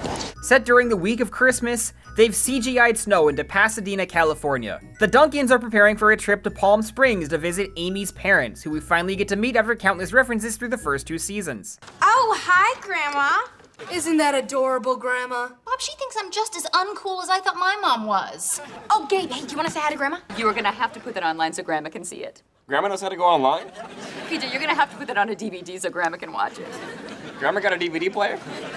Okay, PJ, you're just gonna have to go over Grandma's house and act it out for her. There are no laugh tracks, which at first felt like a breath of relief, but within only a few minutes started to feel incredibly awkward because the actors and editors were still approaching the comedy exchanges and pacing basically exactly like they would if there were a laugh track. The end result feels like that iCarly without a laugh track video. Guys, check this out. Snowmen. You bought a Christmas swimsuit? No. I bought 2 Christmas swimsuits. Wow, that was money well spent. I know. Teddy and Ivy are planning a trip to Florida over spring break, but Amy refuses to let Teddy fly across the country alone. PJ's also going on a trip over spring break as established in the previous episode, but that is not acknowledged. Meanwhile, Amy's acting up. The movie draws a lot of attention to the fact that she's acting stressed and frantic. But about what, you ask? You may just learn soon. Amy tells Gabe that he cannot bring his video game Galaxy of Death on the family vacation, and she'll be checking his bag. And instead of just, say, putting it in PJ's bag, he tapes it inside of his shirt and tries to smuggle it through TSA. Oh no! Metal detectors! Apparently, Gabe has not heard about 9/11.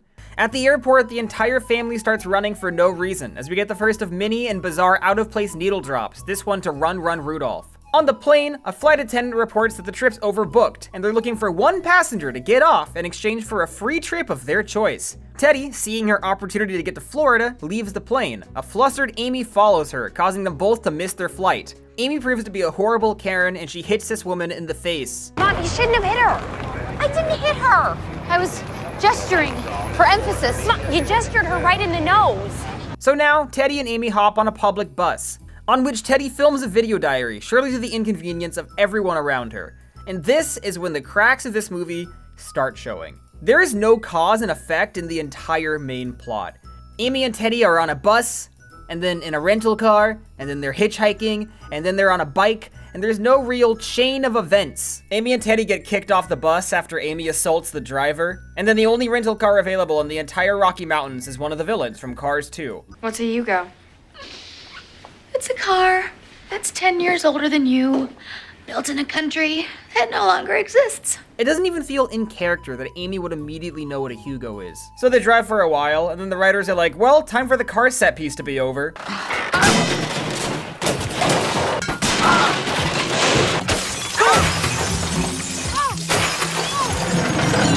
It's funny because normally these Disney Channel series movies really take advantage of their budgets. Wizards had all of these massive mystical set pieces in the jungle, but Good Luck Charlie is such a tame, grounded show that it's like, wow, how do we spend our budget?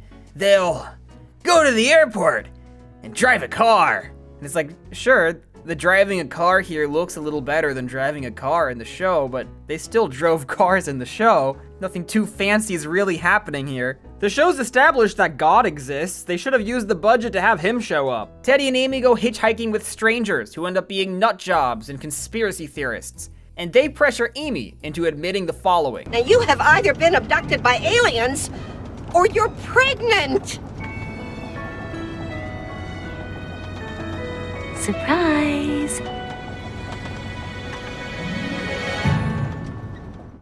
After multiple seasons of making the same joke about how they're done having kids, the show has one last kid in store. In reality, Lee Allen Baker got pregnant in real life, and the showrunners decided it'd be fun to incorporate it into the series. It gets revealed in a fairly anticlimactic manner here, which I respect in some ways, but I also can't help but feel like it would have been better suited as a bigger reveal later in the movie because it's so series changing. When Amy and Teddy get dropped off in CGI Vegas, their luggage is stolen.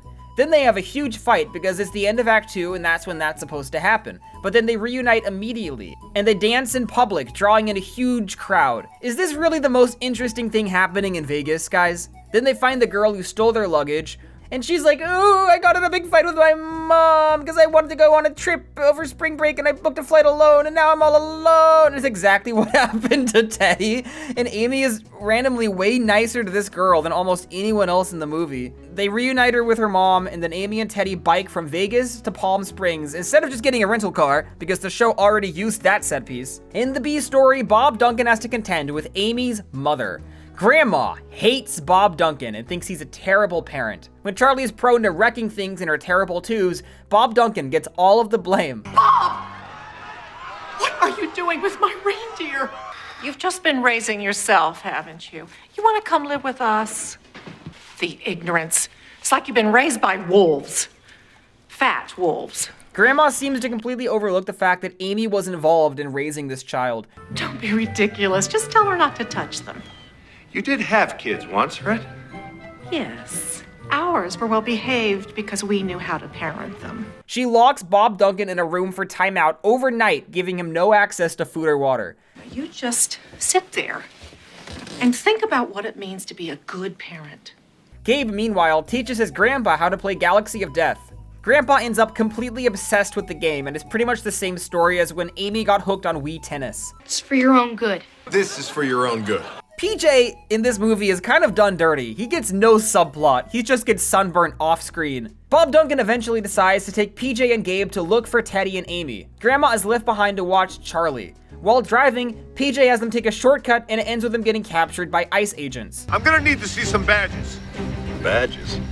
We don't need no stinking badges. Now at this point, it's kind of giving Muppets Take Manhattan in that the entire third act just becomes a different movie, except there it was a good fun movie, and here I have no idea what's going on. This may be one of the most bizarre forced premises of all time. Gabe explains, and this info only gets mentioned here for the first time, it was not foreshadowed anywhere in the entire previous hour of the film, that a rich tech billionaire, they still got to be depicted positively back in 2011, we didn't hate them yet, sets up a paintball tournament recreating the story of the Galaxy of Death video game every Christmas Eve. Why does he do it on Christmas Eve? Because half the programmers who work for him are Hindu. The other half are antisocial nerds who have no life. The red team has mistaken the Duncan boys for members of the yellow team and is holding them hostage, which Bob Duncan rightfully points out is a felony. Then the red team leaves them completely unsupervised. They escape and decide to simply play the paintball game instead of just calling the police. No, really, Bob Duncan texts Amy in the middle of this. He could have just communicated, hey, I desperately need help, to law enforcement, but he doesn't. Somehow, they get yellow team outfits, and they end up being remarkably skilled Mary Sue paintball players who defeat the entire red team. Bob Duncan decides to play along and act dead for no discernible reason. Because might I remind you, his primary motivation is getting back to his wife and daughter who are stranded in Las Vegas. Wait a minute, we are going straight to the car, correct? Yeah. 12-year-old Gabe is able to defeat all of the highly trained adult paintball players and grab the magical stone, which somehow starts projecting light like it's a real mystical artifact. The billionaire, Chuck Jablowski, gives Bob Duncan, PJ, and Gabe a ride to Amy and Teddy's location. How did you guys A buddy of mine triangulated your cell phones and gave us a lift. They put in all of the effort to explain that he was able to triangulate their cell phones, but then Grandma and Grandpa just show up without warning, and we get no explanation for how they knew where to come. Grandma now likes Bob Duncan because she came to learn, wow, parenting Charlie is hard work. But this arc makes no sense because she already spent an entire night alone with Charlie when Bob Duncan was locked in timeout. Amy, who only has 30 seconds of screen time with her own mother, announces to her family that she's pregnant. And then the film abruptly ends.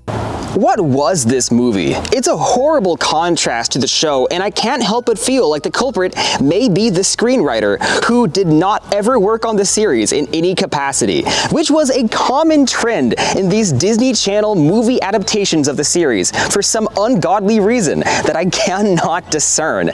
None of the characters were particularly likable, they weren't used to their fullest extent. This movie is so deprived of interesting things that happen in it that I spent more time on some episodes than I did on the movie. Charlie herself, the namesake of the show, is a complete non-factor. With the revelation of Amy's pregnancy, fans were then able to go online and vote for the child's name. Did you hear the big news? We're having another baby. You can be part of the Duncan's big moment. You can go online and name the new Duncan baby. Go to DisneyChannel.com/babyvote and choose the new Duncan baby's name. Will it be a boy or a girl? Will your vote be the winning name? You're pregnant. Surprise. Vote now at DisneyChannel.com/babyvote and watch Good Luck Charlie, It's Christmas on Disney Channel.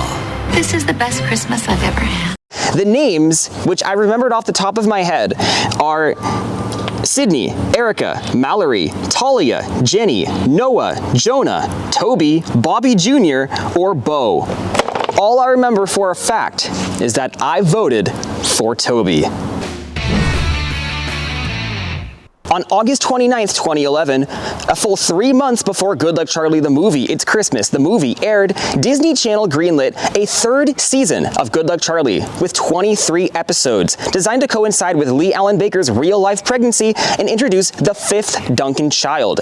It aired from May 6th, 2012 to January 20th of 2013. The wait is finally over. What's going on? Sunday, May 6th, it's premiere night with 2 all-new episodes of Good Luck Charlie. Hallelujah! The Duncans are getting ready for a new addition. What is it? It's the new baby's room. The baby will be sleeping under the stairs, like Harry Potter. And nothing will ever be the same again. This is your new house. What? It's a full hour of Good Luck Charlie. You have to pack your toys so we can take them to the new house. No, I'm staying. 2 new episodes of Good Luck Charlie. Sunday, May 6th, starting at 8/7 Central on Disney Channel.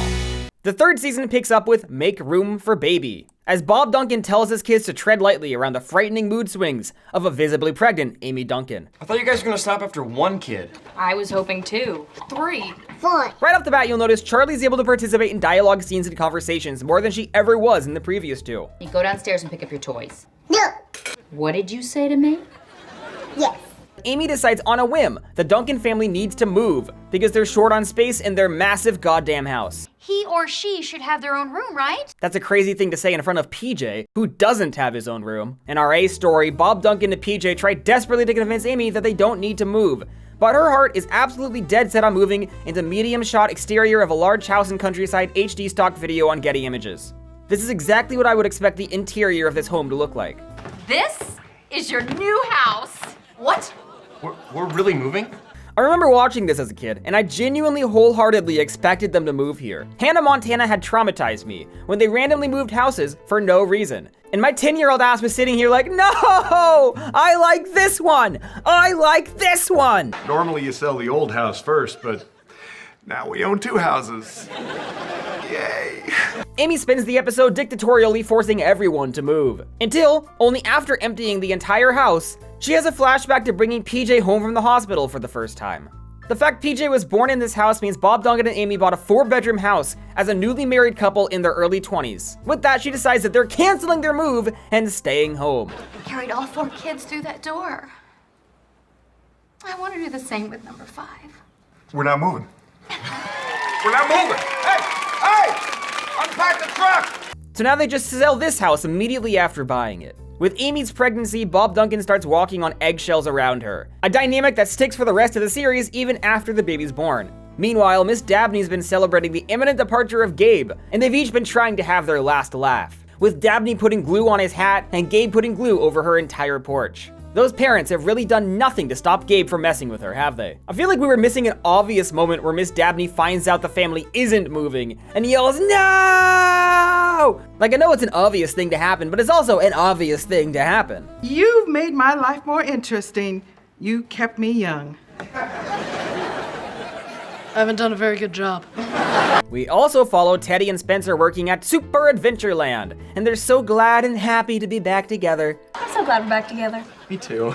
I'm so glad we're back together. I know, me too. I like that the theme park lets them wear their costumes home. Teddy and Spencer are tired of the Princess and the Frog show in the scorching heat, so they decide to audition for the roles of George and Martha Washington. Unfortunately, Spencer gets the role and Teddy doesn't. It turns out that Martha Washington will be played by a girl who's been hitting on Spencer, and Teddy is not having it. So, like mother, like daughter, Teddy interrupts their show dressed as Benjamin Franklin and starts insulting Martha Washington in front of a live audience. Then Benjamin Franklin makes out with George Washington in the middle of the theme park, and it disturbs the non-progressive attendants of Super Adventureland. The first time Teddy went to Super Adventureland, the episode was about how she's a goody two-shoes. This time it's about her getting fired due to jealousy-fueled, historically inaccurate LGBTQ plus representation. I think with the Christmas movie fresh in my mind, season 3 is where it dawned on me. Everything wrong with Teddy, Amy is directly responsible for. All of Teddy's rare fits of deranged, insane behavior are clearly things Amy Duncan would do herself that slowly rubbed off on her daughter. She has the potential to grow up and be exactly like Amy Duncan, and sadly I don't think Teddy's aware of this whatsoever. It's supposed to be about pain, but I can't think of anything painful. I have happily married parents, a roof over my head, food on my table. Why'd you guys have to give me such a good life? So, Teddy and Spencer. After the second season depicted him as a sleazy asshole, he is suddenly sunshine and rainbows and the nicest guy ever throughout the whole third season. That guy actually grew as a person and got his act together entirely off screen. Or it's a clever artistic choice on behalf of the storytellers, and that we're seeing Spencer through Teddy's point of view. Throughout the whole third season, Spencer is just a really solid guy. He does nothing rude or unreasonable ever again. Spencer literally cheated on Teddy, and yet having seen a lot of these shows, I think he's hands down one of the healthiest Disney Channel love interests of all time, and that he doesn't verbally abuse her 100 times per episode. In Bad Luck Teddy, it's spelled out that Ivy is not a fan of Teddy getting back together with Spencer. And why would she be? Remember half a season ago when Teddy blew up at Ivy in front of their entire debate class for getting roped into interacting with Spencer through mutual friends? Well, now Teddy's just back in his arms. You dropped him like he's hot, even though he's not. I couldn't believe you got back with that dog in the first place. Spencer and I are still together. You didn't let me finish. I love dogs. The school thinks Teddy's a jinx because Spencer's basketball team hasn't won a game since they got back together. Teddy wants to squash this far-fetched rumor, and her plan is to fake a breakup with Spencer in front of the entire school. Do we have to do this here? In front of everybody? Bro, no one cares this much. Teddy has the craziest main character complex of all time. I heard you're cheating on me. Did Teddy come up with this idea? Given their history, it's absurd to me that Spencer would just willingly go along with this. Ultimately, she's able to dispel the jinx rumors and then rushes to kiss Spencer in a public embrace once again in front of the entire school. He won a high school basketball game and she's acting like he just came back from military service overseas. Okay, girly pop, you do you. Meanwhile, Amy decides to gaslight and emotionally manipulate her prepubescent child. Due to a contrived and very specific misunderstanding, Gabe comes to believe that Amy and Bob Duncan are sending him to military school. Amy realizes he thinks this and stops Bob Duncan from coming clean, rather telling Gabe that they will in fact be sending him to military school unless he gets his act together. This is also the episode when Gabe makes Bob Duncan a boblet. Post-show, this has developed its own mini reputation, but within the context of the series, it's a completely forgettable and disposable throwaway gag within only this one scene of this one episode. Gabe eventually calls the military school and discovers his parents were bluffing, and he realizes he can act up as much as he wants because his parents love him too much to punish him. And lastly, PJ decides to get an adult barber. Stop the presses! It's the guy from Tiger Cruise, Disney Channel's movie about 9/11. Is the guy that the entire comments section says looks like my dad. What's he doing here? Remember when his brother died in the Pentagon? That was so sad. Remember when his fat ass got stuck in a hole? God bless America! Bob Duncan tells PJ not to vote. You're old enough to vote. You're old enough to go to a real barber shop. But real barbershops don't give out stickers and lollipops. Maybe you can hold off on the voting for a little bit. But a season later, PJ claims that Bob Duncan told him you can't vote until you're 25. Excuse me. No, you are revealing your ignorance. You cannot vote until you're 25. Dad told me. But don't forget 2 seasons ago when Bob Duncan said this. We're playing Guess That Snack. And next year you can vote. God bless America! Stick around for more Good Luck Charlie here on Disney Channel's Sunday night. In Amy Needs a Shower, Bob Duncan and Amy lament that they got rid of all of their baby stuff because they were confident that they were not having another one. So Amy tricks poor Mary Lou Wentz into throwing a baby shower for her and invites all of her wealthy acquaintances that she hates. Karen, her old boss at the hospital, and Debbie Dooley, her Canadian neighbor. This is basically an Avengers Assemble moment of all of Amy's enemies across the first 2 seasons. They're missing this lady that Amy beefed with in daycare, but Debbie Dooley largely stole her role as the rival mother, and this hospital nurse Fran Culpepper, whose role was taken by Karen as a co-worker enemy. But at the shower, a loose-lipped Charlie tells all of the guests one by one about all the incredibly rude things Amy has said about them behind their backs, causing them to leave with their presents in hand. Amy arrives to find an empty living room, and Mary Lou finally learns that Amy is fake and doesn't actually like her. We also learn that Bob Duncan's middle name is William, and his birthday is July 10th. I know we'd all been wondering. In Dress Mess, PJ and Teddy prepare for prom. Teddy's asked by Spencer, while PJ falls for a pizza delivery driver named Taylor. She invites him to her senior prom, which happens to take place the same night as his own. He decides to bite the bullet and go to hers. What she failed to mention is that she's homeschooled, and very, very strange. She could have just rescheduled her prom so PJ could still attend his. Like, this was such a dick move. Meanwhile, Amy forces Teddy to wear her senior prom dress, which she accidentally threw up on 20 years ago when Bob Duncan took her to all-you-can-eat shrimp night after prom. Amy wants this dress to attend a prom and get a happy ending. We learned that the infamous Bob Diddlebach was her first choice to prom, while Bob Duncan was only her third. Teddy opts to mischievously pretend to wear the terrible dress and then hide it, which her mother will never know about. But when PJ sends her a hostage video from his Fire Festival prom, she feels extremely bad and decides to keep her brother company. It's his senior prom and he's miserable. Yeah, that's a shame. Okay, let's go in.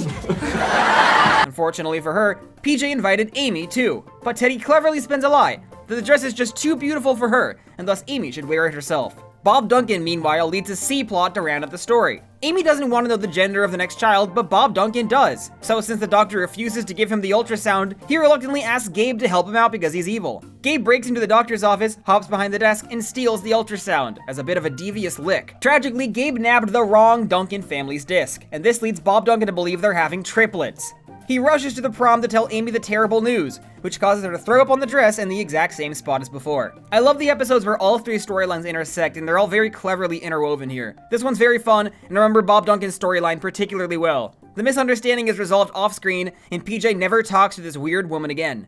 In the episode Catch Me If You Can, all three storylines are thematically linked because they're about catching things. Bob Duncan brings Gabe along to watch him catch a venomous snake, which PJ bizarrely implies he brought into Denver as a child. How could an anaconda get to Denver? Who knows?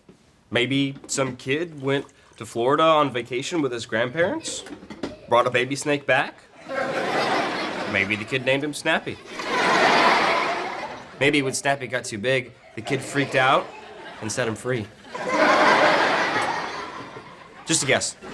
In the final appearance of Quickie Chicky, PJ is assigned to catch a chicken thief amongst his coworkers, which turns out to be his own manager, who only gave him the task due to how dumb he is. And finally, Amy catches on to the fact that Teddy is hiding something from her, and midway through the episode, she discovers that she's secretly in a theater production called Granny Saves the Farm at the Community Development Center.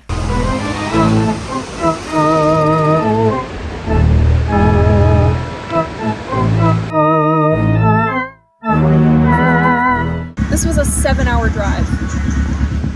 Amy is furious that Teddy would do something where she gets the spotlight without involving her, in what I would psychoanalyze as a cross between Amy wanting to be the center of attention and also wanting full control over every aspect of Teddy's life. So this is what you've been doing? Rehearsing a musical behind my back? Teddy, when did you stop loving me?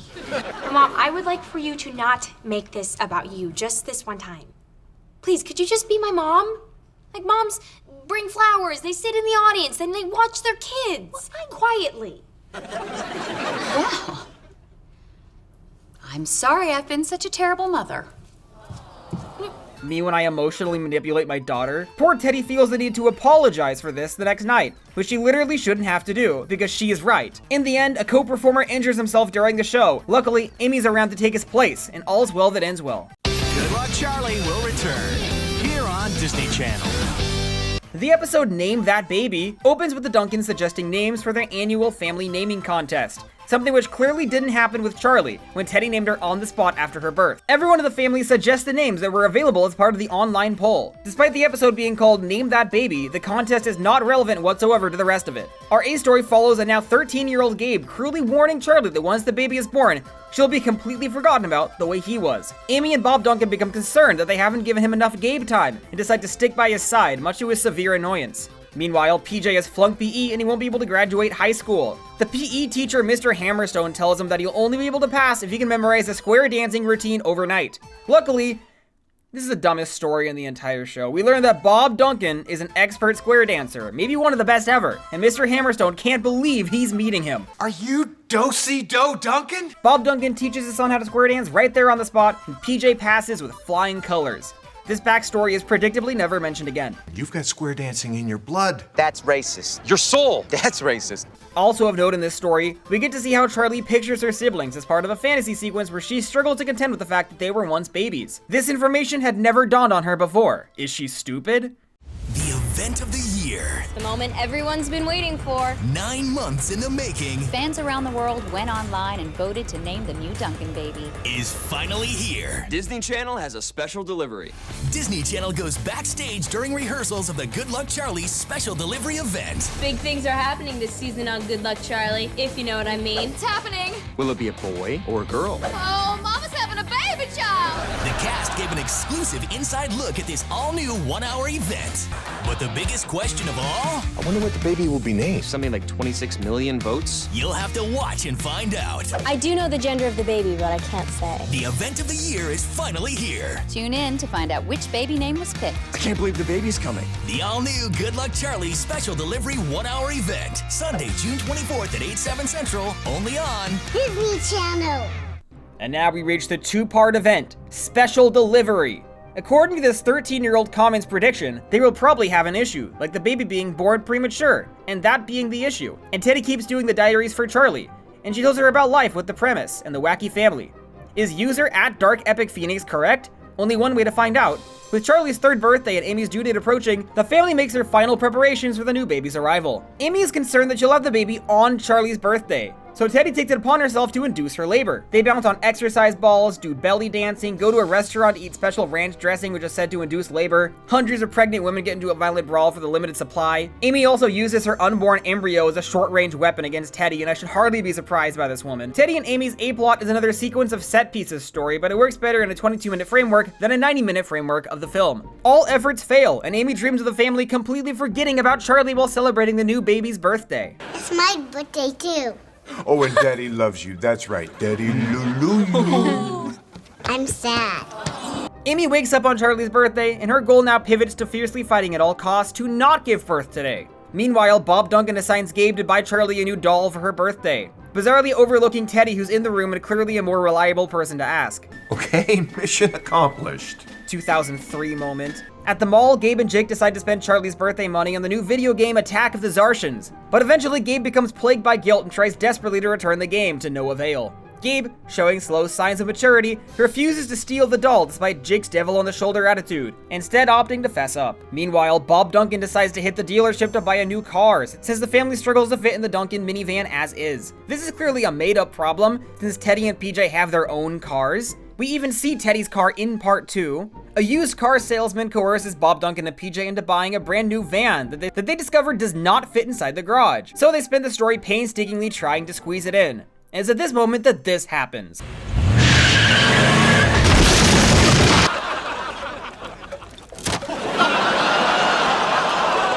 Now at the midway point of part 2, the storylines abruptly change. The baby's coming. This is a unique case because in every other multi-parter, there's a clean split between part 1 and part 2 subplots. Here I'm just counting the first 3/4 of Special Delivery as one story, and the last 4th as another.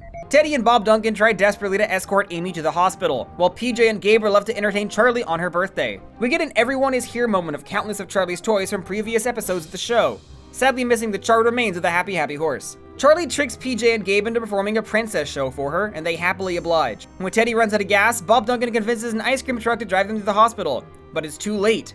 When Amy goes into labor, Teddy and Bob Duncan are forced to deliver the baby. Amy raw dogs childbirth. There's absolutely no mention of Dr. Singh in this entire special, who Amy insisted was essential to delivering her children back in Charlie is One. It's almost surprising that he's not even acknowledged, given how important he was to that previous story. PJ, Gabe, and Charlie meet the Duncans at the hospital, where Amy introduces their new brother, Toby, played by 3-month-old acting professional Jake Cineo. According to the Good Luck Charlie wiki, this episode was filmed on December 30th, 2011, which means there was a lead time of 30 days for the online poll results to be factored in. I remember the reason I had voted for Toby as a kid is because in Thomas, there was a train who was just a fucking rectangle for some reason, and his name was Toby. The freakier the train, the more I loved them. I remember they had a train with obesity called Harvey. Needless to say, I was very happy when Toby was the name chosen. This whole arc is also super memorable to me because shortly after Special Delivery aired, I learned that my sister was pregnant, which was naturally a very eventful time in my life, and Good Luck Charlie actually prepared me for what living with a pregnant woman and a baby would ultimately be like. It taught me what an ultrasound is. It walked my 11-year-old brain through every step of the process that would then ultimately unfold over the next 9 months. I tried really hard to convince my sister to name her baby Toby as a reference to Good Luck Charlie, a battle I sadly lost, and my nephew's name remains not Toby to this day. He has that broccoli haircut right now because he's in middle school. When Toby finally comes home from the hospital, a sentimental Teddy walks him around the house and shows him photos of her family members, where we see real-life photos of the actors set to a really sentimental song. The next chunk of the season is dedicated to the family adjusting to Toby's presence. I'd like to discuss Toby's overall role in Good Luck Charlie, but first, let me run you through his very first episode, so we can get a sense of how he permanently changes the dynamic of the series going forward. We pick up with Welcome Home. For some reason, immediately after Toby's birth, we get a string of multiple episodes that only have 2 subplots, rather than the usual 3. The first thing you'll notice is that a significant amount of time has clearly passed since the last episode they filmed. Gabe is visibly older, and Bob Duncan has lost a lot of weight. Going forward, this dude's buff and looks vaguely like Michael Keaton. I imagine that Eric Allen Kramer got sick of the show making fun of him over and over and over, and decided to take his shape into his own hands, because what are they gonna do, fire him? A T has been added to the wall in the basement, which throws off the symmetry and ruins my life. We're finally introduced to Bob Duncan's mother, Linda, who shows up for a multi-day stay without warning. Unfortunately, Amy absolutely cannot stand her and begs Teddy to keep Linda distracted and away from her. But today marks 10 months since Teddy and Spencer got back together and they're going on a date. Teddy was so caught up dealing with Linda that she forgot all about it. But desperate to help her mother, she brings Linda on her anniversary date with Spencer. Teddy does so much for Amy that Amy would never do in return. In the end, Amy angrily tells Linda that she hates her. And now that I've said it, I feel terrible. I'm so sorry, Linda. Oh, I'm a horrible person. She's developing self-awareness. Teddy talks about platypi, because Phineas and Ferb's cultural impact is unbeatable. It's the plural for platypus. In the B story, Gabe and PJ inherit a box of old baby stuff from Miss Dabney, and in it they find an old letter indicating that buried treasure is hidden in her backyard. They spend the story stealthily digging it up, only to eventually learn that they fell right into Miss Dabney's trap, and she planted the note there so that they would dig up a hole for her new hot tub. They fill it with green dye as the ultimate form of revenge, and Miss Dabney finally gets to say, "You better wish your brothers some good luck, Charlie." This implies she's aware of the video diaries, and I'm really curious when she learned about them and how she reacted. This episode's tag randomly jump scared me with Mr. Mosby's narration. And now, the continuing adventures of Gila Monster Man. It turns out that Phil Lewis directed this episode, as well as several episodes of the series after getting a start directing on The Sweet Life on Deck. There's a long, tried and true tradition of adult characters in these Disney sitcoms transitioning into episode directors. And as a matter of fact, Lee Allen Baker also makes her directorial debut in this season. So, what did you notice about Toby's first episode? What did you glean about his overall impact on the show? He was barely in it. Toby is on screen for 60 seconds in the opening scene and when Grandma shows up, and does not factor into the plot in any capacity. If it was difficult to make the show with the baby on set in season 1, I can't imagine what it was like with a literal infant. This is an actual coughing baby. Remember when Gabe warned Charlie that she'd be forgotten once Toby came along? Well, he was wrong. Toby is the one who's forgotten by the entire show. I couldn't really remember much of what Toby did going into this retrospective, and the reason is that Toby never did anything. Toby doesn't even get a slot in the theme song. He's just never treated as a main character at all. Toby is on screen for like less than a minute per episode, and stories basically never revolve around him. This 8-episode stretch where Toby's a fetus is the most relevant he will ever be to the entire show. There are countless episodes where we're told that Toby's been up all night crying and keeping everyone awake, but we almost never see it. Unlike Charlie, Toby just isn't in some episodes, including an entire Christmas special where he's not even mentioned. No one in the family acknowledges the fact that Toby is supposed to exist, and it may just come down to, can you get the on-set babies to lock the fuck in and get serious about their careers long enough to film the scenes? Sometimes they may have not been able to, and I think Toby was intentionally written to be removable. There's even an episode which follows up on PJ and Emmett's baby race from season 1, and the obvious thing you'd imagine is, oh, they're gonna race Toby, but no, they just used Charlie again. And this time it's a tricycle race. It's really strange because there was a new baby right there. You could have waited until Toby was a little older, but it's like they had no interest in telling this story with Toby. In TV, there's often a trope of introducing new characters to boost ratings, and maybe I'm being naive, but this doesn't feel like that's what that was. I'm willing to believe the public story that the showrunners chose to add the baby in light of Lee Allen Baker's pregnancy, when they could have just filmed around it. With years of jokes about how there won't be another kid, Toby was basically set up from the very beginning, and those jokes also continue throughout the season, and they hit even harder after they ended up being false for the first 2 seasons. After all, Toby is gonna be my last baby. It's the baby's first Halloween. You have to dress up. Oh, there'll be other Halloweens. There'll be other babies. Hey, Bob, honey, I have a great idea. We should have a baby. No! It feels like there was excitement towards introducing Toby for this reason, but no actual real ideas regarding what to do with him once he arrived. That said though, if the writers didn't have any new ideas for Toby's stories, I'm glad they didn't try to write any. The show keeps coming up with 3 original plotlines per episode without a hitch, and I'd far rather see those than a bunch of microwave reheated versions of plotlines that already happened with Charlie. Even if it is a little weird that a new family member got introduced and ends up having less screen time than, like, Mary Lou Wins. Toby doesn't really have any relationship with the cast, just due to the fact that he's a baby, and also the fact he barely interacts with them. Teddy and PJ don't spend much time with Toby at all. Teddy doesn't make him video diaries or anything. She doesn't love him, I think.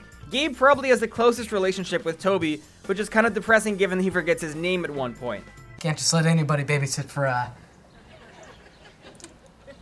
Toby. Toby, right, yeah. Gabe plays the girls love babies card and pretends like he makes regular video diaries for Toby in order to raise up his crush Jade. Unfortunately, she reveals that she likes bad boys, and all of Gabe's antics were for naught, in what is possibly the most stock plot Good Luck Charlie ever had. As this episode ends, Gabe starts actually making video diaries for Toby, and is pretty sweet, but then we never hear about them ever again, so it feels like a reasonable assumption that he gave up on the idea. But at least Toby will get a singular video diary from his brother when he's older. Charlie probably gets the most screen time with Toby out of all the Duncan kids. And much like Gabe wasn't a fan of her, Charlie is not a fan of Toby. Why is Toby here? Headed back to work at the hospital. Can I take Toby with you? Charlie's out here beefing with a 1-year-old. Get real. A lot of episodes revolve around Amy trying to manipulate Charlie into liking Toby, like putting a walkie-talkie in his crib so they can have conversations. Don't tell anyone, okay? Okay.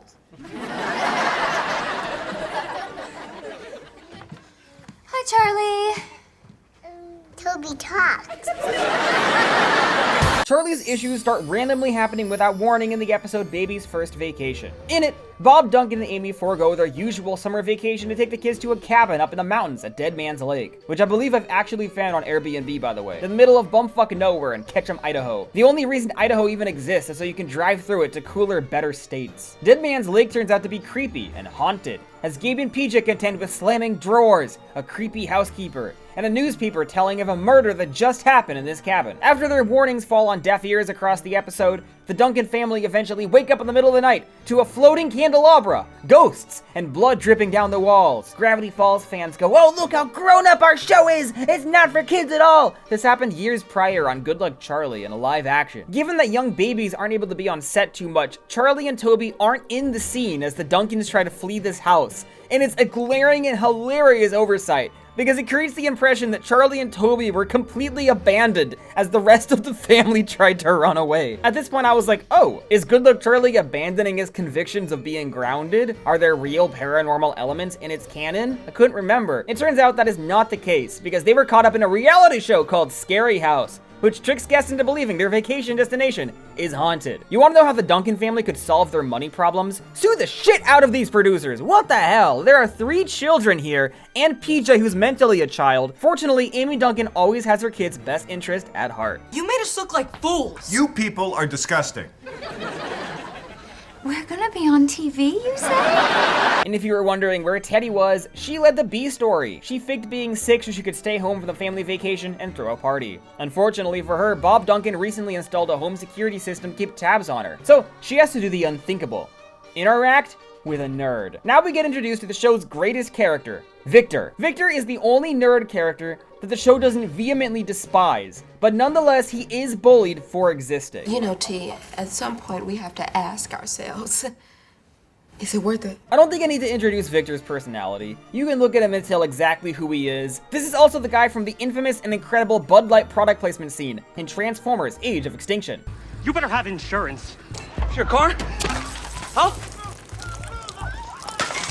Being the president of the Audio-Visual Club, Victor is called in to record a looping video of Teddy being sick on the couch, which can fool Teddy's parents. Now, it's a little confusing because the Duncans should be able to see them in here filming this video, but whatever. Alas, Amy does catch on to Ivy giving Teddy soup 4 times in 1 hour, and she calls Miss Dabney to keep tabs on her. In another rare Teddy-Dabney story, Teddy comes to bust the party, but agrees to keep it a secret on the basis that she can join it. 60-year-old is still Dabney, just wants to party with high schoolers, apparently. Unfortunately, the reality show docks as Teddy's party on national TV, and she gets busted mid-video diary. Victor becomes yet another character to just randomly become a recurring face all the way until the end of the show, and he's low-key one of the best friends Teddy ever gets. Speaking of, in the episode Teddy and the Bambino, Teddy is on babysitting duty and has to take Toby with her and Victor to the Student United Nations. The chair understands, having dealt with Italy's parents before. Antics ensue. Isn't urine humorous, chat? Teddy and Victor have to sing their resolution in order to calm down the screaming Toby. They win, and Victor's singing voice is so impressive that he rizzes up his gender-swapped equivalent, Victoria. Meanwhile, PJ is eager to redeem himself as a competent babysitter after losing Charlie in the second episode of the series. But when he and Gabe don't have time to play a game with her, Charlie sneaks out and heads to Miss Dabney's house in our first ever Charlie Dabney storyline. Dabney calls Bob Duncan to let him know that his child is missing, and Bob Duncan decides to punish his idiotic children. Now, I feel like this is where the logic of the story breaks down a little bit, more than is common for this show. First of all, why couldn't Gabe and PJ just babysit Toby if they're already watching Charlie? Teddy made it very clear she has a student UN today, and it wasn't ideal for her to have him. Secondly, the initial agreement was that Bob Duncan would pick Toby up. I have the student UN on Saturday. It's at noon. Oh, well, that's not a problem. I only work half a day. You know what? I'll meet you at the high school. We'll do a Toby handoff. And there's really no good justification for why Bob Duncan doesn't go pick him up. Like, in the B plot, Charlie's already back home and safe. Can't you wait to punish your children until after you pick up your newborn from a public high school? Our C story follows Amy returning to the hospital after maternity leave and contending with her rival Karen, in an episode which acknowledges multiple plot points from Karen's first appearance. Because I remember what happened the last time we were in this room together. Do you? I believe I resigned due to a temporary misunderstanding. You popped one of these saline bags and squirted it in my face. Tomato, tomato. Amy starts to develop separation anxiety, struggling to focus on work without thinking overwhelmingly of her kids. So as the episode ends, she decides to quit the hospital and be a stay-at-home mom, leaving Bob Duncan to support 5 children on his exterminator salary. Dabney's only in 5 episodes of the 3rd season, but you just saw that 3 of them were back to back to back. The end result is that we have long, dry stretches where she doesn't appear at all. Dabney's final appearance this season comes later, when she pays Gabe to show up to a showcase for troubled youths, in which Gabe learns that she's a con artist just like him, as she pretends to be a mentor attempting to change him for the better and scam everyone else out of prize money in the process. Gabe comes to morbidly respect her, a seed which comes to blossom fully in the 4th season.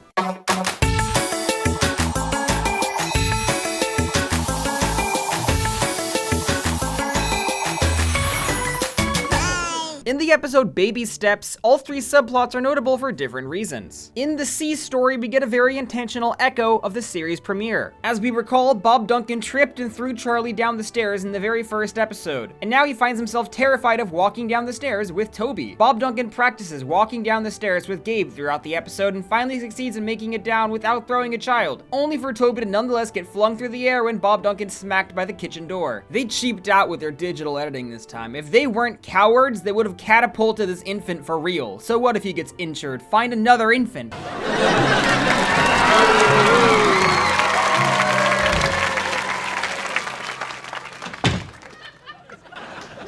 You dropped the baby again, didn't you, Bob?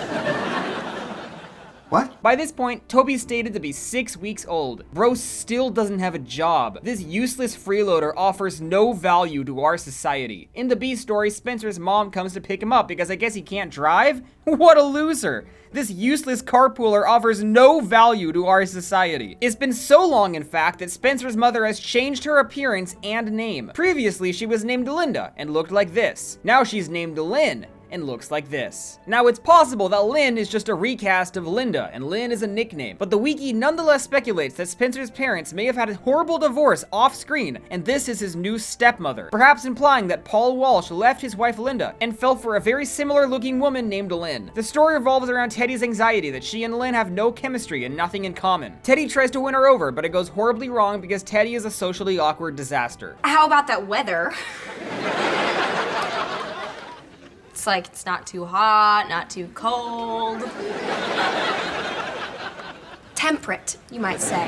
Yes. But the main event here is our A story, in which we finally learn that Amy's favorite food is lasagna. But more importantly, PJ announces to his parents that he's moving in with Emmett. We also learn that he's about to be attending community college. and soon that he's no longer working at Quickie Chickie as of quitting off-screen. I'm about to start community college, and the apartment is right near campus. Very different from when I used to work at Quickie Chickie. But Amy starts to experience empty nest syndrome and is not ready for him to move out. So she starts sabotaging his relationship with Emmett to make PJ come home. PJ's concerned about Emmett's mess, and Emmett promises to be tidier. Amy breaks into PJ's apartment and trashes the entire place to frame Emmett. This causes PJ and Emmett to have a falling out. Really, I could have dealt with the mess, but he looked me right in the eye and said he didn't do it.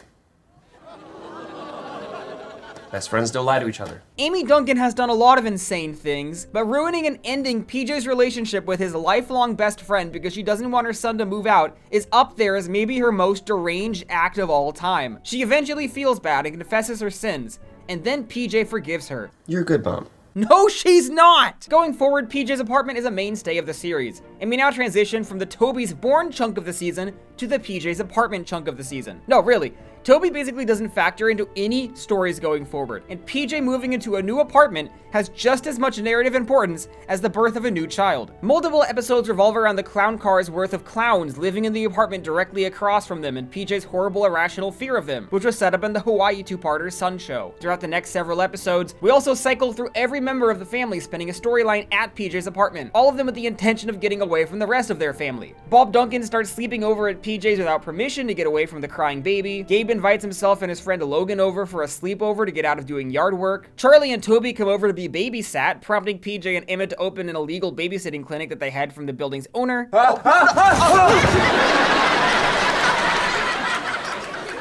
Hello. And Teddy's story occurs in the Halloween episode Le Halloween, where she requests to celebrate her and Spencer's 1-year anniversary with a French dinner cooked by PJ at his apartment. See? Teddy's getting Spencer to dress up.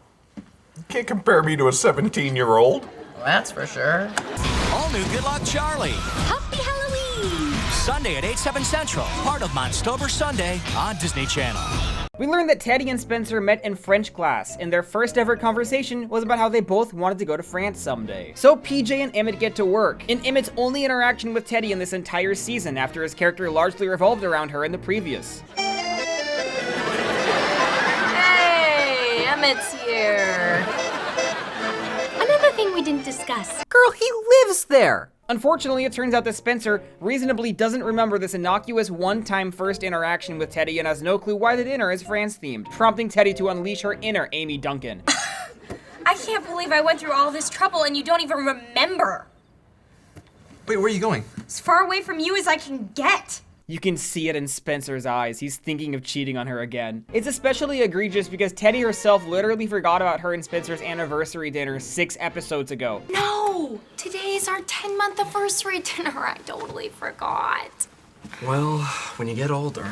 No, just kidding. But everything's okay because Spencer says, Teddy, I love you so much. We're such good friends. Please forgive me. And then Teddy does. Also, a bunch of clowns attack and ruin the anniversary dinner. Now, the timeline's not clear, given that Teddy and Spencer have dated on multiple occasions as to which anniversary this is. I used to have friends in high school that would break up for months and then get back together and then publicly celebrate their anniversaries as if they never broke up at all. And it's like, you cannot claim to have been dating for 1 year when you were factually only together for 7 months. That is bullshit. In this case, the fact that their anniversary is on Halloween is strange because it was never mentioned during the previous Halloween episode. Spencer mentions in this story that they broke up for 8 months, 19 days, and 4 hours. Last season, they got back together after the Halloween episode, and after the Thanksgiving episode in production order, which you can assume was the intent. And so, this feels like a bit of a stretch, but if we assume that they were only dating for a couple months in the 16-episode stretch between Dance Off and Girl Bites Dog, that means that this 1-year anniversary isn't actually commemorating any particular date. It's just a celebration of romantic exclusivity for one non-consecutive rotation of the Earth around the Sun, which is the mathematically correct way to do it and should be applauded. But it's also equally possible that this anniversary marks 1 year since they got back together, since the 10-month anniversary was recently celebrated. It's absurd to me that these timeline details were thought through, especially when you contrast it with Pair of Kings, where the showrunners couldn't keep track of whether whole characters were alive or not. Speaking of Teddy, midway through the season we learned that she started her senior year of high school. She ends up having the same senior PE teacher that PJ had earlier in the season before he graduated, which is a really good bit of continuity. Teddy joins the volleyball team to get the most out of her senior year, and there she meets a couple new recurring friends named Vonnie and Kelsey. Vonnie is dry and and brands herself not like the other girls, while Kelsey is energetic, bubbly, and wants to be exactly like the other girls. Victor eventually gets folded into this friend group, and we spent a number of episodes following their antics together. To be honest, I think it's kind of refreshing to give Teddy a bigger sample of people to interact with, who all serve different purposes. It feels true to life, since most high schoolers tend to have more than one singular friend. The episode Guys and Dolls thrusts Spencer into its protagonist role, and he's flabbergasted and guffawed by Teddy's irrational and Amy Duncan-esque behavior. Bob Duncan tries to coach Spencer on how to deal with Duncan women, only for it to backfire when Amy and Teddy catch wind. We're talking about the female of the species, okay? Highly irrational creature. We do not handle these things with communication. Come on, Teddy, we get revenge. When Spencer heeds Bob Duncan's advice and pretends to share Teddy's fury about a store employee refusing her return, she decides to drag him to the store so he can give the employee a piece of his mind. And Bob Duncan is clueless to help him because his wife-appeasing tactics have never failed before. Teddy expects Spencer to unleash himself on a buff store employee, only to eventually reveal that the entire thing was an elaborate ruse to punish Spencer, and the employee was a paid actor from a drama club. Teddy emotionally manipulating Spencer is so cool. I can't believe I'm saying this, but shit, Teddy may be a worse girlfriend to him than he is a boyfriend to her. And he cheated on her! It's very difficult, right? I just make it look easy. Kind of like being your boyfriend. In the episode Nurse Blanken Hooper, Amy picks up a part-time nurse job at Gabe's school, much to his chagrin and agony. She doesn't tell him about this in advance, she just springs it on him during her first day. When Amy doesn't let a popular kid get away with bullshit, Gabe's cool kid status is jeopardized. How are you gonna get out of it? I've been in 8th grade for 3 years now. I've picked up some things. There's a good chance you're getting puked on tomorrow by Walker. I'm getting puked on and you struggled to tell me? This kid throws really cool parties. I gave birth to you! That was a long time ago! This episode's fun to me because I remember when my elderly, senile, dementia-ridden, unnamed mother was a substitute at my middle school, and let me tell you, it was a disaster. I was hemorrhaging social capital by the day. In parentheses, no one cared at all. The episode Charlie Whisperer is the first to verbally acknowledge that Bob Duncan is buff now. It's not funny anymore. Dad's lost a bunch of weight. Thanks a lot, Dad. You got skinny and killed all my best material. I remember this episode really vividly because I genuinely had not noticed at all as a kid across the previous 11 episodes that this is the case. I needed the show to explicitly tell me, hey, look, he's not fat anymore. This episode is dedicated to explaining away Eric Allen Kramer's fitness journey in series, as Bob Duncan has a midlife crisis and begins dressing terribly. We also see Bob Duncan's muscles for the first time, and there's even an applause sound effect. Ultimately, his family has an intervention, and they even invite his employee Vern, who had seemed like a one-off character but is suddenly relevant after a 45-episode absence. Bob Duncan reveals to his family that he started losing weight and getting in shape after someone at the park mistook him for Toby's grandfather. This is the retroactive explanation. The comment of a stranger got under his skin so deeply that he became a bodybuilder. In the other B-plot, Gabe's caught in a lie because he told his class his neighbor is an astronaut. So Gabe and PJ have to convince their elderly neighbor Bert to act the part of an astronaut in front of his class. This otherwise throwaway story is only relevant because Bert will suddenly become a frequent recurring character in the 4th season, treated as if he's been here all along. We also see our dear Teddy Duncan very foolishly tell her mother about a community college theater production she's in, something she should really know better than to do by now. Ivy's directing, and Teddy convinces Ivy to give Charlie a role through nepotism rather than this other actress who is clearly more qualified for the part in every conceivable way. Let's not get ahead of ourselves. Charlie's got to audition like everybody else. Okay, I get it. You want me to bring Charlie in for an audition. When Charlie starts acting up and refuses to do the part live on stage during show night, Teddy decides to triumphantly fill in and play the part of a small child, which she pulls off seamlessly. She doesn't look a day over 8. In Study Buddy, Teddy needs Victor's help tutoring her for her SATs. Victor agrees on the basis that Teddy owes him a mysterious and ominous favor. She has to watch him play chess. Teddy is clearly still traumatized by her boyfriend who had hobbies, so she's being very cautious. Is chess a euphemism for something? Like some sort of weird comic book role-playing thing? No. Victor ends up wanting his favor more than Teddy wants to study, so he hounds her relentlessly all day and night. Fun fact, this is not a green screen, they're actually running outside. This season falls in love with characters jump scaring each other outside of windows, because Victor does it to Teddy here. And there's also a story where the father of Gabe's new date decides Bob Duncan is his best friend and won't leave him alone. I'm not here. Oh, yes, you are! Some restraining orders need to be filed in the Duncan household. In the end, Teddy passes her SATs thanks to Victor's tutoring, and her role in Victor's favor becomes clear. Victor needs his competitor to be so awestruck by the presence of a woman that Victor can easily beat him. Nerd bait. Not my finest hour.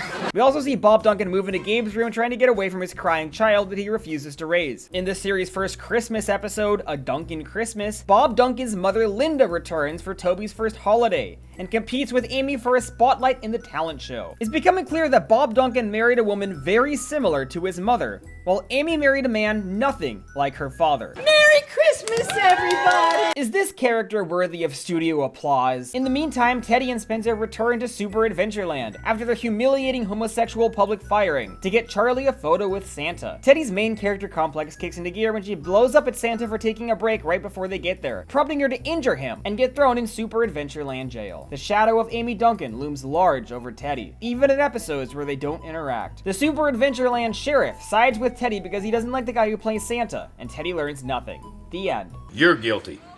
Me? I'm not on trial here. I've never liked you, Carl. Brazilian termites. Why would you bring them into our house? Something big is coming down on the Good Luck Charlie 1 hour season finale.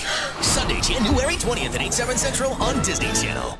The season 3 finale opens with the Duncan family staying in a singular hotel room in the Warner Center Marriott by Woodland Hills in Los Angeles, California, which I previously stood in front of in my Mighty Med video almost 4 years ago, and how nostalgic it is to be back in the same location, standing in front of a completely random hotel.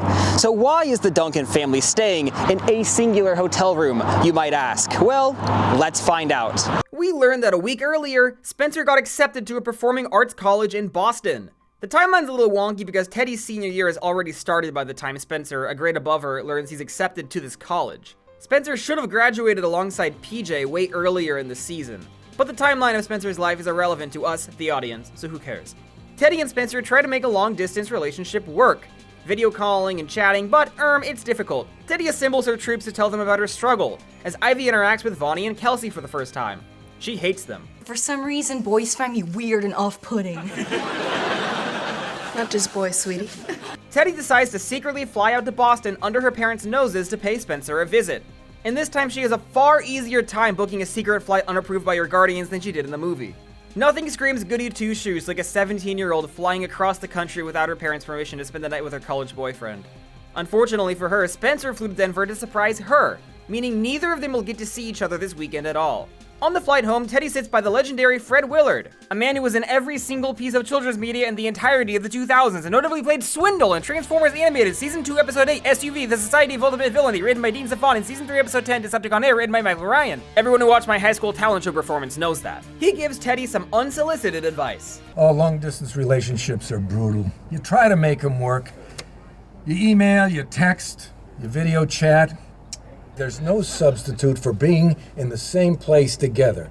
And anyone who thinks otherwise is just kidding themselves. Fred Willard says that Discord relationships are not real. Retweet to scare half of my audience. Upon finally landing, Teddy heeds Fred Willard's advice and decides that she and Spencer should break up because the geography is not working in their favor. Spencer cries like a little weenie. He loves Teddy so much and has famously always been so good to her. PJ comforts Teddy in a really sweet scene, and with that, Teddy's relationship with Spencer is over. It's gonna get better.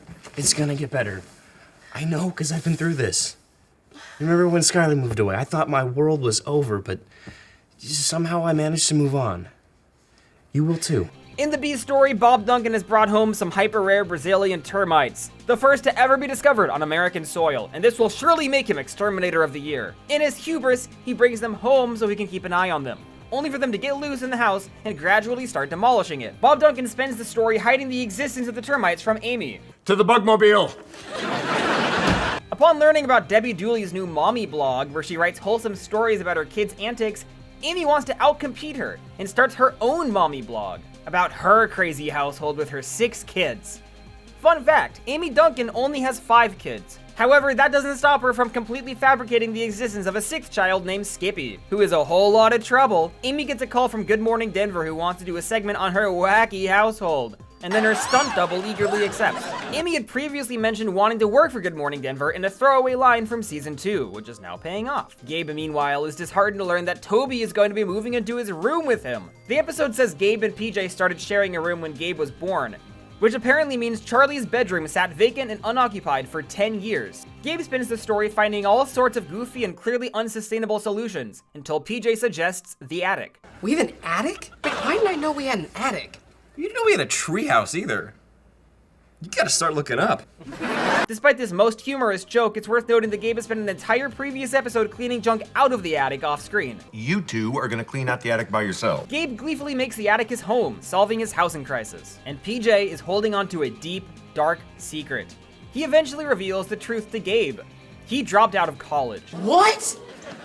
Oh man, Mom and Dad are gonna kill you! Now, there'd only been one singular passing mention of the fact that PJ was going to community college, and I'd completely forgotten about it. So when PJ said this, my only reaction was like, he was in college? We never saw his campus. We never saw him doing schoolwork or assignments. I can't help but notice how many of PJ's life developments transpire between episodes, like his quitting Quickie Chickie. Like, that would never happen with Teddy. Gabe joins a marching band for one episode, and that was given more screen time than PJ's entire college experience. The issue with PJ dropping out is that Bob Duncan and Amy were paying for his college. Well, Bob Duncan was, seeing how Amy quit the hospital. Bob Duncan's exterminator salary is single-handedly financing 5 kids and PJ's college admission. PJ wants to go to culinary school and work in food service, but he's too nervous to tell his parents. All threads converge when Good Morning Denver comes to do its story on the crazy Duncan family, who I guess the city forgot about in the aftermath of Charlie Goes Viral. Amy takes credit for finding the attic for Gabe, a lie, only for the entire house to start collapsing due to the termite infestation. You know those termites that I brought home the other day? They kinda got out. You let termites eat our house? I dropped out of college. What? I went to Boston without your permission. What? The family is sadly forced to vacate their collapsing house until they can find out if it's safe. And that's why the Duncan family is living at the Warner Center Marriott by Woodland Hills in Los Angeles, California. Throughout the story, I've been wondering, why is PJ with them? He has an apartment. PJ realizes this 48 minutes into the special. You have your own apartment. Oh yeah. This is our first and only season finale cliffhanger, and that's where we'll pick up as season 4 begins. At the Warner Center Marriott by Woodland Hills in Los Angeles, California. Last time I was here, I forgot to put my fly up. Look, I've corrected the sin. Look, it's up all the way. I wasn't in the frame. Here, give me a second. Everyone, look, check it out. Check it out. Season 3 has more variety regarding the Good Luck Charlie catchphrase. Almost the entire family gets to say it, and almost the entire family has luck wished to them. Just say good luck, Charlie, and be done. Wish him good luck, Charlie. Wish her good luck, Charlie. Wish him good luck, Charlie. Good luck, Charlie. Wish him good luck, Charlie. Wish me good luck, Charlie. Good luck, Charlie. Looks like Gabe's gonna be there a while. Wish him good luck, Charlie. Wish us good luck, Charlie. Special guest stars are Grandma Linda and Miss Dabney. Any chance I could say good luck, Charlie? I've never said it before. Oh, yeah, sure, of course. Good luck, Charlie. The most unique character to have luck wished to them is Junie, a unicorn in the children's book PJ reads to Charlie. Better wish Junie some good luck, Charlie. By the 3rd season, the show has settled into a firm rhythm of character pairings. The writers know which characters naturally bounce off each other and which don't. Teddy leads 11 solo storyline, over a third of the episodes. PJ leads 7, Gabe leads 5, and now Amy and Bob Duncan are trusted with 4 and 3 respectively. The 3 most frequently seen character combinations this season are Teddy and Amy with 8, PJ and Bob with 9, and Gabe and Bob with 12. If I start including Toby in all of this arithmetic, 6 of the bottom 10 slots are occupied by him. That's all 6 family members he even has the potential to interact with. He gets 1 storyline with Teddy, Bob, and PJ, and 2 storylines with Amy, Gabe, and Charlie. If we remove Toby from the equation, then the bottom 3 spots go to Charlie and Bob, who only get 2 group outings and 0 solo, Teddy and PJ, who only hang out in 1 episode this season, and Teddy and Gabe, who are the only family members not paired together for a storyline at any point in the entire 3rd season.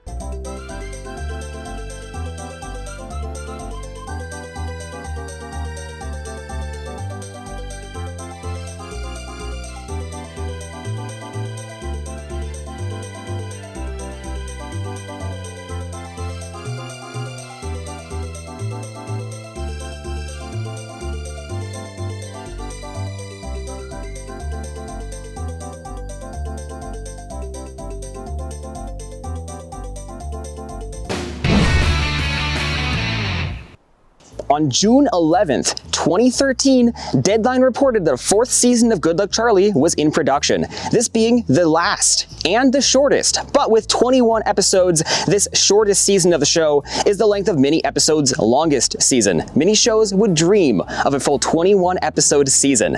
This slate of episodes, designed to gear Teddy up for college and deal with the aftermath of her second breakup with Spencer, aired from April 23rd, 2013 to February 16th, 2014. Monday, April 28th. Great news. Roll out the red carpet. That sounds interesting.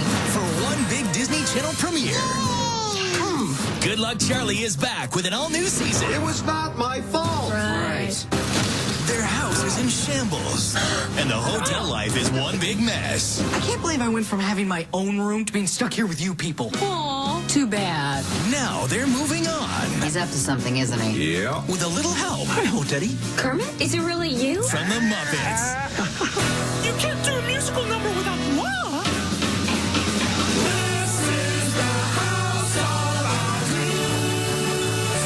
Come on, we are not changing our plans based on a dream. Speak for yourself. Will they get their Duncan dream house? Finally out of the basement. Good point. Find out on the season premiere of Good Luck Charlie, starring the Muppets. Good luck, Charlie. I love it. Sunday, April 28th at 7:30, 6:30 Central on Disney Channel. Good night, everybody. We pick up with a direct continuation of the cliffhanger ending of All Fall Down, with the Duncans living in the Warner Center Marriott by Woodland Hills in Los Angeles, California, and they complain that Bob Duncan's an idiot. The first thing you'll notice is that Toby's a different kid now. He has defined facial geometry, rather than infantile, unformed blobs of flesh. Logan Moreau formally takes over the role of Toby going forward, much the way Mia Talrico was cast as Charlie. In the C story, PJ and Emmett want to move into a 2-bedroom apartment, but they realize they're trapped in their lease. We also get a scene explaining what a lease is to the audience of predominantly dumb 6-year-olds watching. You have this thing called a lease? The thing Bernie the landlord made us sign, it says we have to live here for at least a year. It also says that we have to keep it clean and pay our rent on time. They decide to devise a plan to get evicted and throw a line dancing party in their upstairs apartment. Unfortunately, their landlord loves line dancing and happily joins in. Him and Emmett's overall storyline this season is planting the seeds for them to eventually lose their apartment by the end. Their entire C plot is 3 scenes at the 4-minute mark, 8-minute mark, and 19-minute mark. A child in the present day would be incapable of remembering this storyline that they haven't seen since 11 minutes ago. Gabe, meanwhile, is an evil young man. Poor baby doesn't have his own room anymore. Too bad. Oh, it's too bad you don't have a boyfriend anymore. Gabe. He's tired of cheap sandwiches, so he poses as an accountant to get access to the conference food court. Kind of a genius. I graduated high school at 9, college at 11, and went straight into accounting. Oh, that's odd. It's just that most people who are geniuses don't go into accounting. I was 11. What did I know? Bob Duncan catches on to him but joins as well, because Bob Duncan is a big fan of food. Things culminate when the man Gabe's impersonating is revealed as the keynote speaker, and Gabe is supposed to give a massive speech. That's awkward, and now onto the main event. The Duncans contend with the CGI holes in their roof due to the termite infestation. This contractor, who looks like he regrets his every life choice, encourages him to rebuild as a beautiful dream house. Unfortunately, Charlie's very nostalgic for the good old days of 6 months ago, and she does not want a new house. Charlie's very, very articulate now, and for the first time in the series, a decently lengthy dialogue scene is centered only around her, as she imagines a Gurgle doll telling her to stand up for her home. But Gabe said you can't talk. Then what am I doing right now? Good point. What do you want? Charlie, you gotta save this house. What can I do? Do what little kids do. Make a mess. Okay. At the hotel, Teddy and Charlie watch The Muppets. Yep, is the Good Luck Charlie Muppets crossover, as Disney was trying to remind the world that the Muppets exist in the lead up to Muppets Most Wanted. Judging by the box office returns, the world did not remember. Then Teddy goes to bed, and she dreams that Kermit sings a song encouraging her to keep her old home, as if the 17-year-old daughter who's about to move out would have any say in this situation. It's where you grew up, it's where you'd live now, if only it hadn't become termite chow. This is your dream house. This is my dream house? Amy and Miss Piggy crash the dream together because they are the same character. The house of our dreams. Dreams. And Teddy wakes up from this bizarre 3-minute sequence adamant that mom and dad cannot build a new dream house with whimsical renovations or improvements or enough bedrooms to accommodate all of the children who live in it. They need to rebuild their house exactly as it already was. Bob and Amy refuse to do this, until the contractor comes to tell them he miscalculated their bill and they actually can't afford to make any renovations anyway. So really, Kermit didn't accomplish anything. This is an almost identical episode plot to Make Room for Baby, which also blueballed us with a new house only to not give us one at all. And I definitely noticed this similarity as a kid, on a subconscious level at least, because I thought these were the same episode going into the rewatch, only to be taken off guard when Make Room for Baby didn't feature the Muppets. I had no memory of the house collapsing due to a termite infestation, which is a wild thing to forget about. The Good Luck Charlie wiki says, this is the second crossover that the Muppets had, the first being the Muppet Show episode with the stars of Star Wars, which is one of the most untrue statements ever conceived in human history. I cannot imagine the circumstances that led to a Good Luck Charlie crossover with the Muppets. Personally, the way this episode played out absolutely makes me feel like the showrunners just didn't really want to do this. And it was a mandate handed down from higher up, but that they just shoved into a non-canon and non-intrusive dream sequence. And that's kind of a shame, honestly, at least from a Muppet fan perspective, because the Muppets are always treated as a real character who exist, and every time they show up with no one acknowledging their puppets just reinforces the joke. But Good Luck Charlie didn't seem to have any adoration towards this idea, and wanted to treat their world as being so grounded that the Muppets had to be depicted purely as fictional puppets. Honestly, they might have been a lot more at home on something like Zack and Cody than Good Luck Charlie. During the tag, Charlie chooses the bear. I like bears. Bears over pigs? What? Come back here, you little bear lover, you! Hey, good luck, Charlie. Teddy is the very clear focal point of this 4th season, unsurprisingly. We follow her applying for colleges in her senior year, as well as attempting to move on from Spencer again, particularly with a new crush named Bo, who we'll meet soon.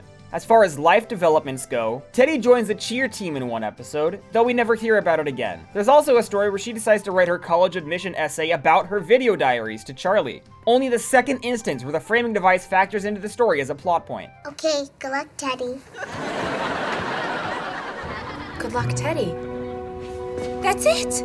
PJ's primary storyline this season follows him enrolling in a culinary school, dealing with a cruel Gordon Ramsay-inspired instructor and a dim-witted but well-meaning table partner, Winnie. Something that started in season 3 but becomes really prominent in season 4 is that despite having his own apartment, PJ is usually just at the Duncan house, considerably more than he's at his own apartment. He's bizarrely sitting down and having breakfast with the family in many episodes and complaining about Amy's cooking as if he couldn't just cook breakfast for himself at his home where he lives. Sometimes PJ's name is erroneously still on the fridge, and I have to wonder if no one on set picked up on that, or if he's still expected to do household chores despite being an 18-year-old living somewhere else. There's an episode where PJ's culinary instructor swings by the Duncan's house. I was in the neighborhood and I thought I'd pay a visit to my favorite student. Why would he come here? PJ doesn't live here. Sometimes we see PJ doing his laundry in the Duncan's basement. 16 episodes after he started, we finally get the explanation. That is because he doesn't like his apartment's laundry room.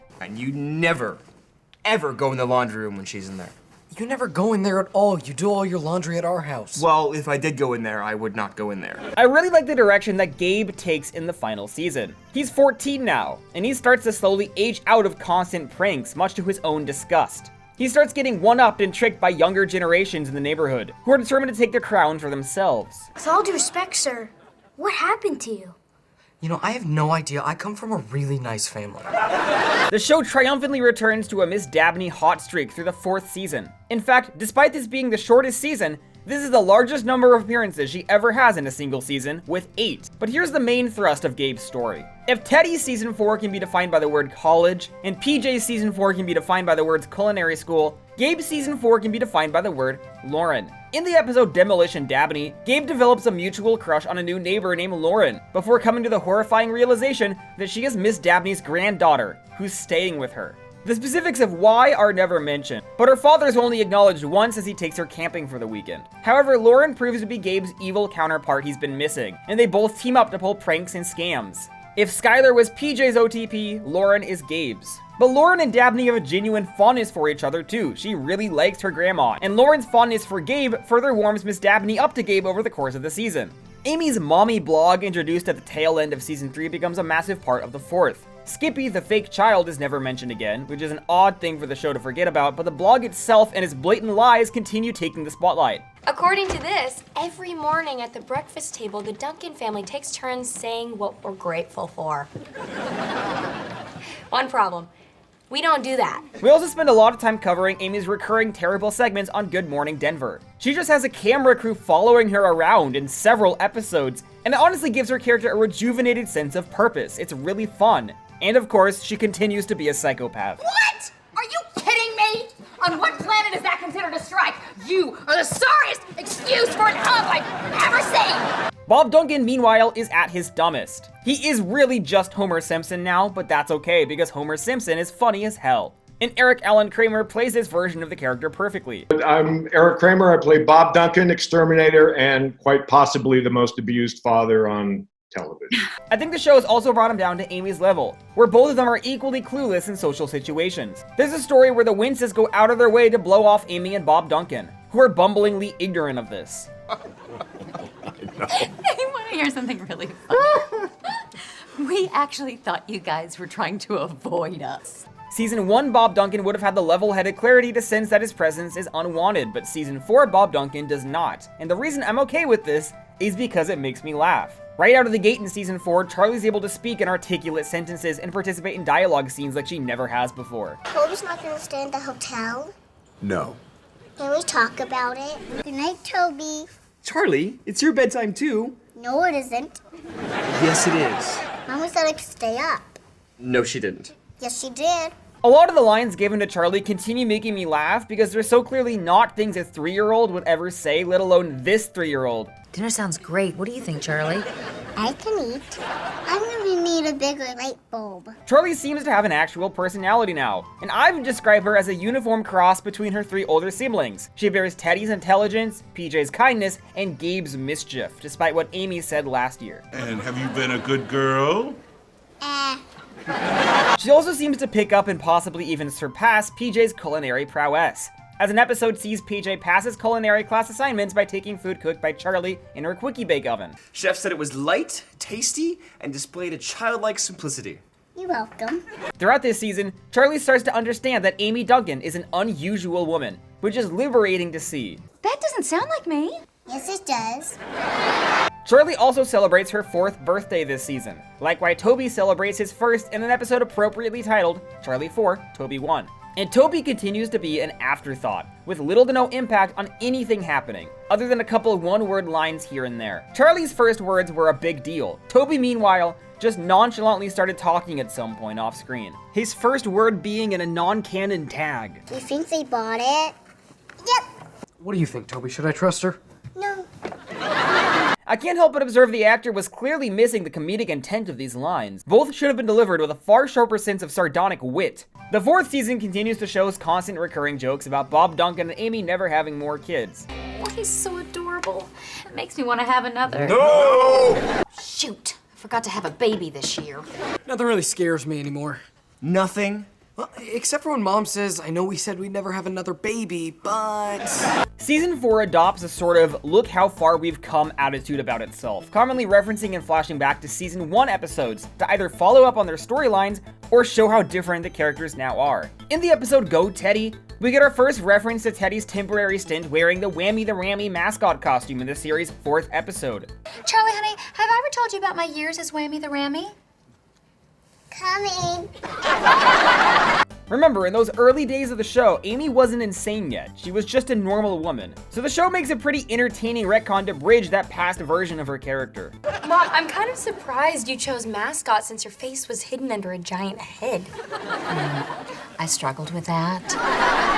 But then I realized that the head could fall off. Twice a performance, which became my trademark. PJ's culinary instructor starts exclusively referring to him as Potty. The show hasn't acknowledged PJ's birth certificate since the episode that introduced it. Potty John. That is actually your name. In the episode Sister Sister, Gabe's continued doing business with a photographer from the series' 9th episode, in a funny story where Toby's face is now being used on an international ad campaign, and Gabe has to stop Bob Duncan from discovering it. The story also marks Jake's first appearance since 30 episodes ago in Special Delivery, and this is his final appearance in the show. I've noticed that the premises become a little bit more bizarre in the 4th season. Nowhere close to approaching the absurdity of Sweet Life on Deck, of course, but we start to get, say, a whole story where PJ's stuck in a swing on the playground, and has to hide from his family that there's a swing permanently embedded in his pants. Or my personal favorite example, in the Halloween episode Fright Night, Teddy brings her backup friend group Halloween caroling to raise money for the school drama club, and the entire premise changes gears when Victor falls in a hole in someone's front yard. Amy Duncan comes with her Good Morning Denver camera crew to report on Victor having fallen into a hole, sensationalizing it rather than doing anything to help him. Little Victor de la Sour has fallen into a hole and may only have a short time to live. What? I'll be with you until the story ends, one way or another. Stop that! The show's storylines are PJ struggles in school, Teddy applies for college, and then there's this one episode which centers around Victor falling into a large hole. And it's so out of place, and I love it. A big part of watching the 4th season for me was trying to remember when I stopped watching this as a kid. When I did my Lab Rats video, I was able to vividly recall the final episode of that show I watched. The one with all the balloons. With Good Luck Charlie, I was fairly sure I stopped watching before the series finale, but I could not tell you when. I remember I stopped watching around the time the Muppets showed up. And so as the season wore on, a lot of the jokes felt vaguely familiar, and I just had to keep watching until they stopped feeling familiar. With that said, let's proceed. The second episode of the 4th season, Doppeldate, starts planting a number of seeds for the overall season. Spencer confesses to Teddy during their regular Skype calls that he has a new girlfriend, which prompts her into a spiral where she rebounds with her new crush, Zach. Unfortunately, much to Ivy's horror, Zach basically looks exactly like Spencer, and once Teddy realizes this, she tries to change his appearance desperately, accidentally permanently staining and ruining his hair for the rest of his life. He breaks up with her. Spencer decides to call his ex while with his current girlfriend, and it is just Bridget Mendler in a wig. Her name is also Gigi, which was Teddy's nickname back in Ditch Day from season 2, and that's a very funny touch of continuity which I have faith was not a coincidence. Good job, writers. Teddy, seeing this, realizes maybe she just needs to wait and enjoy being single for a while. It's a great positive message for younger last 5 episodes. This episode also picks up a running gag of Bob Duncan scratching his ass in front of Spencer in the kitchen, which will go on to happen in the show many times. We waited 4 seasons to have a running gag, and this was worth finally doing it. Also in this story, Ivy mentions an off-screen breakup with her season 2 boyfriend, Raymond. Well, that's easy for you to say. You dated Emmett. I'm not talking about Emmett, I'm talking about Raymond. Didn't Raymond break up with you? When did we start talking about me? No other Disney Channel shows would care enough about its side characters to meaningfully track their relationships. I could never imagine Zach and Cody doing this. Lab Rats didn't even track its main characters' relationships. Long-term boyfriends would just disappear with no explanation. The fact that the series went out of its way to explain away Ivy's boyfriend from multiple seasons ago is such impressive attention to detail and care for its characters that really blows my mind. Sure, normal shows would do this, but not a Disney sitcom. In the B story, PJ begins his time at culinary school, which is paid for entirely on Bob Duncan and Amy's dime. When Chef Byron has no faith in him due to his underwhelming personality, PJ considers dropping out, but ultimately wins him over with the quality of his cooking, which the man describes as not terrible. And lastly, sent on a mission to buy a new yellow couch, Bob Duncan and Gabe fall in love with a vibrating recliner instead. Unfortunately, Amy becomes obsessed with it and fails to do her motherly duties such as cooking and laundry that Gabe and Bob Duncan also rely on. So they finally swap it out for the yellow couch that Amy wanted in the beginning. And that is how Mommy got the couch she wanted all along.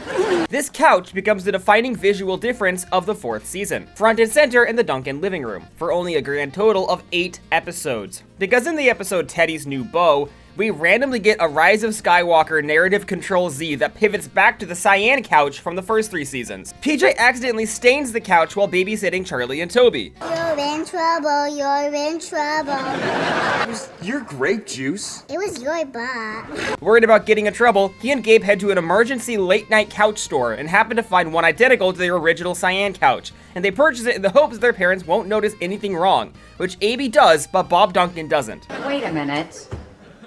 Something's different. Really, everything looks fine to me. If anything, it looks more normal than usual. This belongs here. Oh. Yeah, I do. That's better. That's so much better. Hey, Good eye, Mom. Lucky for you two, I hated that yellow couch. I have to wonder, were there bizarre studio politics involved in reverting the couch, or did the writer's room just have a funny story idea to revert it back? Final observations about this episode. It's never really elaborated on where Gabe is sleeping now. We never see his bedroom or the attic again in the 4th season. But given Toby was pretty firmly stated to be usurping Gabe's room, I guess we can reasonably assume that Gabe is living in the attic off-screen for the duration of the series. More notably, there is no mention of the hyper-rare and valuable termites, which were so central to Season 3's finale. I was wondering if we were ever gonna circle back to those. But after 2 episodes came and went without a mention, I figured they were done for. I assumed they either got out and escaped, or were crushed under the wood, or infiltrated the United States government with a 16-year plan to destabilize it from within. Good Luck, Charlie. We'll be right back on Disney Channel. In The Unusual Suspects, Teddy deals with a mysterious enemy sending her cruel notes and threats. We follow an investigation where the initial red herring suspect is Victor's girlfriend Victoria, who's surely angry at Teddy for spending so much time with him. But in the end, it turns out that everyone in the chess club told their girlfriends that Teddy is in love with them, and thus it's really impossible to figure out who her enemy even is. It's like an anti-Murder on the Orient Express. Now, how many of you don't have anyone interested in you whatsoever? You barely know what a girl is, but you still told someone I was in love with you. Are moms included in this? Yes. Your hand should be up, Leon. This show continues to explore its usual thesis statement that all nerds are in fact weird losers, the titular unusual suspects, and they deserve to be ostracized from every aspect of our society. Has anyone not told a girl I'm in love with you? That's what happens when you miss a meeting, Ollie. In the B story, Gabe's teacher is catching on to the fact that he's been forging his parents' signatures for years, and he needs PJ to pose as his parent while Gabe sticks his arm through the sleeves in order to sign the document correctly. Obviously, we've seen Bob, Duncan, and Amy sign things for Gabe in the past. Also, on paper, this is derivative of Meet the Parents from Season 2, but it's just different enough to not bother me, because it's a completely different comedic exploration of the idea, and I adore the absurdity of it. We are far removed from Season 1, where things were mostly normal. Although even still in Season 4, things are mostly normal. In our C story, Charlie starts having an attitude. No, you're not the boss of me. Amy's convinced that Charlie's getting it during her playdates at the Dooleys, but it turns out that Debbie Dooley likewise thinks Dee Dee's getting her attitude from her playdates at the Duncans. This prompts a full-blown war between the Duncan and Dooley households. It turns out that Miss Dabney was the culprit all along, with both girls hearing her from her porch. This is the only episode where all of Miss Dabney's lines are completely off-screen. We don't see her at all, we just hear her. This also feels a little bit derivative of when Charlie was saying bad words and they were trying to figure out who was responsible. But there's a different end result this time. And the main focus here is a violent fistfight between 2 suburban families. Stick around for more Good Luck, Charlie, here on Disney Channel's Sunday night. Future Drama is an interesting episode that I have absolutely no memory of. And it's such a unique premise that I'm confident I would have remembered if I saw it. We pick up 10 years in the future, in the distant year of 2023. The set design sterilized completely, true to the form of 2023. A teenage Charlie is beefing with a tween Toby, who's giving her the silent treatment. So she tracks down Teddy's old video diaries to see if she dealt with a similar situation. Cross-reference, silent treatment. Hey, Charlie. How do we get AI before vocal control F? That's bullshit. After looking forward to this episode for a while upon seeing its premise in my upcoming Disney Plus watch slop, I was disappointed to learn that the future is basically just a framing device for a collective 4 minutes, and the bulk of the episode is just a regular A plot and B plot in the present day, which kind of sucks. I feel like they're not at all taking advantage of the potential a future episode has to offer. Lauren tells Gabe that she wants to talk about their relationship, which promised Teddy to warn her brother of the impending doom which may soon arise. What's wrong? Well, usually when a girl says she needs to talk about the relationship, it means she doesn't like the boy anymore. We need to talk about our relationship. Gabe, freaking out, not wanting to be dumped, decides to be proactive and dump Lauren first. Unfortunately, everything Teddy's ever said is wrong, and Lauren just wanted permission to update her social media status to in a relationship, causing Gabe to end the happiest relationship of his entire life for no discernible reason, and he gives her the silent treatment. We regularly cut back to future Charlie going, Interesting. Teddy ultimately negotiates with Lauren to date Gabe again, and ultimately both of them decide to ignore Teddy going forward. Actually, we decided it would be better for our relationship to not talk to you. Charlie decides to take Teddy's advice, and then Toby punches her in the face and breaks her nose. I guess now that he's 14, tickling Gabe is a bad idea. The B plot is present-day Bob Duncan, Amy, and PJ forming a neighborhood watch to find a rapscallion damaging local cars, which turns out to be some random old lady as part of a brilliant four-dimensional chess move to form a neighborhood watch so she can spend more time with Bert, who she's in love with. Can you cook? Yes. Okay, we're together. Throughout the future portion of this episode, we keep hearing about Gabe getting tortured by his mischievous and chaotic child, Gabe Jr., who's just Gabe on steroids. What goes around comes around, huh? Whoa, up top. And given that we keep cutting from these conversations about Gabe's child to a storyline about him and Lauren, I get the impression that the show's trying to create the subtle implication that Gabe ends up with her, which is actually very sweet if true. 14-year-olds' relationships famously usually last until marriage. Hi, I'm Bridget Mendler from Good Luck Charlie, and you're watching Disney Channel.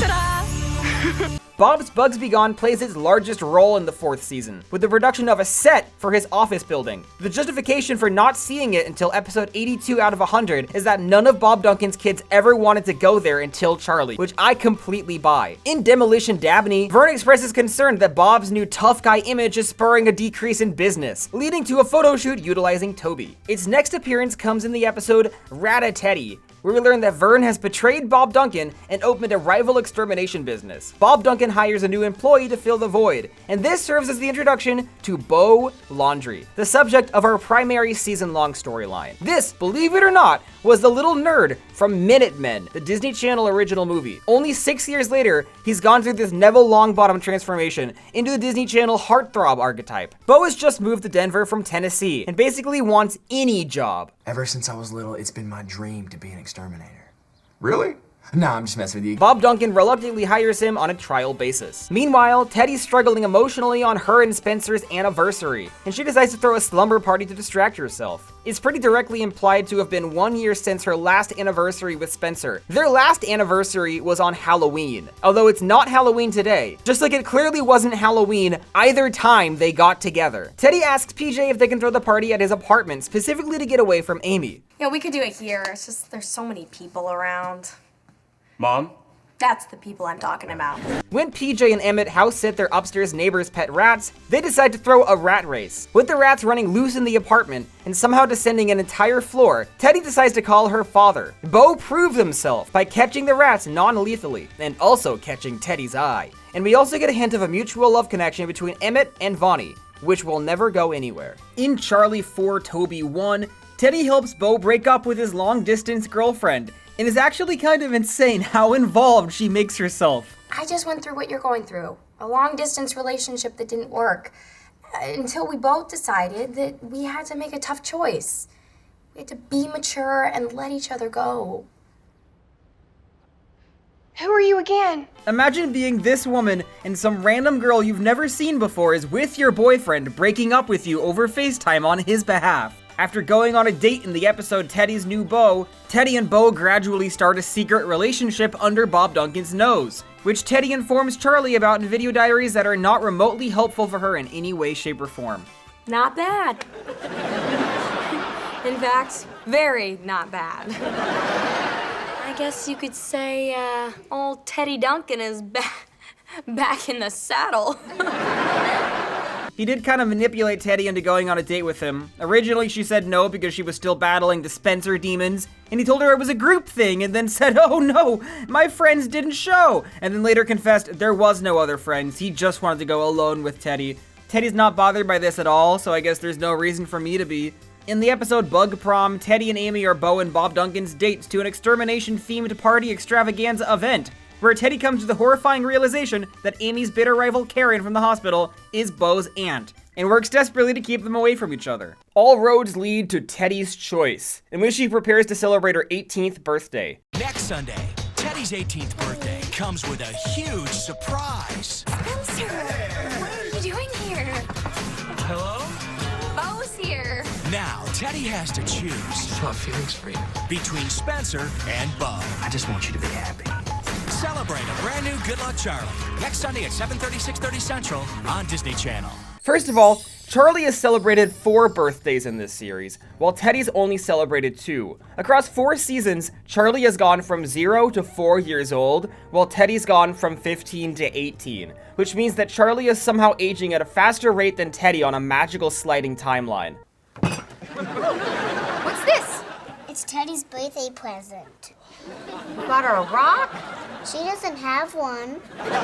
Teddy still hasn't told Bob Duncan about the fact she's dating Bo, and she thinks she'll confess it to Bob Duncan when he's in a good mood during her birthday party. She's also still Skype calling Spencer every night. Spencer's so cool. Remember when he cheated on her? So at the birthday party, when there's a knock on the door, Teddy finally confesses to Bob Duncan that she invited Bo.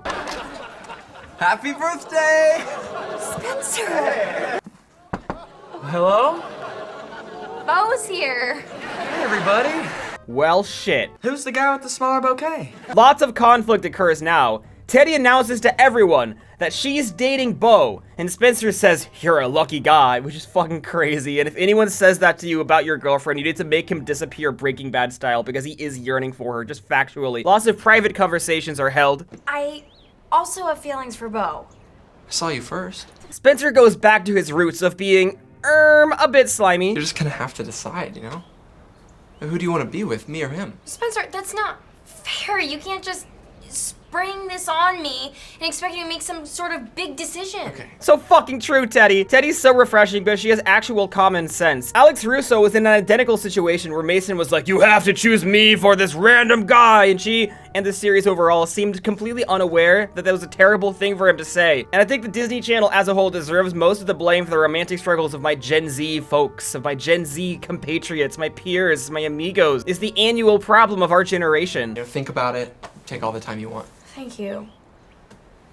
Have you decided yet? Now Teddy has time to decide between A, the guy who cheated on her and who lives 2,000 miles away, or B, the nice guy who hasn't done anything wrong that she's currently already in a relationship with. You had time to think about what a great guy I am. Teddy ultimately decides that while she's head over heels for the love of her life, Spencer, he lives too far away. Long distance dating in this economy? No. So she decides that she's gonna keep dating Bo. But Bro does not want to keep being friends with her. He is cooked. Spencer throws a hissy fit and he runs away. Will this be the last time we see Spencer Walsh? Spoiler alert, no. Teddy is happy to keep dating Bo. Bob Duncan gives his blessing. Everyone's happy. Meanwhile, Gabe accidentally buys a woman's shirt and he gets ostracized by the entirety of his middle school for daring to defy gender norms. Born too early, Gabe. Born too early. Why do you care so much about what other people think? Because I'm in middle school. That's all we do in middle school.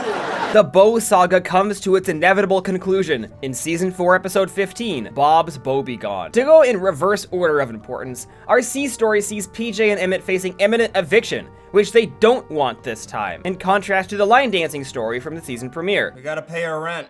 Again?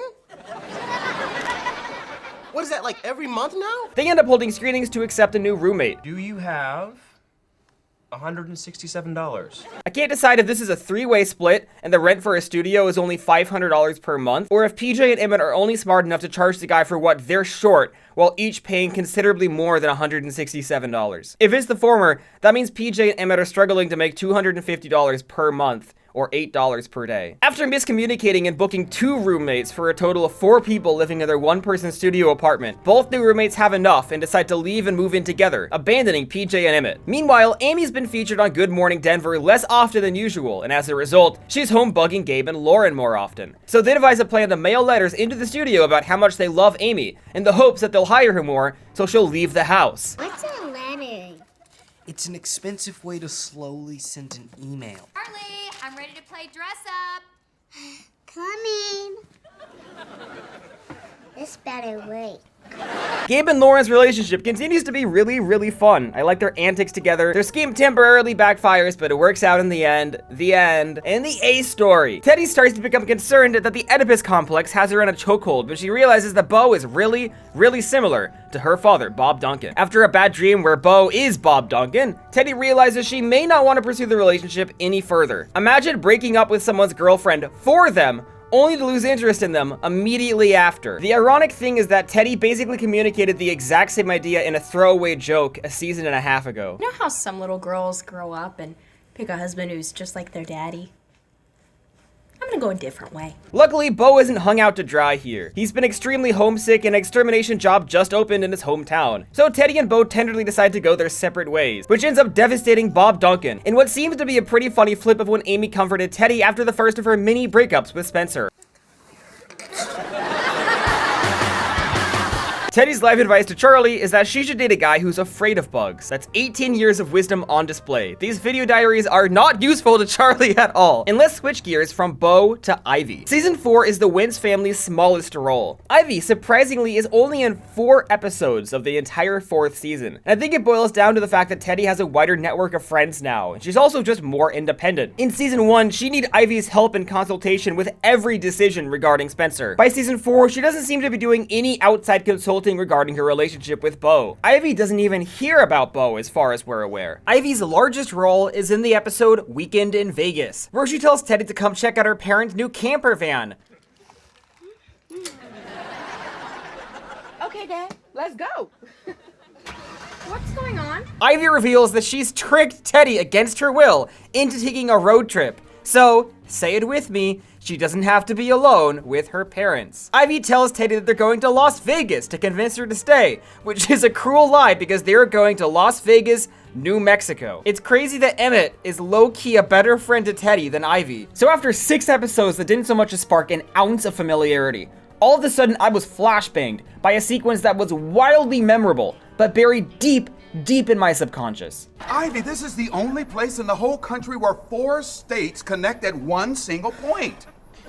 Arizona, Utah, Colorado, and New Mexico. And I'm confused by this. Did I miss some episodes but tune into this one? That doesn't seem like me because I would actively track Wikipedia pages for every episode of every show I watched as a young kid in elementary school to make sure I didn't miss episodes. This would have been September of 6th grade for me. Definitely the latest I could picture myself watching the series. And nothing at all felt familiar after this, including a crossover, which I know I would have seen. So I guess I might as well say that this was the final episode of the show I watched. But it's hard to feel confident in that assessment because there were those 6 prior episodes that I have no memory of at all. The story gets a heartfelt resolution when Ivy expresses she's going to deeply miss Teddy when the both girls move away to college, and this was one of her last chances to spend time with her. Teddy forgives Ivy for abducting her against her will. Meanwhile, Bert forces Bob Duncan and PJ to host his wedding ceremony in their living room. The show clearly has a decent set budget, but it is not gonna be spent on a side character's wedding. During this season,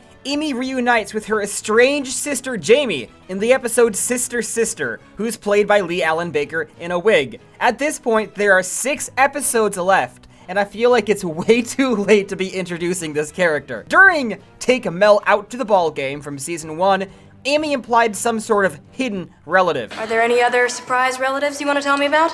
No.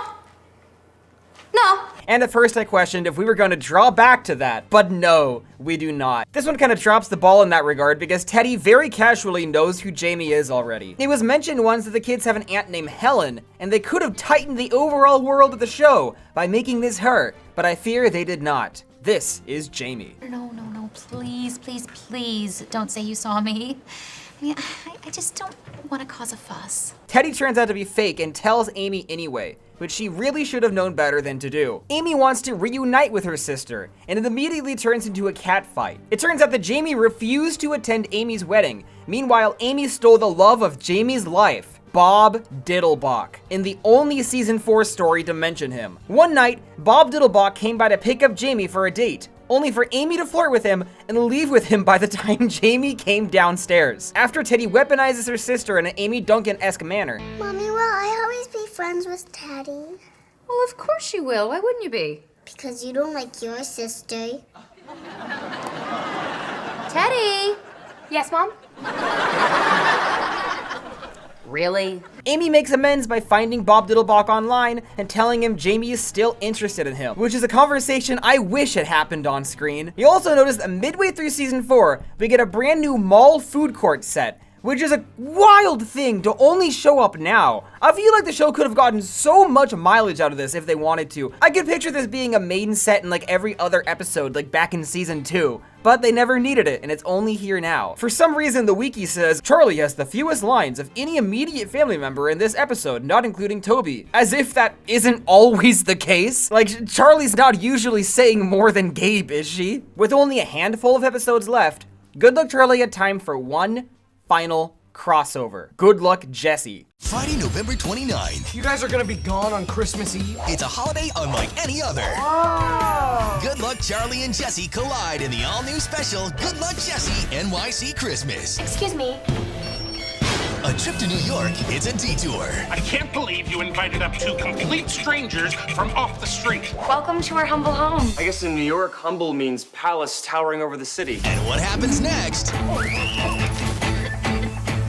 What in the silver bells happened here? Why was I sleeping on the floor? Has anyone seen my brother? Is a total mystery. It's scary, and when I woke up, it was nibbling on me. We looked everywhere, but we could not find any presents. Someone's about to get Jack frosted up. Celebrate Fall Out Holidays. Why are you wearing Daddy's shoes? With the ultimate one-hour event, Good Luck Jesse NYC Christmas. It's a Christmas miracle. Premieres Friday, November 29th at 8, 7 Central on Disney Channel. Jesse was basically Disney Channel's ripoff of The Nanny, where Jesse acts as a nanny to 4 ethnically diverse children alongside a butler named Bertram, who was the best part of the show, and is now famous on TikTok. He's got a new shake. Let's try it.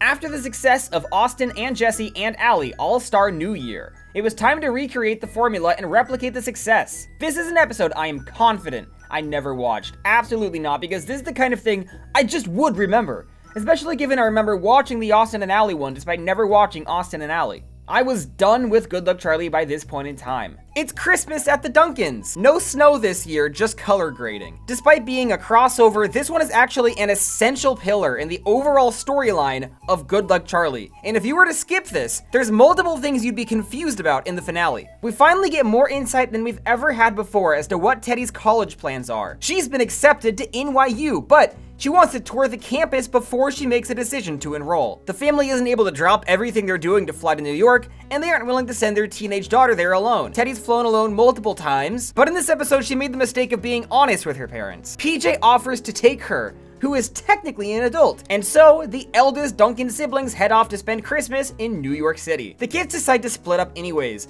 defeating the purpose of PJ being there. PJ decides to spend the entire day at a hot dog cart, while Teddy takes a subway to NYU. Unfortunately, the subway gets stuck due to the United States' famously reliable public transit. Look who she's with! It's Debbie Ryan and Zuri from the Disney Channel original series Jessie. They're the only elements of the crossover here. They just hang out on a subway without a plot. Zuri wants this lady's lasagna, Jesse rehearses for an audition, everyone in the subway gets angry and frustrated, likely still mourning 9/11, until they decide to embrace the Christmas spirit and sing a song. Zuri gets the lasagna. It's really underwhelming, that's all. PJ, meanwhile, runs into Skylar. She also loves this hot dog cart. They reconnect, and they reveal they've never stopped being in love with each other. But tragically, fate is going to keep them apart. I mean, you'll be in Denver and I'll be off to college. Where are you going? Denver University. Luckily, the hot dog man is far more intelligent than they are, and he solves their problem. You're going to school in Denver, Yeah? and you live in Denver. I remember, even though I stopped watching the show, I read the Wikipedia episode summaries of the rest of Good Luck Charlie at some point in middle school, and the only thing that stuck out to me was PJ and Skylar get back together. I always knew this happened, but this was for sure my first time actually watching it. As the story ends, PJ and Teddy's flight is canceled due to a blizzard. Luckily, Teddy's new friend Jesse invites her to stay with her. I'm sure that Mr. and Mrs. Ross would be super enthused that their nanny is inviting random strangers to meet on the subway to stay in the same penthouse as their 4 children. In our B story, Amy and Bob Duncan can't tell what Charlie wants for Christmas. After she whispers it to a mall Santa, Amy decides to go full Karen and publicly harass him in front of a bunch of children and their parents, ultimately getting sent to elf jail. It turns out that Gabe bought Charlie what she wanted because she was talking about it nonstop for months, but Amy and Bob Duncan never paid attention to her because they're terrible parents who deserve an elf death sentence. Toby isn't seen or mentioned in this entire episode whatsoever because he's a fucking loser. Part 2 of Good Luck Jesse is less enjoyable than a colonoscopy. After watching a genuinely solid series, the abrupt and painful contrast to usual Disney Channel slop was really jarring, to say the least. Late game Good Luck Charlie, 95 episodes in, is still running at the top of its game in terms of character writing, wholly unique character-based storylines, while Jesse's half of the crossover simply presents a random, haphazardly assembled sequence of events. We essentially watch a Christmas version of The Hangover. Teddy, PJ, and Jesse, in an assorted collection of small, ugly children, wake up on Christmas with no recollection of the previous night, where their presents went, where Bertram went, or why there's a reindeer in their penthouse. Much like the Shake It Up crossover, which cemented multiple David Cleveland-looking children as existing in this universe, this crossover places two Cameron Boyce-looking chaps, as Cameron was previously a stand-in for Gabe in Amy's Singin' Dancin' Duncans. For some reason, Teddy and PJ join in as all of our characters get to the bottom of it. At the time of writing this, I have not rewatched it, and I do not remember a single explanation as to why anything happened. For reference, I watched The Hangover only once, many years ago, and I remember the cause and effect chain from that movie. Needless to say, Good Luck Jesse is not a very memorable program. Relatedly, Disney Channel made a Hangover ripoff called The Slumber Party, and I made a video covering it in a collab with Amanda Toddhunter where I forgot to focus my fucking camera. In this episode, Teddy and PJ do absolutely nothing. They kind of just tag along and comment on what's happening. It's like a normal Jesse Christmas episode that was already mapped out and then had Teddy and PJ shoved in last minute. That would have been smarter. Okay, who invited her? Jesse, you did! With Good Luck Charlie, I'm used to well-paced comedic sequences where there's an assembly line of setup, joke, setup, joke, setup, joke. It's tight, breezy, it's generic, but it's fun. Here, there is no sauce, and things do just be happening. Balance due 25 cents? Does anyone have a quarter? Here, I have one. Oh. Teddy randomly starts referring to the penthouse as home. Please go back home. And tags along with this 10-year-old as if she didn't just meet her 11 hours ago. You are a very annoying little girl. In the end, it turns out that the hit character Jessie from the hit series Jessie wanted to throw a present-finding scavenger hunt for all of the little children as a Christmas surprise. And Bertram had to jump in a locker when the kids almost spotted him. It also turns out that the hit character Good Luck Charlie from the hit series Good Luck Charlie accompanied Zuri to steal a reindeer from a charity concert. And now they need to bring it back. The charity concert had their lead singer drop out or something, so Jesse agrees to sing a dogshit song to appease everyone. And all's well that ends well. It turns out that the nerd kid, the dork who blackmailed King Boz after he sank the entirety of his home island, the dork who got the lab rat stuck in convention jail, that dork, he did a chemistry experiment, which caused everyone to lose their memories. Teddy realizes this as she watches her video diary she filmed the night before. Wish us good luck, Charlie. Okay, that does explain everything. Except, who the heck's Charlie? After this wonderful Christmas, I think Teddy and PJ go home and never speak to Jesse again. Whoa, that was so fire! Except it was the polar fucking opposite. Oh my god, everything about this was just annoying. It was the sharp opposite of Good Luck Charlie. I didn't laugh once, it was so mid. Comment below if you want me to cover Jesse. I probably just watched like season 1 as a child and I thought it was mid back then, but nonetheless it was content that kept me pacified. Now we skip immediately from Christmas to spring. In the episode Accepted, the wheel starts spinning at full speed towards the series endgame. Teddy gets an email from Yale informing her that she's been waitlisted, which Bob Duncan almost accidentally deletes. Hey, how do I get this back? Empty trash. No! Took me until my third watch to clock that Teddy's dream college just changed in back-to-back episodes from NYU to Yale. Teddy is incredibly anxious about being waitlisted, while Victor is ecstatic because he easily got in. When Teddy accidentally gets Victor arrested after roping him into her senior prank, she fesses up without a moment of hesitation, despite it jeopardizing her chances of admission. You ever been to jail, Teddy? Super Adventureland jail. Teddy's forgetting about the fact that she has, in fact, been to jail. The school's principal, somehow in his first appearance, lets the two of them off scot-free, and is in fact disappointed by how incredibly lame Teddy's idea of a senior prank is. As the episode draws to a close, Teddy finally gets accepted to Yale. And we also get a very amazing callback to the first episode of season 2. You know, there's actually a lot of famous people that went there. Several US presidents, Supreme Court justices, and The circle gurgle. And yet in that very same episode, Teddy was in jail, which she forgot about in this one. Guess what? Cody Martin got rejected from Yale. Despite him being a massive fucking asshole bragging about how smart he was for 6 seasons, Teddy was casually more intelligent than him, and she was never an asshole. Imagine that, you fucking loser, Cody. Ha ha ha ha ha! Cry, bitch! Next Sunday, it's the last Good Luck Charlie before the finale. What are you doing here? PJ has a secret. Please don't tell Mom and Dad.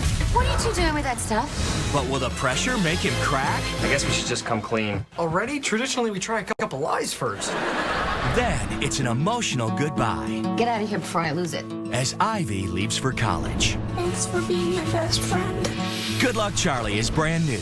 Next Sunday at 7:30, 6:30 Central on Disney Channel. The episode Down a Tree is basically a dedicated Ivy episode, as she moves away to college in Arizona. No other Disney Channel sitcom would care this much about its side characters to do this. Esteban just disappeared midway through Sweet Life Season 3 and was never heard from in that show again. To start with our C story, Gabe accidentally discovers PJ in the backyard's treehouse, which has not been seen or mentioned since its introduction 89 episodes ago. PJ reveals he and Emmett got evicted after failing to pay their rent, and he's been secretly living in the family's treehouse ever since. I guess they really couldn't scrounge up $167. It's funny that they spent the season premiere desperately trying to get evicted, but didn't have the idea to just not pay their rent. It's never addressed where Emmett's living at this point, and that does not bode well for him. Now Gabe stealthily helps his brother improve his living accommodations, genuinely just out of the kindness of his heart because he wants to see PJ get back on his feet. In the B story, Ivy is incredibly excited to move away from her parents, who themselves are glum about her departure. In an effort to cheer up Mr. and Mrs. Wentz,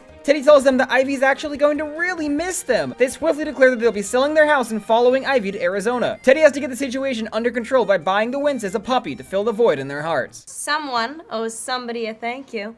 You want me to thank you for solving a problem that you created? Yeah, it's a pretty bad problem. In the end, Teddy says a really heartfelt goodbye to Ivy on the porch as she moves. We don't see Ivy in the series finale. She really is just gone after this, and I think it's a really moving part of the graduation and college experience that the show executes pretty well. And then there's the A story, which stirred national headlines and controversy at the time it aired. Charlie's inviting her friend Taylor over for a playdate, and Bob, Duncan, and Amy are arguing over the name of the mother. I met the mom, Susan. She's really nice. Oh, I met her. I thought her name was Cheryl. No, it's Susan. Only it turns out that they were both right. Taylor has 2 moms. Nothing gets past you, Bob. In January of 2014, before gay marriage was even nationally legalized, Good Luck Charlie included the first Legitimaquote Plus representation in the history of Disney Channel, with the Duncan's new neighbors, Susan and Cheryl. I'm used to Disney very proudly going, "Behold everyone, look how progressive we are! We have gay people on the screen that we're cutting for the Chinese release!" You'd expect a big stirring PSA speech from the couple, where they say, "We're lesbians, and that's okay." But no such thing happens. The fact that they're lesbian is not important to the narrative here. It's just Bob, Duncan, and Amy weirding out their new neighbors. And I think it's amazingly tasteful to just let these characters exist and not feel the need to shine a spotlight on their sexuality. Is the exact ideal way to normalize a group of people who were more taboo at that point in history. Usually on these play dates, I go downstairs with the dad to watch the game, so who am I gonna watch the game with now? Once Susan and Cheryl leave, Bob, Duncan, and Amy catch on to PJ living in their treehouse and tell him he's welcome back under the roof until he gets back on his feet. Then Teddy climbs the ladder to see what's going on. So last time we were all in the treehouse. Right before it fell down. Why does that sound familiar? Once again, the treehouse collapses to the ground. Again, it's like poetry, so if they rhyme. The treehouse was rebuilt so Charlie could enjoy it, and as far as we know, she never went up there at all. There's a blooper reel at the end because I guess they couldn't think of a gag, and it took like 20 takes to get Charlie covering Toby's eyes here. It really puts into perspective how tedious it must have been working with actual coughing babies, and why they aren't on screen more. The episode closes with Emmett moving in alongside PJ and a 10-second cameo, much to Bob Duncan's agony, thus formally leading into our proper series finale. From the very beginning, I'm making this video diary to help you survive our special family. you've watched Teddy's video diaries of the Duncans. Good luck, Charlie. Now, Teddy will make one more. Hey, Charlie. Last video diary. On Sunday, February 16th, join the cast when they gather for a final farewell. Thank you guys so much for being a part of this experience with us. During the 1-hour series finale event, Goodbye, Charlie. I'm gonna miss you, Teddy. You're doing great, Mom. Teddy leaves for college. Need some help? What do you want? Your room. And the Duncans throw her a going-away party. Isn't it exciting? With a big surprise. Hi. Will Teddy and Spencer finally get back together? That'd be awesome to see each other. Be here for the 1-hour series finale event. This is the end of an era. It's been a heck of a ride. Say it with me. Good luck, Charlie. Goodbye, Charlie. Sunday, February 16th at 8/7 Central on Disney Channel. Upon its original airing, it was called Goodbye, Charlie. Goodbye, Charlie. Good luck, Charlie. But his name was later changed to the far worse Good Luck, Teddy, presumably due to copyright issues with the 1964 film Goodbye, Charlie. Teddy prepares to go off to college and struggles to come up with a worthwhile final video diary, acknowledging the very first one in the process. Man, it seems like just yesterday I was doing the first one of these. Spencer was coming over for a study date, and you were covered in smushed bananas. It's not really clear if she always planned to end the video diaries when she went off to college, or if it's a more recent decision. There's no elaboration given. I feel like the editors fumbled here because she cuts off the camcorder, but the screen doesn't go black. You know, if we were in Canada... With that intro, we split into 4 different subplots that all work to fairly satisfactorily wrap up all of the character storylines. Both of these episodes also run 26 minutes, making a finale that's almost a full hour without ads. In the D story, Amy learns that Rhonda, the co-host of Good Morning Denver, is departing the show to co-host Good Morning Waco, and she shoots her shot to fill the void. After raising up the co-host Phil, Amy is offered a live trial audition to spend the morning on air as the co-host, and she spends all of part 1 preparing for this and psyching herself up. The C story sees Miss Dabney come to Gabe for help, incredibly concerned about a young new neighbor who's moving in, that she thinks could be another devil child like Gabe. She needs Gabe to sit down with this young rapscallion and tell her that Miss Dabney is off limits for pranks. Same evil twinkle in his eye. I can't go through another Gabe Duncan. I can't, I tell you. Unfortunately, this kid takes this as a challenge, as a young Gabe may have in the past, and he glues her to her lawn chair. What's wrong with kids today?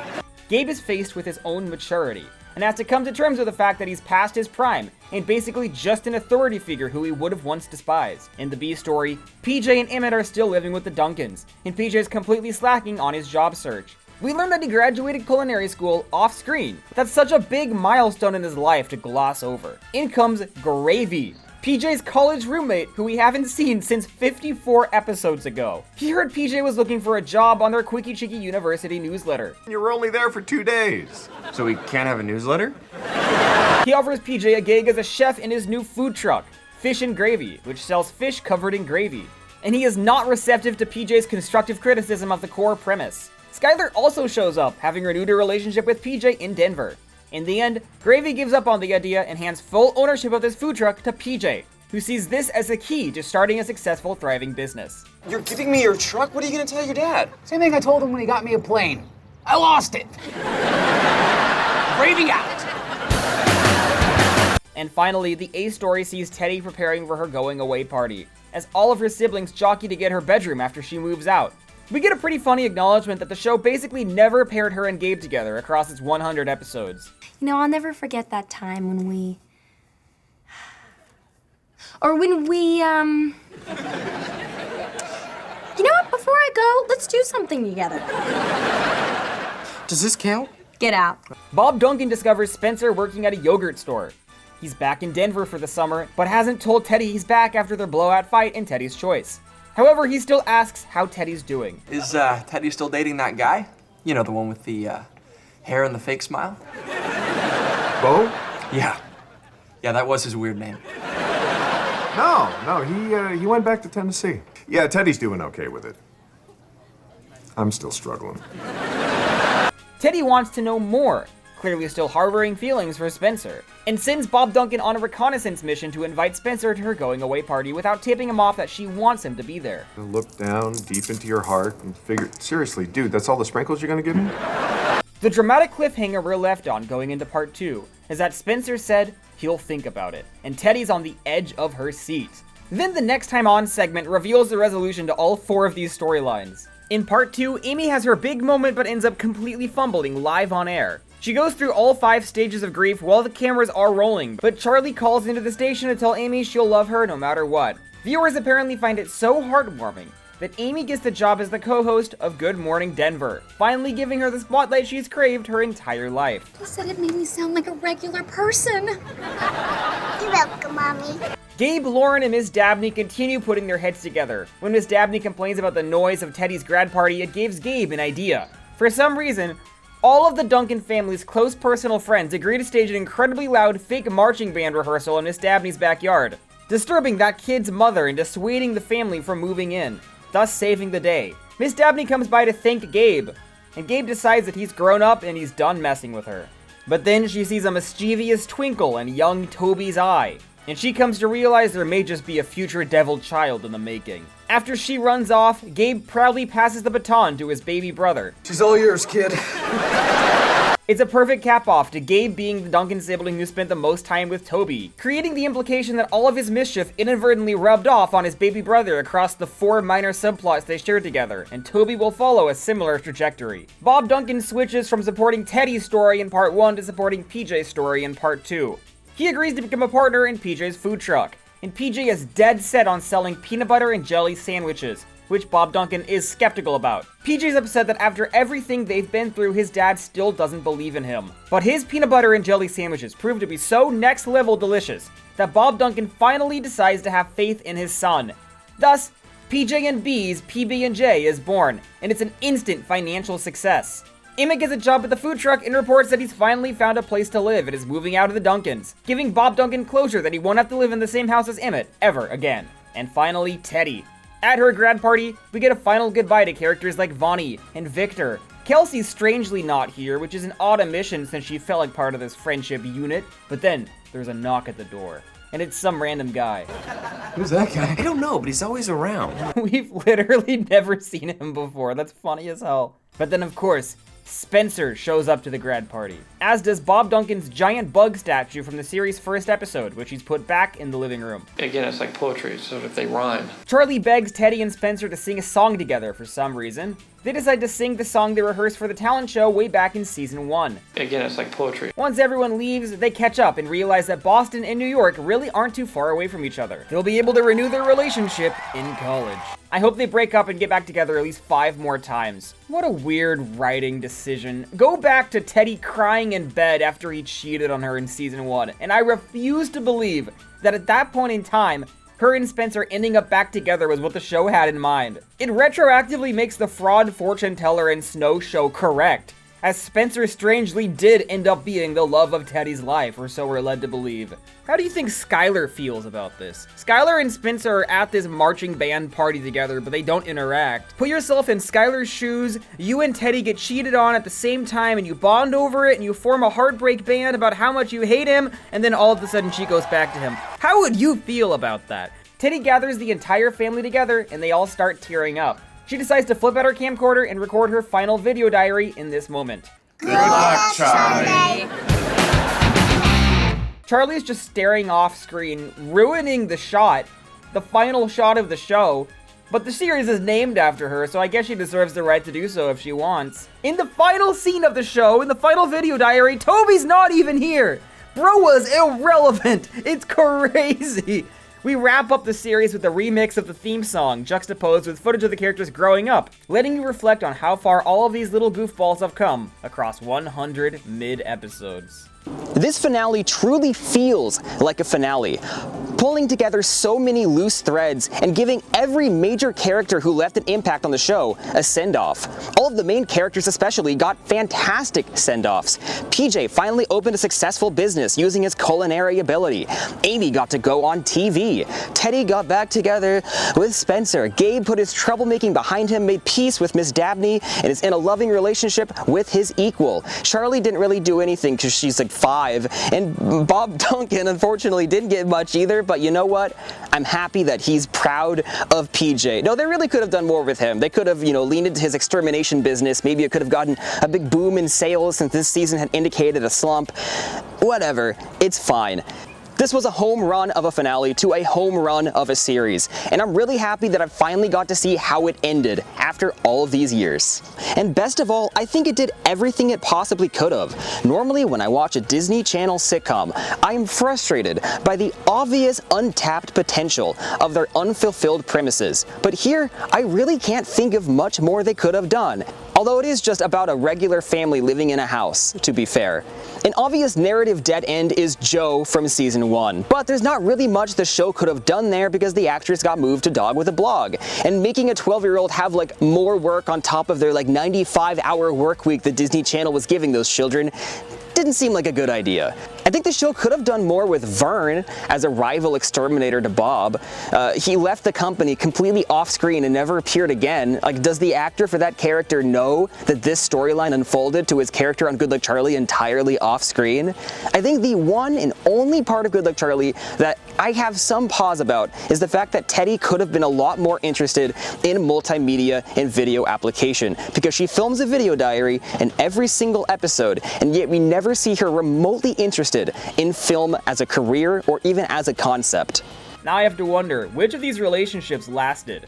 PJ and Skylar? Why not? They get married. Gabe and Lauren? I don't know, they're 14. Gabe definitely seems inattentive at a lot of points, but he's also 14, and that's something you can grow out of. I'm gonna say they probably won't last, but I'm rooting for them nonetheless. And lastly, Teddy and Spencer, honestly, man, I think they get married. I think they put each other through hell for like 3 years now. Spencer cheating on Teddy wasn't enough to deter her from him, so I don't see what could at this point. They seem to me like the type of couple who gets married despite all of their friends and families silently hoping they don't. So I'm just gonna say, sure, they get married, and then Amy divorces Bob Duncan off screen, and then eats him. Looking at the ABC chart, Teddy leads the season with 12 solo outings, over half of the episodes. PJ follows with 6, Gabe with 5, Amy with 2, and Bob with 1. The leaders this time around are not the usual suspects. They're Amy and Bob Duncan with 9 pairings, Charlie and Amy with 8 pairings, and PJ and Gabe with 8 pairings. Once again, Toby barely interacts with his family, boasting 0 storylines with Teddy, the show's main character, and 0 storylines with Amy, his own mother,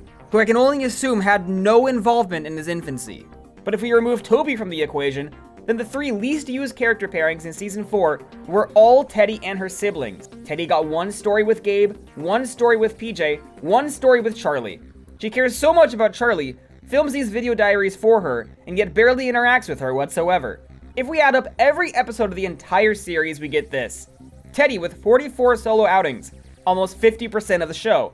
PJ with 29, Gabe with 15, Amy with 9, Bob with 5, and Charlie with 2, which was just her quote-unquote falling in love with another baby in Snow Show. The 6 least used pairings are, surprise surprise, everyone and Toby. The rest of the family had 2.5 seasons worth of a lead over him, so it really isn't even fair. Teddy and Toby were only paired together in a singular episode. Teddy and the Bambino, when she had to bring Toby to her Model United Nations summit. If we remove Toby from consideration, it's not surprising to discover that the 4 least common character pairings were all Teddy, as a result of her character's independent nature. Series-wide, 11 Teddy Gabe stories, 13 Teddy Bob Duncan stories, and 15 Teddy Charlie stories. And the least common non-Toby main character pairing was Teddy and PJ, who only spent 9 episodes of the entire series involved in the same subplot. The only family member Teddy was commonly paired with was Amy, the 6th most frequent character pairing with 27 episodes showcasing them together. The most frequent pairings in the series likewise all involve Bob Duncan and its most effective comedy partners. PJ and Bob Duncan with 34, Amy and Bob Duncan with 40, and Gabe and Bob Duncan with 41. In the 4th season, Teddy and Teddy alone said "Good Luck Charlie" in every episode. The only exceptions being the final goodbye with the whole family and Kermit the Frog. Which means that within season 4, Teddy leads with 21, while PJ, Gabe, Charlie, Amy, Bob Duncan, and Kermit the Frog are tied with 1. I think season 4, more than any other season, mixed up the "Good Luck Charlie" catchphrase. You'd often hear, "Wish Dad good luck, Charlie," "Wish Gabe some good luck, Charlie," and upon tallying them up, there are actually more episodes in season 4 where Charlie is told to wish someone else good luck than luck is wished to her. Zooming out to a full and complete series overview, you can see that Teddy leads with an overwhelming 87 instances of saying "Good Luck Charlie" and variations thereof, slowly followed by her family, as well as Miss Dabney, Ivy, Kermit the Frog, Cece, Rocky, and this list's ultimate glupshitto, Carla, who pioneered the phrase in the first place. Jessie is the only principal character of a crossover who never got to say Good Luck Charlie. The only series mainstays to never say the phrase were Spencer and Emmett, although both of them got to participate in a video diary. I've added up a collective total across the entire series to see who had luck wished to them the most. Good luck was wished to Charlie 87 times. And yet he still got assassinated. Bob Duncan and Teddy each had 10 instances of good luck, although 7 of Teddy's were her selfishly asking for Charlie's luck to be bestowed upon her. Wish me good luck, Charlie. Wish me good luck, Charlie. Can you wish me good luck, Charlie? Wish me good luck, Charlie. Wish me good luck, Charlie. Wish me good luck, Charlie. Wish me good luck, Charlie. Going down the list, Skylar had 1, Emmett had 1, Bo had 1, although it was co-luck with him and Teddy, and a unicorn character from Charlie's children's book named Junie had 1. There's also an instance where the entire family had good luck wished to them. Notably, Amy never once had individual luck wished to her across all 4 seasons, which could possibly be a factor in the public downfall of Lee Ellen Baker's career.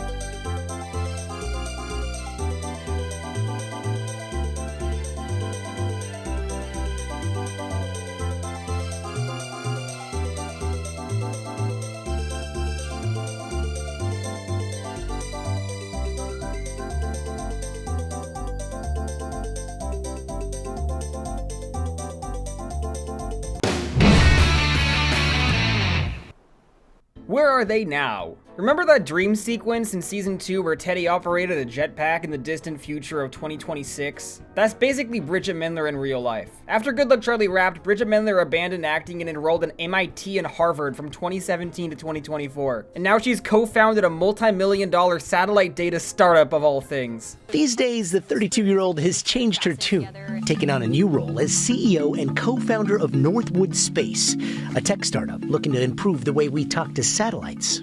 Being the lead character of a very popular Disney Channel sitcom was just like a minor side quest in her life. During COVID, there was this big surge of Disney Channel actors who were like, hey, remember us? Remember when we were famous 15 years ago? And I really respect that Bridget Mendler doesn't seem to care about being famous. What few public statements Bridget Mendler has made on Good Luck Charlie, though, are overwhelmingly positive. And it seems like she really enjoyed that entire experience, which is great to see her not jaded and angry about it, because the Disney Channel machine was a meat grinder that destroyed like Demi Lovato and Miley Cyrus. In a strange instance of life imitating art that's too bizarre to not mention, Bridget Mendler began dating Shane Harper during the course of the series. In the meantime, her and Samantha Boscarino allegedly became best friends, and they were roommates. I'm going to challenge Lee Allen, Baker Kaufman, Haley Kyoko, and my roommate, Samantha Boscarino. Sam, by the time I get back, you better be covered in ice. All right.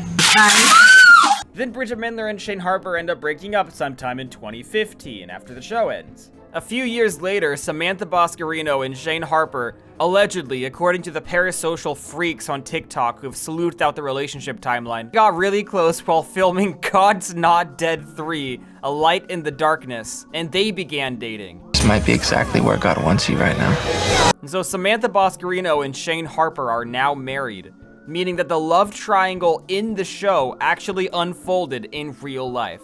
A lot of people speculate that there was cheating involved, and might I add, there's literally no evidence or even indication of that whatsoever, given the relationships were 3 years apart. You just saw it happen to the show, and you think maybe that's what happened in real life. You're wrong. Unless you're not, we don't know. Like 23 seconds after Good Luck Charlie ended, Bradley Stephen Perry went on to be the main character of a series called Mighty Med, which I covered in a hit video called The Rise and Fall of Disney Channel's Greatest Series. Was it really Disney Channel's Greatest Series?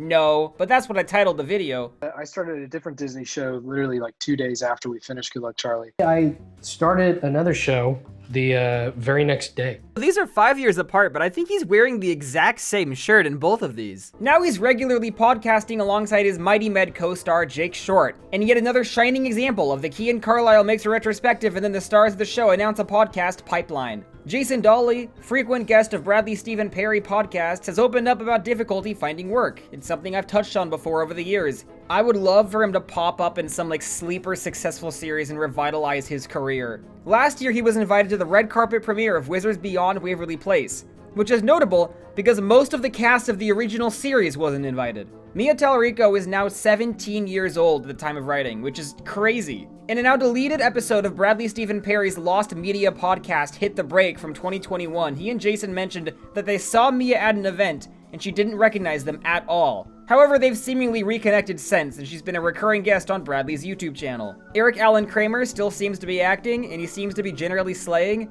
If I had to pick one Good Luck Charlie cast member who I could see organically shifting into like serious dramatic acting work, it would probably be him. I can see the vision. And Lee Allen Baker has taken an interesting turn. I am Adolf Hitler! In 2020, there was a COVID Zoom reunion of the Good Luck Charlie cast, and that was the final time she was ever known to be normal. Entire videos have been made on this topic, and it goes crazy style. Good for her. When I watched this clip of Lee Allen Baker sparking a riot at a town hall meeting, it's hard not to laugh because this is literally something Amy Duncan would do. The Federalist Papers and also the Bible, and these guarantee my freedom and yours and our children's to breathe oxygen. So my name is Lee Allen, and I played Amy Duncan. And secret, I'm turning more and more into her every day. So I'm just kind of the crazy mom that whose reputation precedes her. She's complained that the whole cast has unfollowed her. She's like, oh, it's so sad. They know the woman I am. How could they unfollow? And it's like, yeah, they know the woman you are. That's probably why they unfollowed. In 2024, Kai Cenat hosted a Good Luck Charlie themed live stream where he repeatedly screamed at the presence of the Good Luck Charlie cast, who rated his home. Oh my god! Oh my god! Oh my god! Oh my god! Oh my god! Easy, easy, oh my god! Easy, easy, oh my god! Easy, easy, oh my god! More evidently, though, she's been voicing her opinion that she wants to see a Good Luck Charlie revival series, which centers around Charlie watching the video diaries and applying their advice to her situations. And honestly, I think that this child has found the ideal hook for a Good Luck Charlie revival if it were to exist. But the narrative difficulty that springs to mind is it could be really difficult to build stories around a lot of these video diaries. Half of them are just like, Mom and Gabe do something weird in the background and Teddy says, these are your family members. Wish them good luck, Charlie. Hey, Mom, what you doing? Just walking. In place? Don't you ever do that? Keep moving. Yeah, one. I think there's a limited shelf life, and I do not think that all 100 video diaries could at all be translated into 100 new episodes of television. Maybe like 20. But that's basically as many episodes as Disney sitcoms get nowadays, since they're all canceled after one season, so you know what? It'd be fine. Well, Charlie, it's been a strange week. I had a dream that my frog was a prince, and then my ex-prince showed up as a frog, and now I have to kiss him over and over. I think that a revival of Good Luck Charlie would have a better fighting chance than Wizards Beyond Waverly Place, with the benefit of hindsight. It seems like the dust has settled on that series, and it's over. Good Luck Charlie, tonally, was never just for kids, it was for everyone, and so if they keep that same tone, is not going to be as off-putting to the kids who have now grown up. Wizards Beyond Waverly Place gave no consideration to the fact that the people who were children 20 years ago are no longer children, and no one really wanted to see a bunch of random kids and only Justin go on these adventures. People wanted to see Alex in the forefront, being a grown-up, going to parties, doing interesting adult things. But Disney refused to age the show up, and that bit them in the ass. Good Luck Charlie doesn't need to be aged up, because it's already suitable and perfectly entertaining for older audiences. They just need to keep things exactly the same and center the revival around Charlie, and you've got a golden ticket that'll satisfy most people. Doesn't mean everyone's gonna watch it, but that means people are gonna be content with it, the way almost no one really seems to be with Wizards Beyond Waverly Place. But could it happen? You're not gonna get Bridget Mendler back full time. She'd probably be like Selena Gomez in Wizards Beyond Waverly Place, where she shows up once or twice a season. Here's my pitch. You pick up with the Duncan family. It's Bob Duncan, Amy, Charlie, Toby, and however many new younger siblings you need. I think it would be really funny and really in character if Amy and Bob Duncan kept having kids after Toby. Then Teddy, PJ, and Gabe could just be recurring characters based on the actors' schedules. The end. Now, you cannot recast Charlie for this idea to work. That would be such a slap in the face because they branded this whole thing around Mia Tallarico. But you also have to consider this question. Could Mia Tallarico act to the degree necessary to lead a series? Because if she can't, this whole thing kind of falls through. Turns out she was a recurring character named Paige in almost 30 episodes of a series called Manny. Hashtag Posh Page. What's that? It's my thing this year. What are you excited for, Harm? I don't know, it's just normal school year. Well, you're a bummer. Yeah, yeah, she's fine. Even if she's not, even if she's the worst actor on the planet, you do not recast Charlie. People would forgive it, people would overlook it, it'd be great. But the Lee Allen Baker of it all makes it absurdly difficult to make a revival, narratively speaking. I don't think Disney would ever hire her again, given their aversion to controversy. It was made very clear when I spoke at that school board meeting that my services would no longer be needed. Okay. And Amy Duncan would just be a horrible, glaring absence if they revived a series without her. What are the options then? You could write Amy out, you could say that Bob Duncan separated her off screen and Charlie and Toby are just living with their dad, which would suck. You could do a show where Charlie's already moved out and she's living on her own. I mean, Mia Talarico's pretty much an adult now, but that doesn't seem like it would really scratch the itch of the target demographic of this network. If Charlie's already an adult, then it seems a little late for any of the advice from 15-year-old Teddy to be applicable to her life. These video diaries were supposed to help her navigate her special family, so if she's already left said family, then the whole premise falls apart. The third and final option, if you wait like 15 years, is you make the show about Charlie and her children, and Charlie's children use these video diaries, and Mia Talarico's like the mom, but that would just be weird and dumb and too far removed from the original premise. I think if there were to be a Good Luck Charlie revival, which wouldn't have surprised me like a couple years ago, but now would surprise me because nothing is getting greenlit and everything's getting canceled, it would sadly end up being some creatively compromised mess that doesn't work without the inclusion of Amy. And as nostalgic as it would be to see these characters back on the screen, I don't think a revival of Good Luck Charlie is necessary at all, and I'm pretty content not having one. The reason this video took such a long time is because the show's just fine. It's professionally and competently made, and that made it kind of boring to talk about. Here I am with a series that checks the boxes of everything I've ever complained about, and yet the monkey's paw curled. Because I'm left with no continuity errors, no bizarre lore, no mistakes. I had so much fun ripping apart The Sweet Life on Deck and Pair of Kings, and I realized throughout the experience of doing Good Luck Charlie that there is so much value in bad media because it keeps your mind sharp. It keeps your neurons firing. I also learned that I should really proof watch the shows before I give my audience the chance to vote on me doing a retrospective on them. I can't bring myself to give Good Luck Charlie an S tier because I did find myself miserably bored a lot. It doesn't have the charming, irresistible pull of Wizards, but it's not far behind. It's competently made. There's a long gap between Wizards and Good Luck Charlie and everything else on this list. I'm incredibly happy that the show holds up. I'm grateful that my audience bullied me into watching it. What's next, chat? KC Undercover or Star Wars Rebels? Comment below. It'll be 3 years before I make them. I'm so tired, dude.